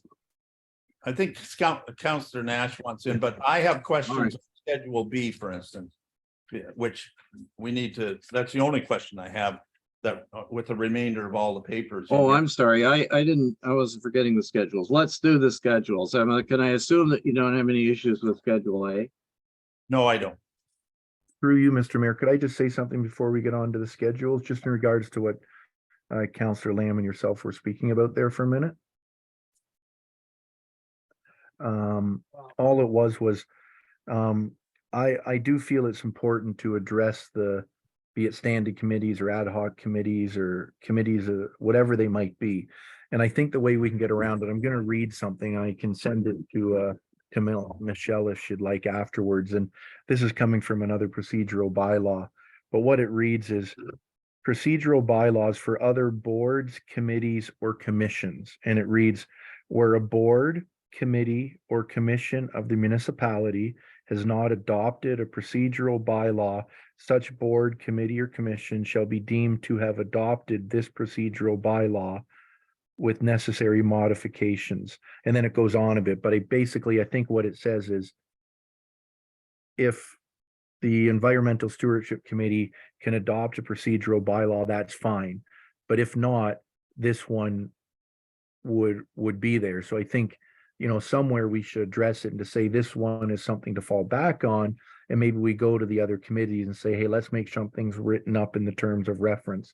Just also something that was at the end here where it says bylaw amendments, kind of when we finished at section 7. And I think it might be something that was alluded to maybe a little bit earlier in, but I know in our existing procedural bylaw, we talk about Robert's rules. And it might be, I thought I'd seen it in here, but then I couldn't find it, but we might want to make a notation to that. And the suspension of our rules is just one more item, which I think we've ended at 7, but as you're saying, I think there needs to be possibly a couple more sections added to it. And that suspension of rules, which we speak to in our existing bylaw at the end, we don't speak to in this bylaw. So I do think that that is an item that needs to be added. Suspension of rules. So I do think we might not have come to it yet, but may need to add a couple sections on this. And the only other one, I wanted to say it now because I didn't want to forget later, was in our existing procedural bylaw, we speak to about calling a special meeting. And I don't think we have it in here now, and I could be wrong. And if I am, I'm sorry to council for saying it now. But, if we get a petition of the majority of council, we can have a special meeting called, which was done earlier in the year, and I think it had a good outcome. But I do think we have to ensure that that is in this procedural bylaw somewhere. And I just don't remember seeing it. So it's just something I wanted to call out to get on the record in case I Look forgot at, later. excuse me, look at 4.3.2, Counselor Nash, 4 point what? 3.2 on page 20. Page 20. There's so many pages. I don't know how you can find it. I know, well, I knew it was here. That's why I flipped through and found it for you. It's on page Perfect. under Thank you. So sorry, 432. I take back my last comment. Thank you about that. But the other problem. two, I think Robert's rules and those things, I think maybe we need to just have a section for to help everybody if needed. Yeah. Mr. Oh, Mayor, well, okay. if I might just comment on what Councillor Nash said, I'm in agreement that there should be somewhere in there to say that council, as we've done, can suspend the procedural bylaw by vote of a majority of council. So did that go, Madam Is that in Chair? there somewhere? Is it in there somewhere? I'm sorry if it is. Maybe it's in what we haven't reviewed yet. I don't know. Section 21 of our current procedure bylaw says a procedure required by this bylaw may be suspended with consent of a Okay, majority. I of the apologize. I So apologize. that's in our current procedure bylaw. Yeah, I thought that's what Councillor Nash was talking about. Yes, and I don't believe that's embedded in this new one, but there's nothing to say it couldn't, because you're not suspending you're not going to suspend the whole procedure bylaw, because then you won't have procedure, but you could suspend components of it as by the majority of council, and if you all agree that it's necessary. Well, I think we do, or I do anyway, and I think Councillor Nash does. I don't know about the others. Yeah, and I've seen it in other procedure bylaws. It may be here, and I just have to remember where it went. 3.2. 3.2, thank you.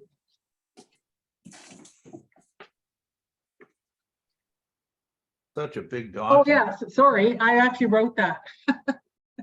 Yeah, sorry, oh gosh. So what's blue, Oh, Is good. what Okay. I inserted from Yeah, another, suspending procedure bylaw. Yeah, you're right. Okay. It is. and I got that from another municipality, where there's a couple Yeah. of things that you can't change, and there's limitations, but. Okay.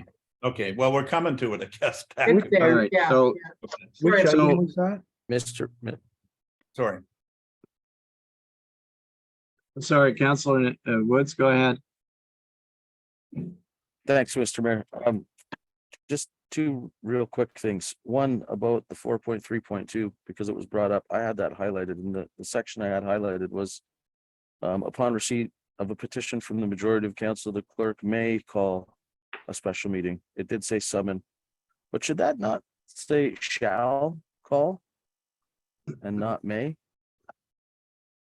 Yeah.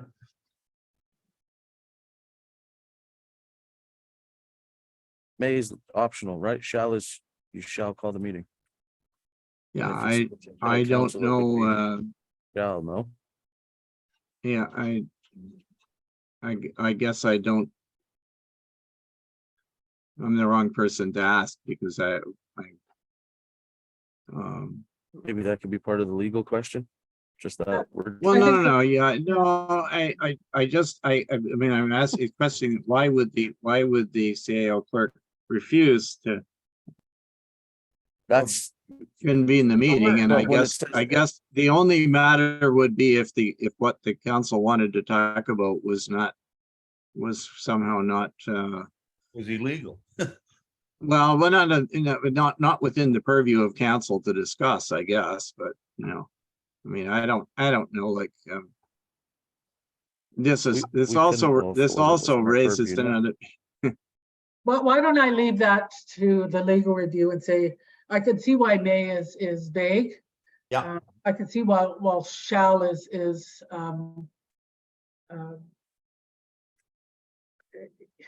I don't, I feel like there might be something in between, but I'm gonna look at what other procedure bylaws say. yeah, may means there's Because you don't want discretion, the will clerk means to he say, has to nah, do it. I don't think I'm gonna call a meeting, but thanks for asking. Now, not that that would ever happen, but I can see your point. I'm gonna circle that and Good point. do some research, yeah. So, Okay, so, and I had so one, council, sorry. oh, go ahead. Sure. Yeah. I Right. had one other point, and I had talked to our CAO about this. I'd mentioned it in, I think, our very first meeting, and then we just kind of lost it. And I never brought it up again, but it was about council participation by Zoom. And I know it's great that we all have Zoom and it's a great tool for us. We can use it. But I still think we need to write something in our procedural bylaw. I made the joke, okay, guys, I'm moving to Mexico. I'm doing everything from Zoom now that I'm elected, right? I think we need to limit how many consecutive meetings a council member can attend by Zoom for regularly scheduled meetings.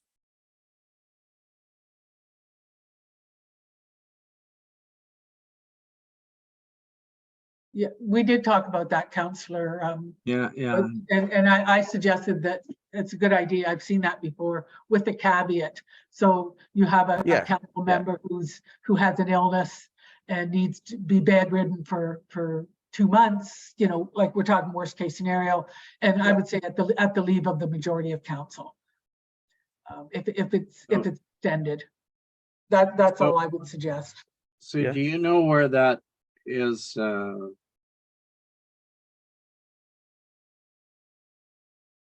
I'm sorry, I'm trying to. It's actually not in the bylaw, Mr. Mayor.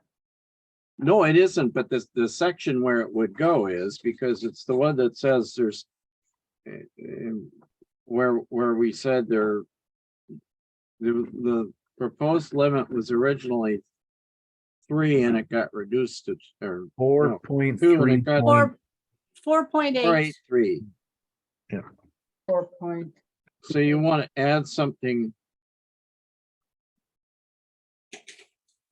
So I will add a new 4.8.2 that speaks to what would council be agreeable to the maximum number of Zoom meeting, consecutive Zoom meetings. So a member of council could have 3 consecutive Zoom meetings, be in person for, we'll have 3 more, or what are you thinking in terms of overall participation by Zoom?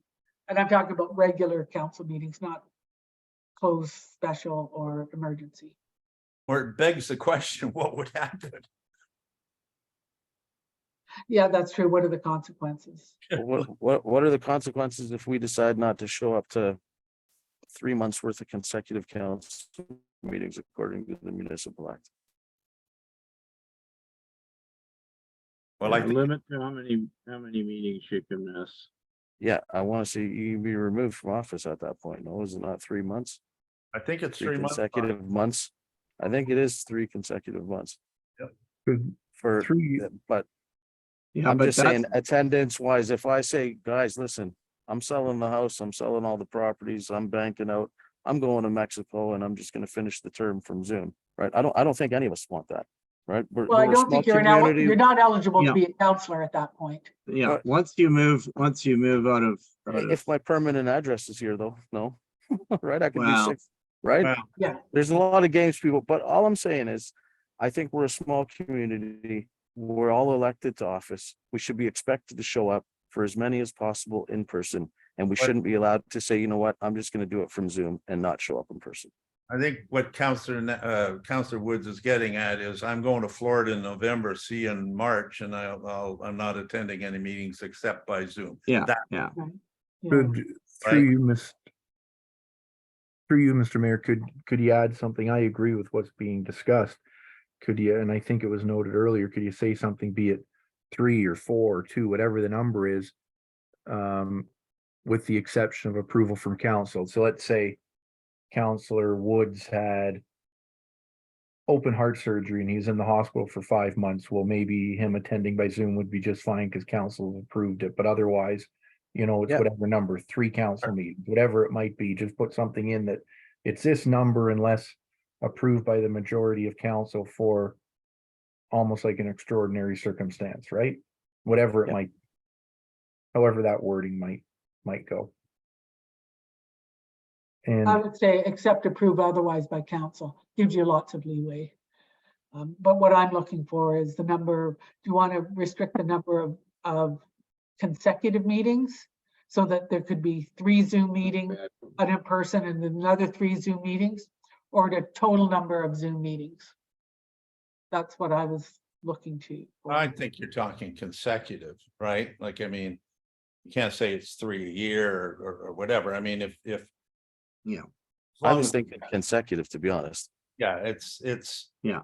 I don't know what, 3 is a month and a half, 4 is 2 months, right? So, yeah, and I'd say 3, but I think we should say, would this be for public meetings? If we just say 3 consecutive meetings, we might have Yeah. a special meeting like we're having now, a closed meeting.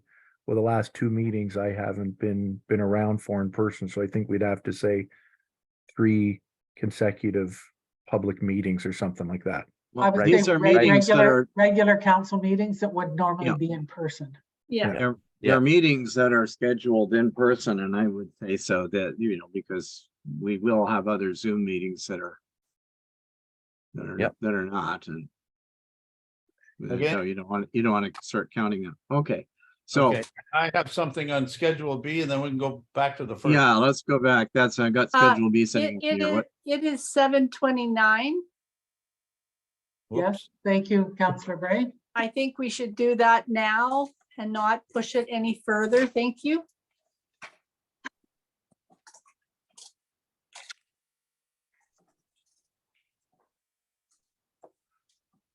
oh, sorry, okay, you're waiting for me, aren't you? Waiting for.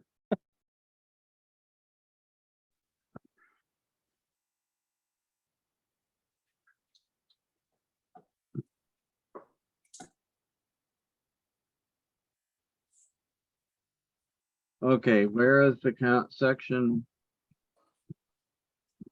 9 of the Municipality Whitestone Procedural Bylaw number 40-2012 as amended, being a bylaw to govern the proceedings of council, its committees and boards of the Corporation of the Municipality of Whitestone states no item of business may be dealt with at a council meeting after 3.5 hours of the meeting unless authorized by a resolution supported by 2/3 of the members to an additional 1/2 hour.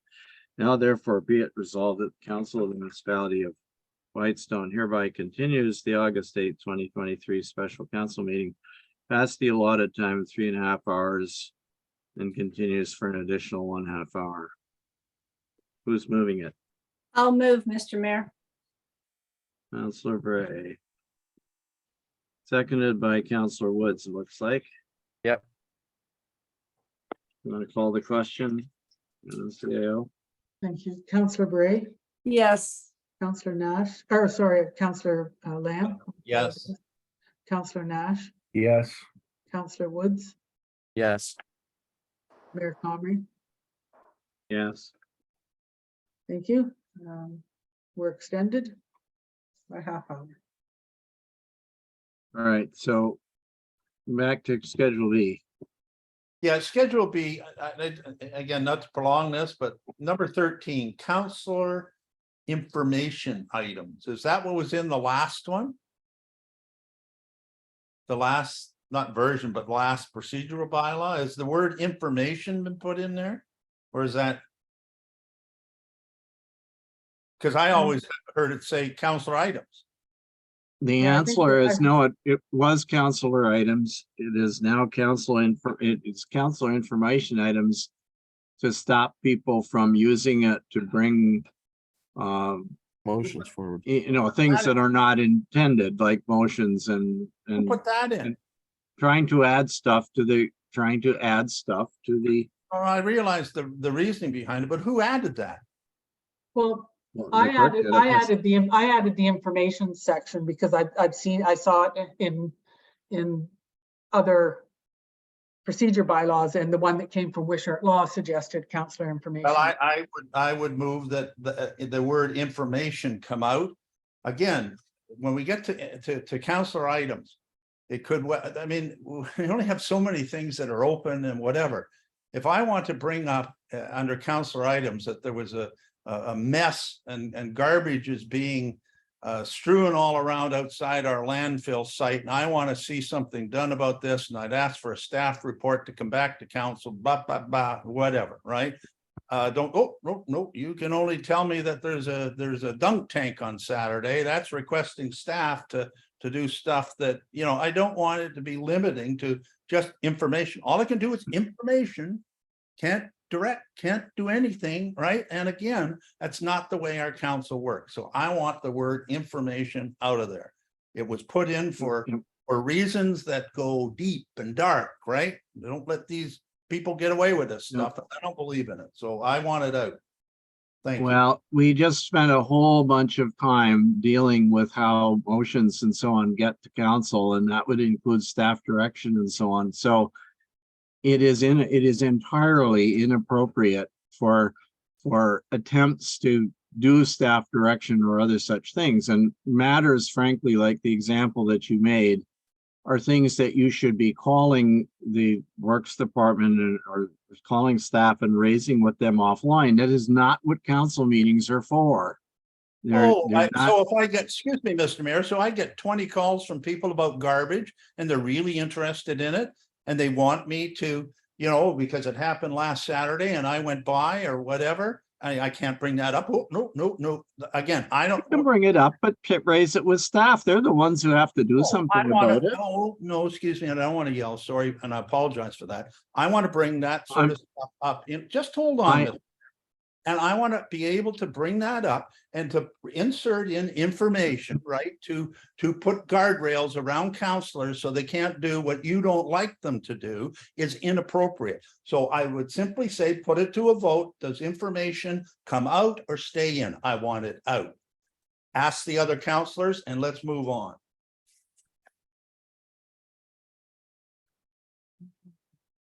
Okay, straw vote. Mr. Mayor, first of all, can the CEO give me an idea of what you mean by information and the limitations? Well, this would be my thought, and I don't think this is misused.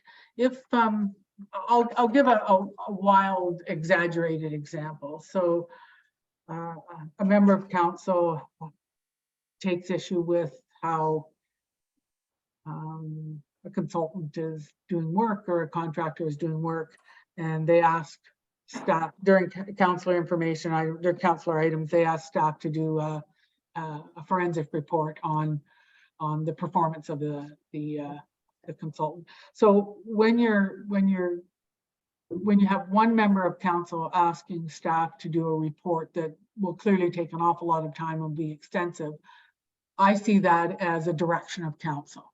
It gets discussed, there's been a problem with the contractor, there's a request for staff to do a report, which will get done.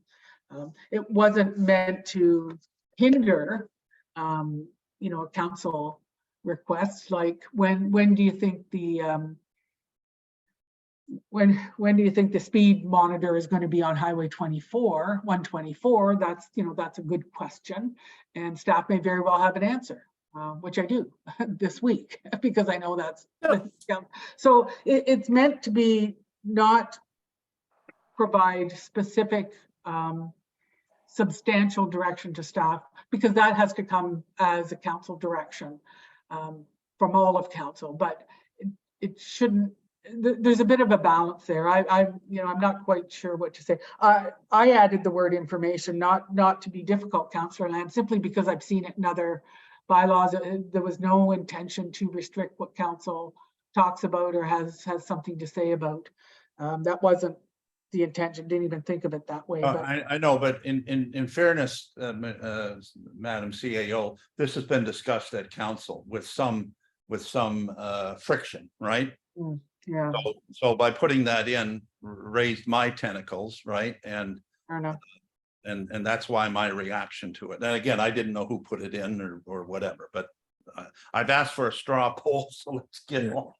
So can I finish asking my question? Is so counselor information, but we can also ask questions, because I asked the question about when the fireworks were going, if they were going to happen. Like, we are able to ask questions, and we're able to ask, like, and I think this gets to a little bit to what you're saying, Councillor Lamb, maybe not giving direction, but we might be saying, boy, I've had 20 calls from,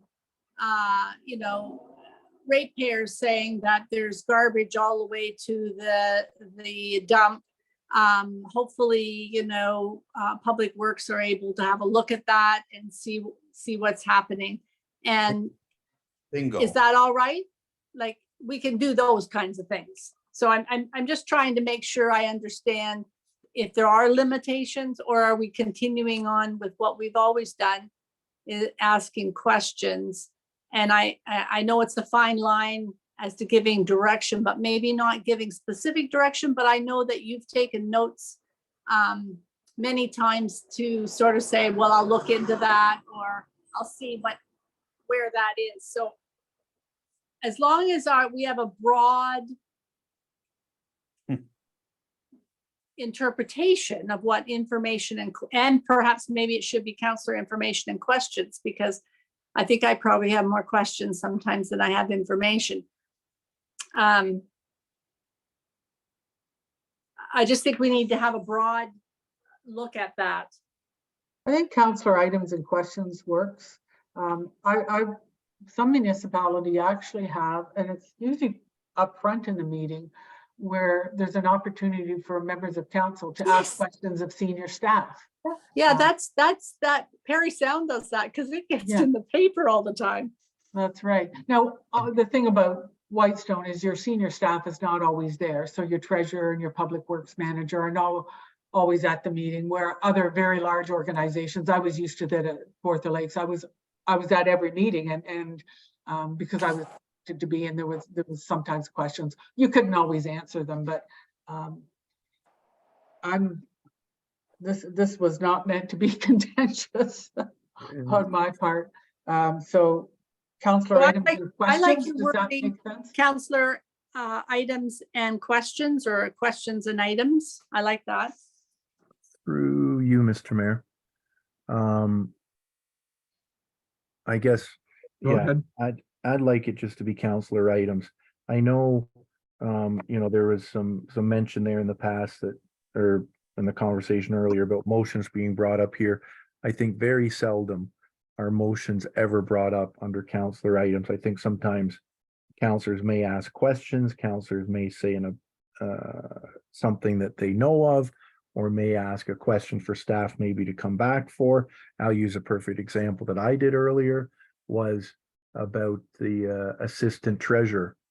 Is it a staff position? Is it a consultant position? Right? I think we're able to ask these simple questions. Now, I think other times, sometimes if council goes outside and asks staff too many questions, then we're told that we shouldn't be asking staff questions and we should be going through the proper procedures of upper management. So then we can get ourselves in conflict with that. So I think being able to bring up a concern or an item or a notice of something and just calling it counselor items the way it's worked, I think it's just perfectly fine. I'd leave it like that. I don't see anything wrong with the way it's been carried out. I think I could count on a couple fingers how many times motions have ever been come out of that area. But I think a couple of the motions that have come out of it, even under last council before I was a member, were probably good things that came out of it the odd time. And to stop it, and if we use the word counselor information items, it might be fine that we say that here now and we say what we're talking about, but then in 2 years from now, somebody will say, no, it's information items, it's not counselor items, or it's now not counselor questions. So I think we just need to leave it vague as counselor items and move on.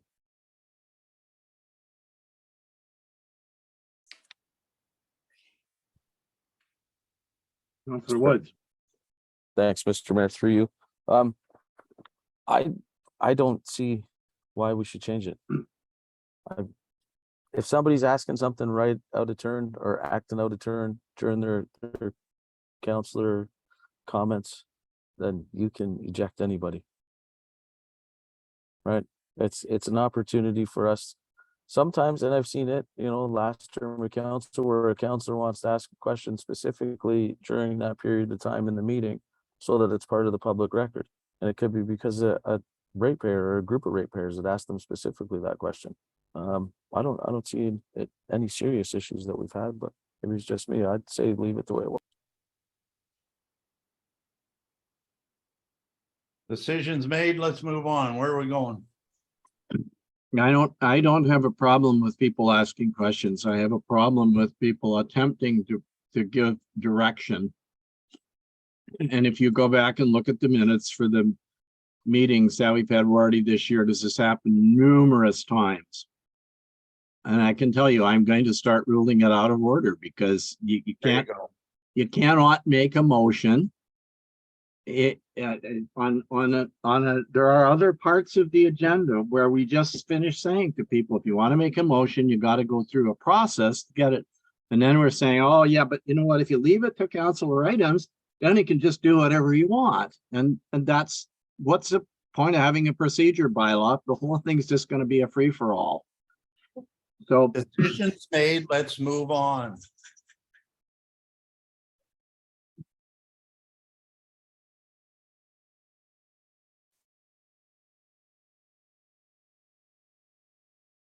So anything else with any of the other schedules that are here?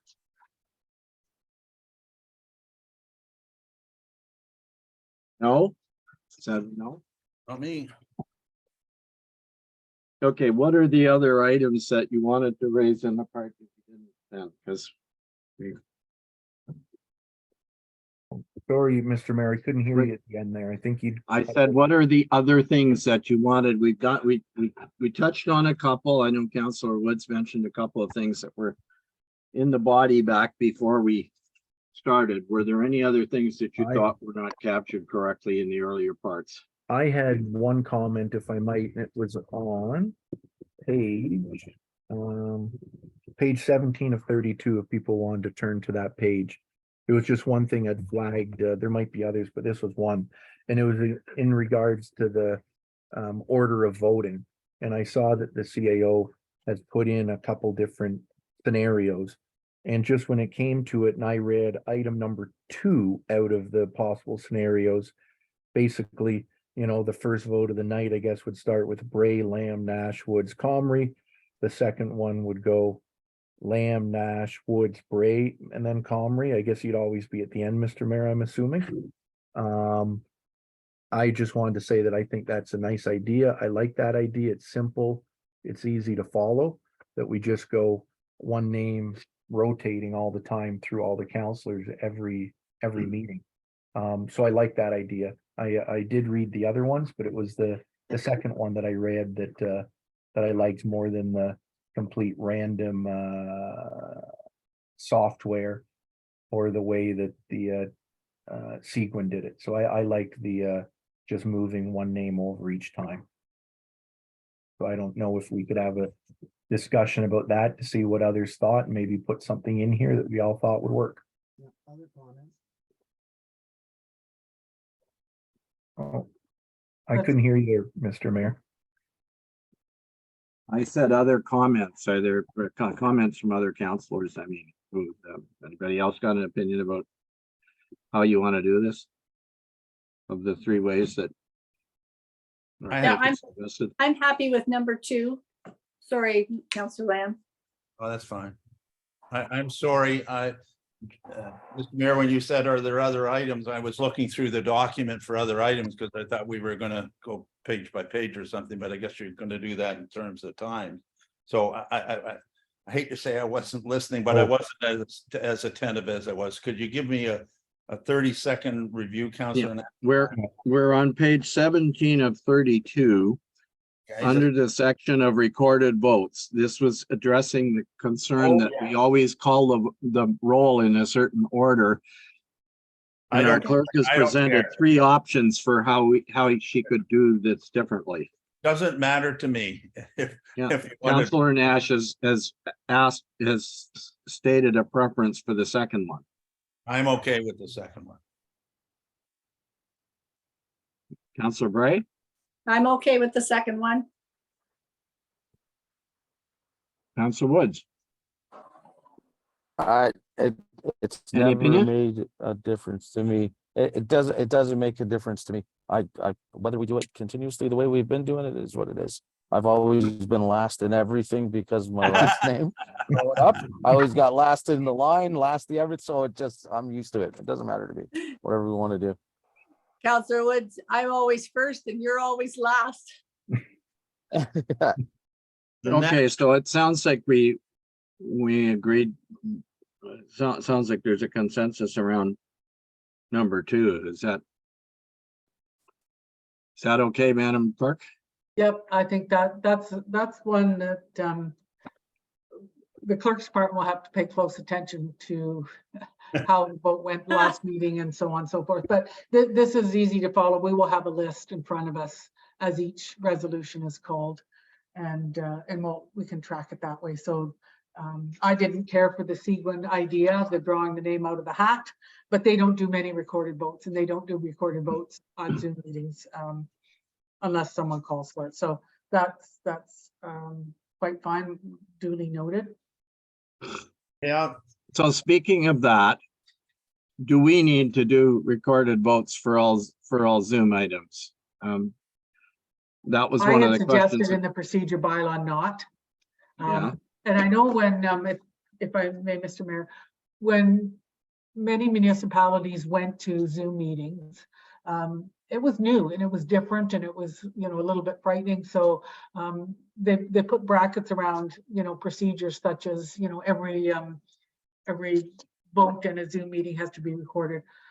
Municipalities have moved away from that. If a person is visible, they can raise their hand, just like a normal vote in a normal meeting. If they're not visible, for instance, Councillor Nash has indicated his camera isn't working and yours is the same. What they need to do is simply state their name and say yay or nay. It's not a recorded vote, but where there's no indication because they can't put their hand up, they're indicating that they're in agreement with a particular vote. And you would only do a recorded vote in Zoom meetings if it's requested. So my suggestion is to move to that, and that's been addressed in the procedure bylaw. Council's agreeable. Okay, so some other things in this. I have a couple. Sorry, Go ahead. We're going to get a final review of this anyway, and I'll keep my papers. But did we enshrine in there where where somewhere in 1.12 or somewhere else, that if the mayor, you know, that the mayor or the deputy mayor, I guess, can't chair a meeting if it's a hybrid meeting and he is not, I guess is not in the Zoom, well, there are other members of council in the community center, right? And we've had this where in most cases, if, for instance, I'm in council and the mayor is on Zoom, that he's delegated that authority in the past council to Councillor Gorham Matthews.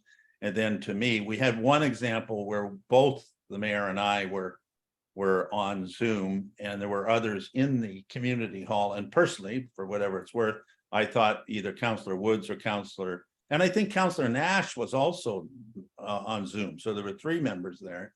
I personally thought that Councillor Bray or Wood should have chaired that meeting, but so that's what I would, did we enshrine that somewhere? Did we talk about that, or is it in there somewhere? Yes, 4.8.5. The Perfect. chair must be present in person at an open session meeting unless the meeting is an electronic only meeting. Okay, thank you very much. The other thing then I want to just, I'm just trying to go through the first part, but I don't think there's a lot here. Just let me see. Just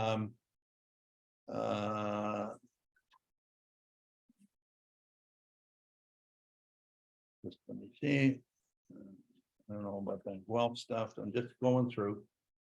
What does 3.2 suspending the procedural bylaw, what does number two mean? The following procedure or rules cannot be suspended. Number 2, majority of members for quorum. Okay, so you have to have a quorum is what you're saying, right? That's okay. I reading it again, don't need to.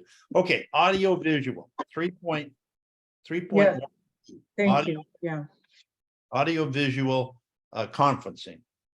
I think this is a big item, and I don't think I got too many more, but because this is, I don't know what this is saying. I guess it's saying, well, if you can't get the Zoom going, then we just cancel the meeting. And you know,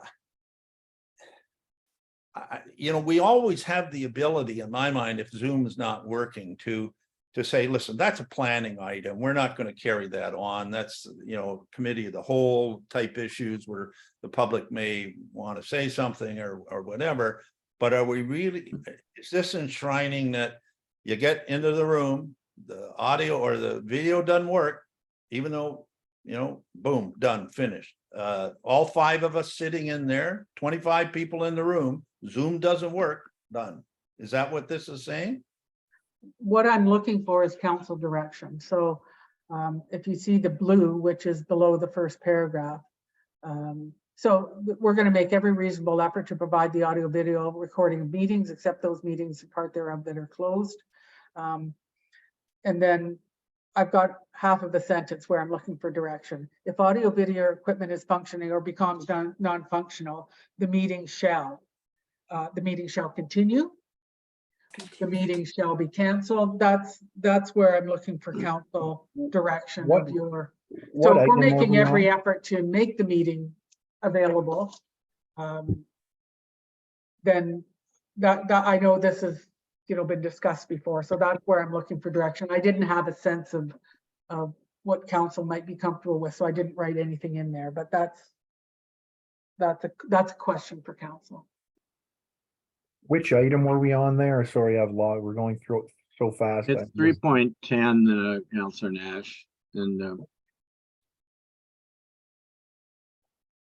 I think, well, I'll let Councillor Wood speak, and then I have some comments on this one. But Thanks, Mr. Mayor. Through you, I was just gonna suggest if we start the meeting and everything's working fine, and then we find out that the Zoom shuts down, we could pause for 15 minutes to try and fix the situation. And if it doesn't continue, I mean, other than the obvious, we've got somebody doing a delegation by Zoom, or John Jackson's giving us a report or something like that. We continue the meeting. We try for 15 minutes to fix the audio visual. If we can't get it up and running, we still continue the meeting. Now, that doesn't say that we might not You know, a staff member might not wiggle a cord and it comes back on for us again. But I think we need to continue the meeting, especially if we have people that have showed up sitting in front of us in the crowd. We should finish our work, right? Finish the meeting out. Ultimately, and I mean, I think the Zoom's the greatest thing that's happened for us as a community, because we can get so much information and so much participation in all of our meetings anytime, right? But if it doesn't work, we still got to continue on with business. Through Okay, you thank for- you. Councillor Nash? Yeah, through you for a second, Mr. Mayor. I'd personally be fine with carrying on the meeting if we're able to. And I think this is one of those questions that we have to pose directly to the legal opinion to ask, are we able to say that we'll continue, or are we under the Municipal Act have to follow it out?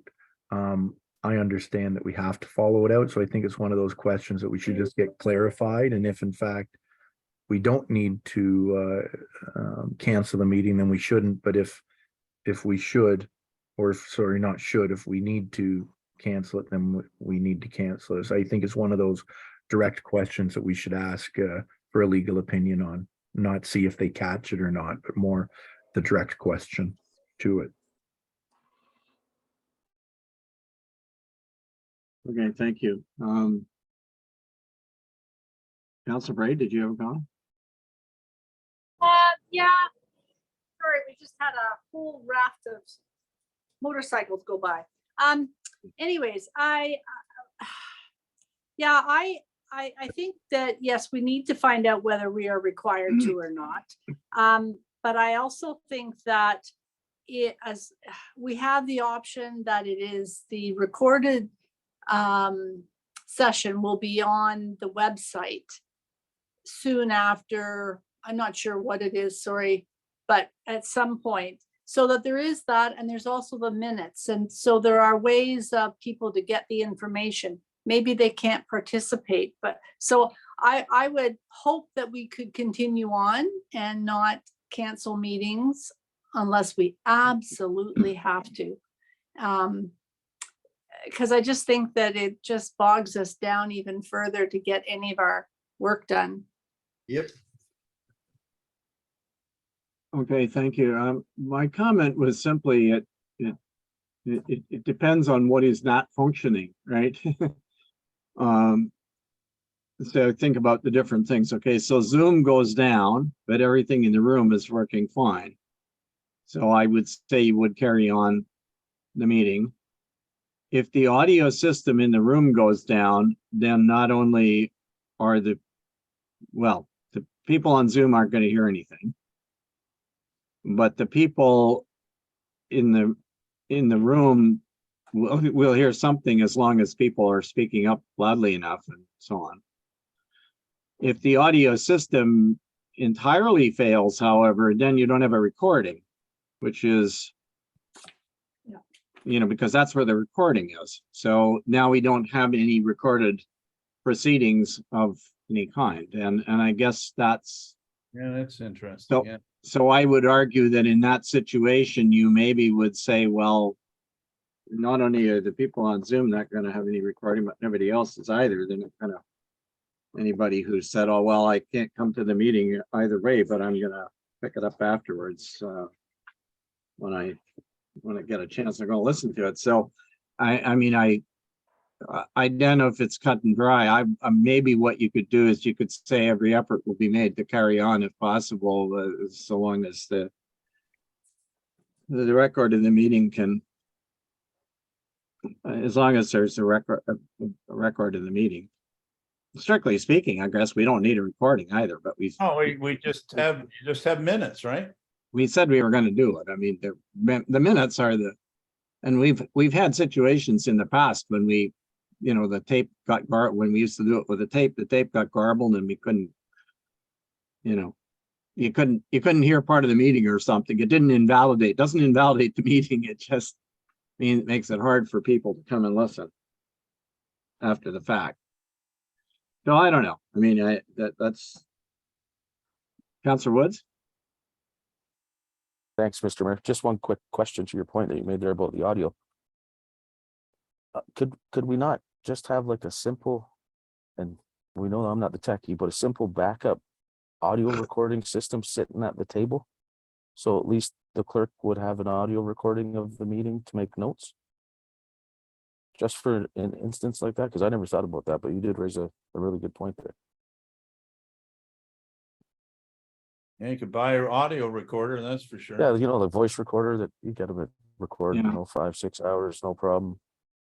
As a backup, I'm just thinking about that now. Well, we used to do that, remember? And we used to turn it and we used to turn it over. You had to turn the tape over, right? So it got to the end and somebody would realize, oh, it's at the end. You have to turn it over. The Well, clerk even was always watching it. I think Even we're a way past backup. tapes though. Well, Even as a backup system, right? In case. yeah, no, you could do that, I guess. Anyway, I all think, right, Mr. so- Mayor, this is one where I didn't really have a lot of time to research, or I didn't give myself enough time to research. This problem isn't unique to Whitestone.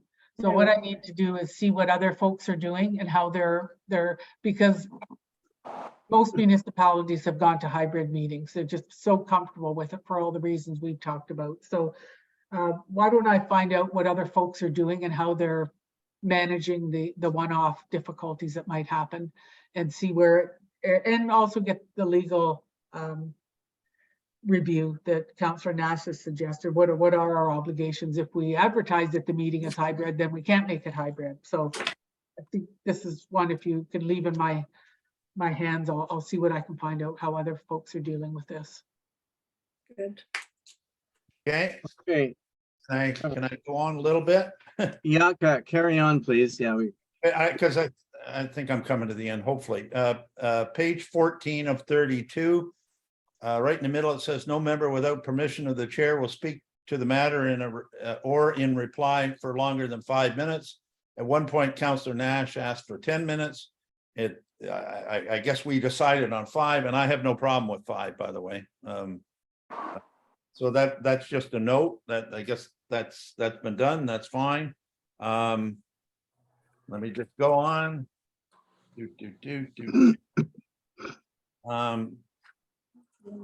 Okay, this is probably points of procedure or order. And which item is that? this is page 16 of 32. Oh, Okay. okay, thank you. And 3.17, and I don't know, again, George, you probably know more of, and certainly do, than running meetings than maybe I do, but again, we said at some point, and this is only because there's been some friction on this council, I think, in terms of point of order and that kind of stuff, and then we go, okay, well, let's have a vote, who thinks it's a point of order or not, and I guess if the majority vote, it's not a point of order, out of order, sorry, out of order, right? And the majority say, no, that's not out of order, we don't think that, then we carry on, right? In the same vein, where a person, including a member, has been, this is at the bottom of page 16 of 32, is warned about misconduct. That's only in the chair's opinion, by the way, okay? And has continued the conduct, the chair may expel the person from the meeting. If such person refuses to leave, the chair may whatever, right? There's only been one time in 16 years that I know of that someone was expelled from a council meeting, and it wasn't a member, it was someone from the public, right? Again, along the same vein as you're out of order, but the council could overrule that. I think this should be overruled, because if I was chairing the meeting, or the mayor or anyone else chairing the meeting could, in their opinion, think that someone should be kicked out. But maybe the other 3 or 4 people on council don't agree with that. They think that maybe there's an overreach by Deputy Mayor Lamb, right? And so again, I would like to see in that area, or somewhere in here, by majority vote of council, and that would be put in 3.17 somewhere. So that's, I guess, up for debate. Okay, well, I know there's a simple answer, unfortunately, for your point, I guess. What is stated there is a direct extract from the municipal act. The chair of the meeting has that authority under the Municipal Act, and the council cannot take it away. Legally check cannot that, take it please? away. Through you, Mr. Mayor, I think what we're missing there is, I think I'd mentioned it on the last go around here. If you would just allow me here. 3.17 was points of procedure order. But then I had suggested a points of privilege also be added, right? And I think a point of privilege would allow you to then question the point of order if somebody's been called out. At that, the point of privilege would then allow somebody to say, I want to have a vote on what I was just called out for. That's why there is a point of privilege and also a point of order, but we don't have a point of order. And it does say, Well- I'm just reading here, just hold on if you might. I'm just reading from the municipality of Guelph. Point of order, a member may raise a point of order at any time whereupon the mayor or chair shall interrupt the matter under consideration, ask the member raising the point of order to state the substance of and the basis of the point of order and rule on the point of order immediately without debate by council. But then the second point to that is a member of council or committee may appeal the ruling of the mayor or chair to council or committee, which will then decide on the appeal without debate by way of majority vote for its members present. So what you're saying would mean that the municipality of Guelph did not do what was in the Municipal Act. So I'd ask that the staff look into that, and I can send staff the point of order note from Guelph, which says that you can have an appeal. And I also feel there's a big importance to have point of privilege in there as well, which is very similar. A member of council or committee may appeal the ruling of the mayor or chair in regards to the point of privilege. And it goes on a little bit more about it, but I do think those are two very important sections with have asked to be in here a couple times, and I don't see the point of privilege in here now. And I had mentioned to the CAO earlier today that I'd forgotten to send her some stuff, and I believe that was one of the items that she'd asked me to send her. So I did apologize to her, and I'm not saying it was anybody's fault for not having it in there, as I hadn't provided the information. But I have no problem with providing those two sections to staff over the next few days. Maybe, If I may, I have the Guelph procedure bylaw as well as 12 or 13 others, so you don't need to send me anything. But thank you for offering. I did add a point of privilege in the definitions, but you're right, there should be a bit of a description, so it differentiates between a point of order, point of procedure, and what a point of privilege, what you can and can't do. So point taken, we can add that in as 3.18 and move the other numbers along. so Just so everybody understands here, and there's nothing wrong with anything that Councilor Nash said about point of order or point of privilege, and they're two separate things. The definitions, in my view, are not quite right yet, but the important thing to understand about points of privilege and points of order are that they interrupt the proceeding. So somebody is talking, right?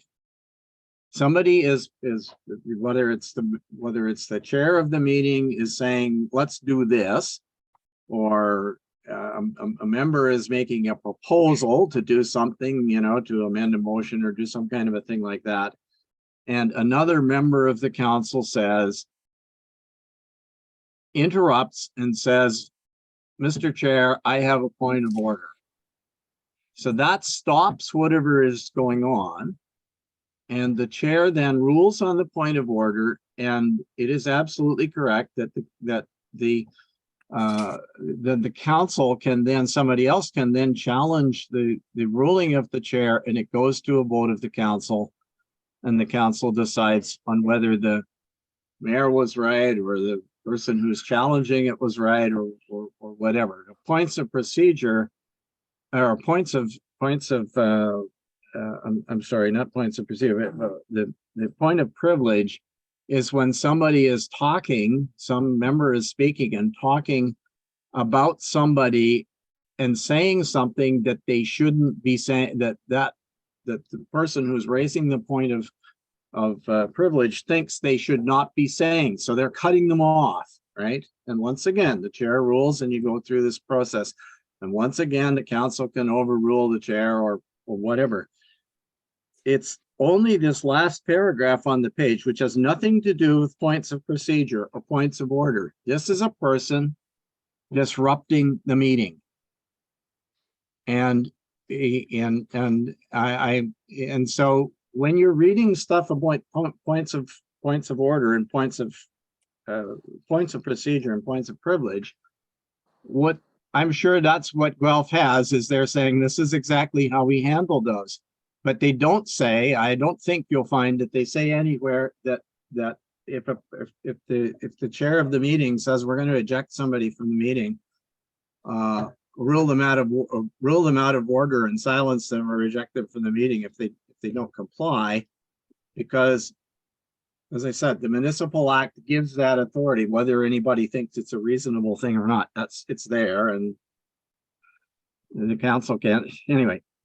So we're talking about two different things. That paragraph at the bottom of the page, it says where a person has been warned, that doesn't belong in 3.17, and it doesn't belong in the new section that our clerk's going to add that talks about points of privilege.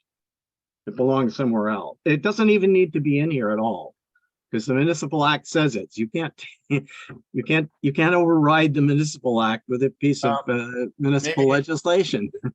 Okay, maybe as we're doing the review, Michelle can just simply say, someone on council is requested unless on that section, unless overruled by the majority of council. And is that okay, Mr. Mascarin? And he'll say yes or no.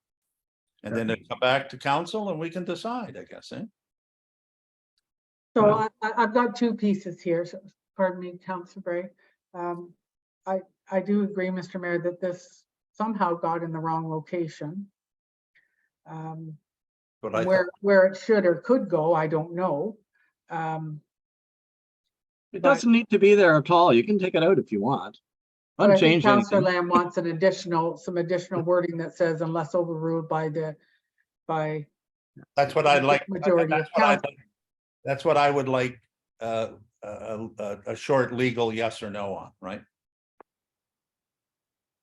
Again, not whether it's unusual or whether it's, Guelph's got it in or no one's got it in.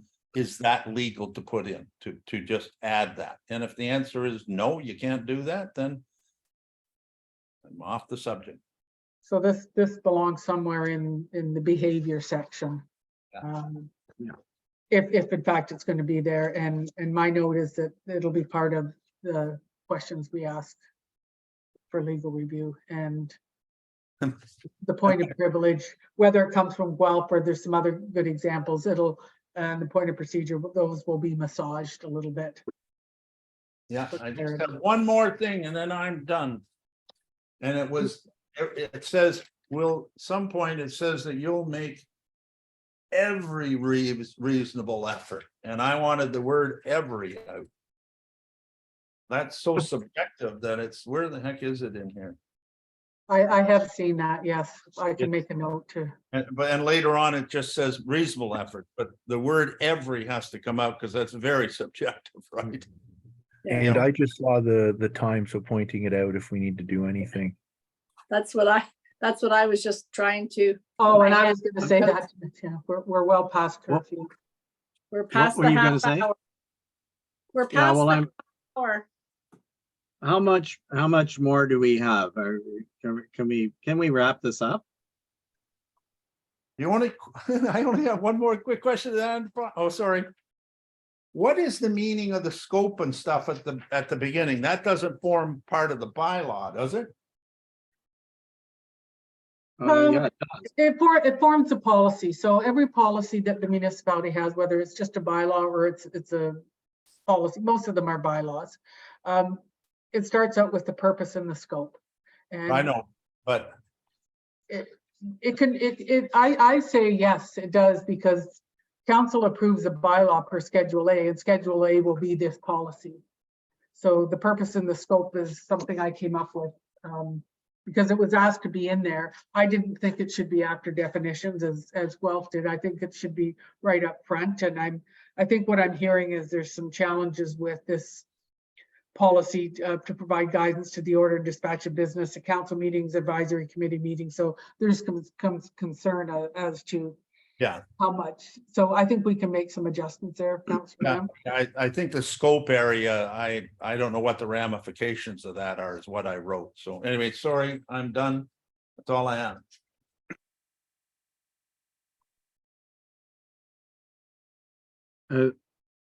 I just, since we're open at this page 19, right at the bottom, it says bylaws relating to planning matters.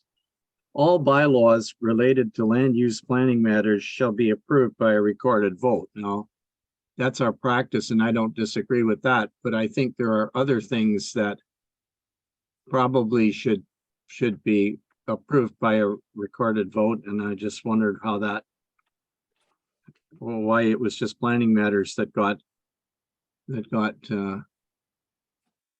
singled out, because we do, you know, it depends on, I mean, we, for ordinary things, like, for example, we approve our minutes and stuff like that. Well, we don't pass a bylaw for the bylaw that we pass for that is a confirmatory bylaw, right?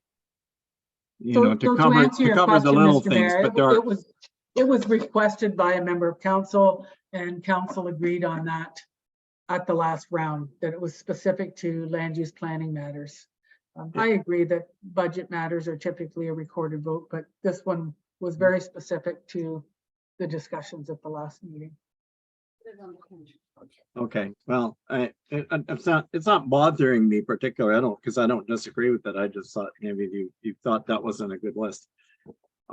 So anyway, we've been called with respect to the curfew. I don't know how much, can I get a sense of how much more there is that you want to go through on the old part of this? Or are we pretty much done? I'm done. Through you, Mr. Mayor, I think I just had one question left on page 19 that we were on, and then I'd be done. So what was that question? It was just, there was a staff note here that spoke to, about one reading or two readings or something. I was just gonna say, maybe we can come to a consensus on that, and that'll be one more item that, can be taken care of. And I think just when it came to the land use planning recorded vote, I think I might have been the one that suggested that. Yep. I'm all for recorded votes, so if there's other members that want other things, be it all bylaws or whatever it might be, I have no problems for anybody suggesting recorded votes at any time on any of these in a procedural bylaw, just as a note to everyone. Okay, so how about how many readings do you want? Because I know that did come up and Yeah. It's kind of convention. Yeah, I think I heard in our lecture, I'll call it, or seminars, I think I've heard that we're able to say two. So I'd just go from 3 to 2. If we're able to go to 1, I'd say 1, but if 2 suffices, I'd leave it at that. That'd be my opinion. You can go to 1, and then the resolution simply says that this bylaw is hereby enacted, something like that. You don't even speak to readings. Yeah, if there's only one reading, then the resolution would not mention readings and would simply state the bylaw is enacted, and that's in green at the bottom of that little paragraph. Which would be less reading at a council meeting for people reading it out to approve, I assume, just doing the one time? It would be Well, a honestly, it's the resolution. same. It's the same amount of reading. Nobody actually physically reads it 2 or 3 times. You Yeah. simply note that you do. The 2 readings gives you a chance to pause on significant items, and that's what municipalities that are moving away from 3 meetings are cautiously going to 2, so they can give the public a sense of their council's intention, as opposed to deferring, which is sometimes vague. So council has lots of options here. You can go 3, 2, or 1. I've never, through you, Mr. Mayor, I've never, Michelle, ever remembered, maybe I'm wrong, us in all my years on council saying we're giving it 1 reading. I think there might be the odd occasion way back where we said first and second reading, and we'll bring it back to the next meeting for a third read, right? But that was very rare, so I mean, I don't know enough of the stuff. But you can do that. It's entirely up to you what your comfort level is. The act has changed.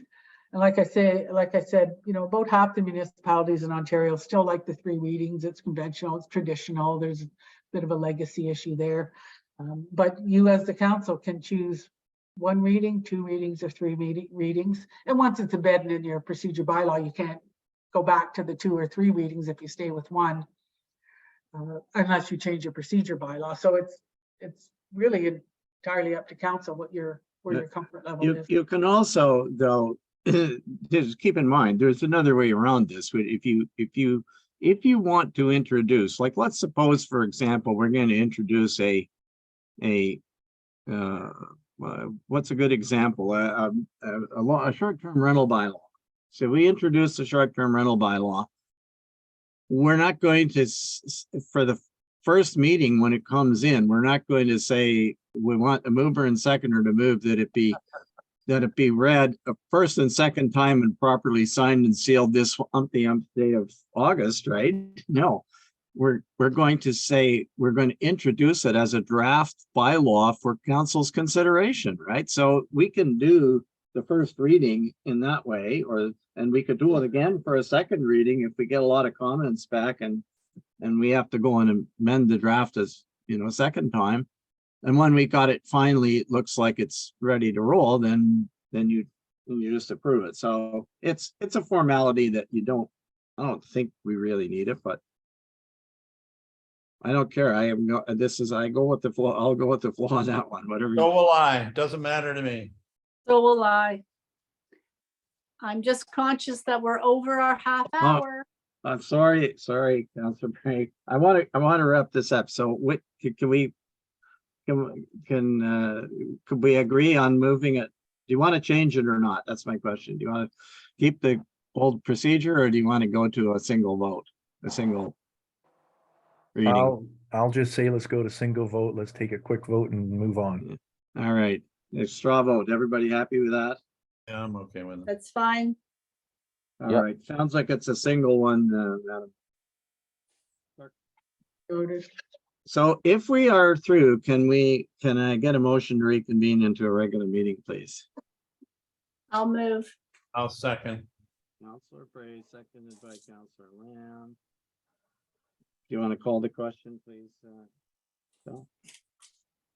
Thank you. Councilor Bray, Yes. Councilor Lamb, Yes. Councilor Nash, Yes. Councilor Woods, Yes. Mayor Comrie. Yes. Thank you. We are in regular meeting at 8:23 p.m. Thank you. So under matters arising, there was a suggestion that we do something. I think staff has their direction, which is to bring us back and a refined version and legal review. Is that a correct statement? Are you okay with that as a staff direction? Yes. Or do you want a motion, Michelle? I'm comfortable with I'll do a clerk's note with staff direction. All right. So we don't need a motion. All right. Okay, next confirmatory bylaw. Did you put your hand up, Councilor Woods? Did I see? Sure. I'll move. Who will second? I'll I'll second. second that. Right. Okay, I'll get Councilor. Go ahead, please, with the roll call. Thank you. That was Woods Nash, was it? Mr. Mayor? Yes, Thank it you. was moved by Councilor Woods, seconded by Councilor Nash. Thank you. Councilor Bray, Yes. Councilor Lamb, Yes. Councilor Nash, Yes. Councilor Woods, Yes. Mayor Comrie. Yes, Thank you. and how about Carries. now adjournment, please? I'll adjourn. I'll second. Okay, moved by Councilor Lang, seconded by Councilor Bray. The question. Councillor Bray, Yes. Councillor Lamb, Yes. Councillor Nash, Yes. Councillor Woods, Yes. Mayor Comrie. Yes. Thank you. We're adjourned at 8:26 PM. All right. Good night, everyone. Take care, Good everybody. night. Good night.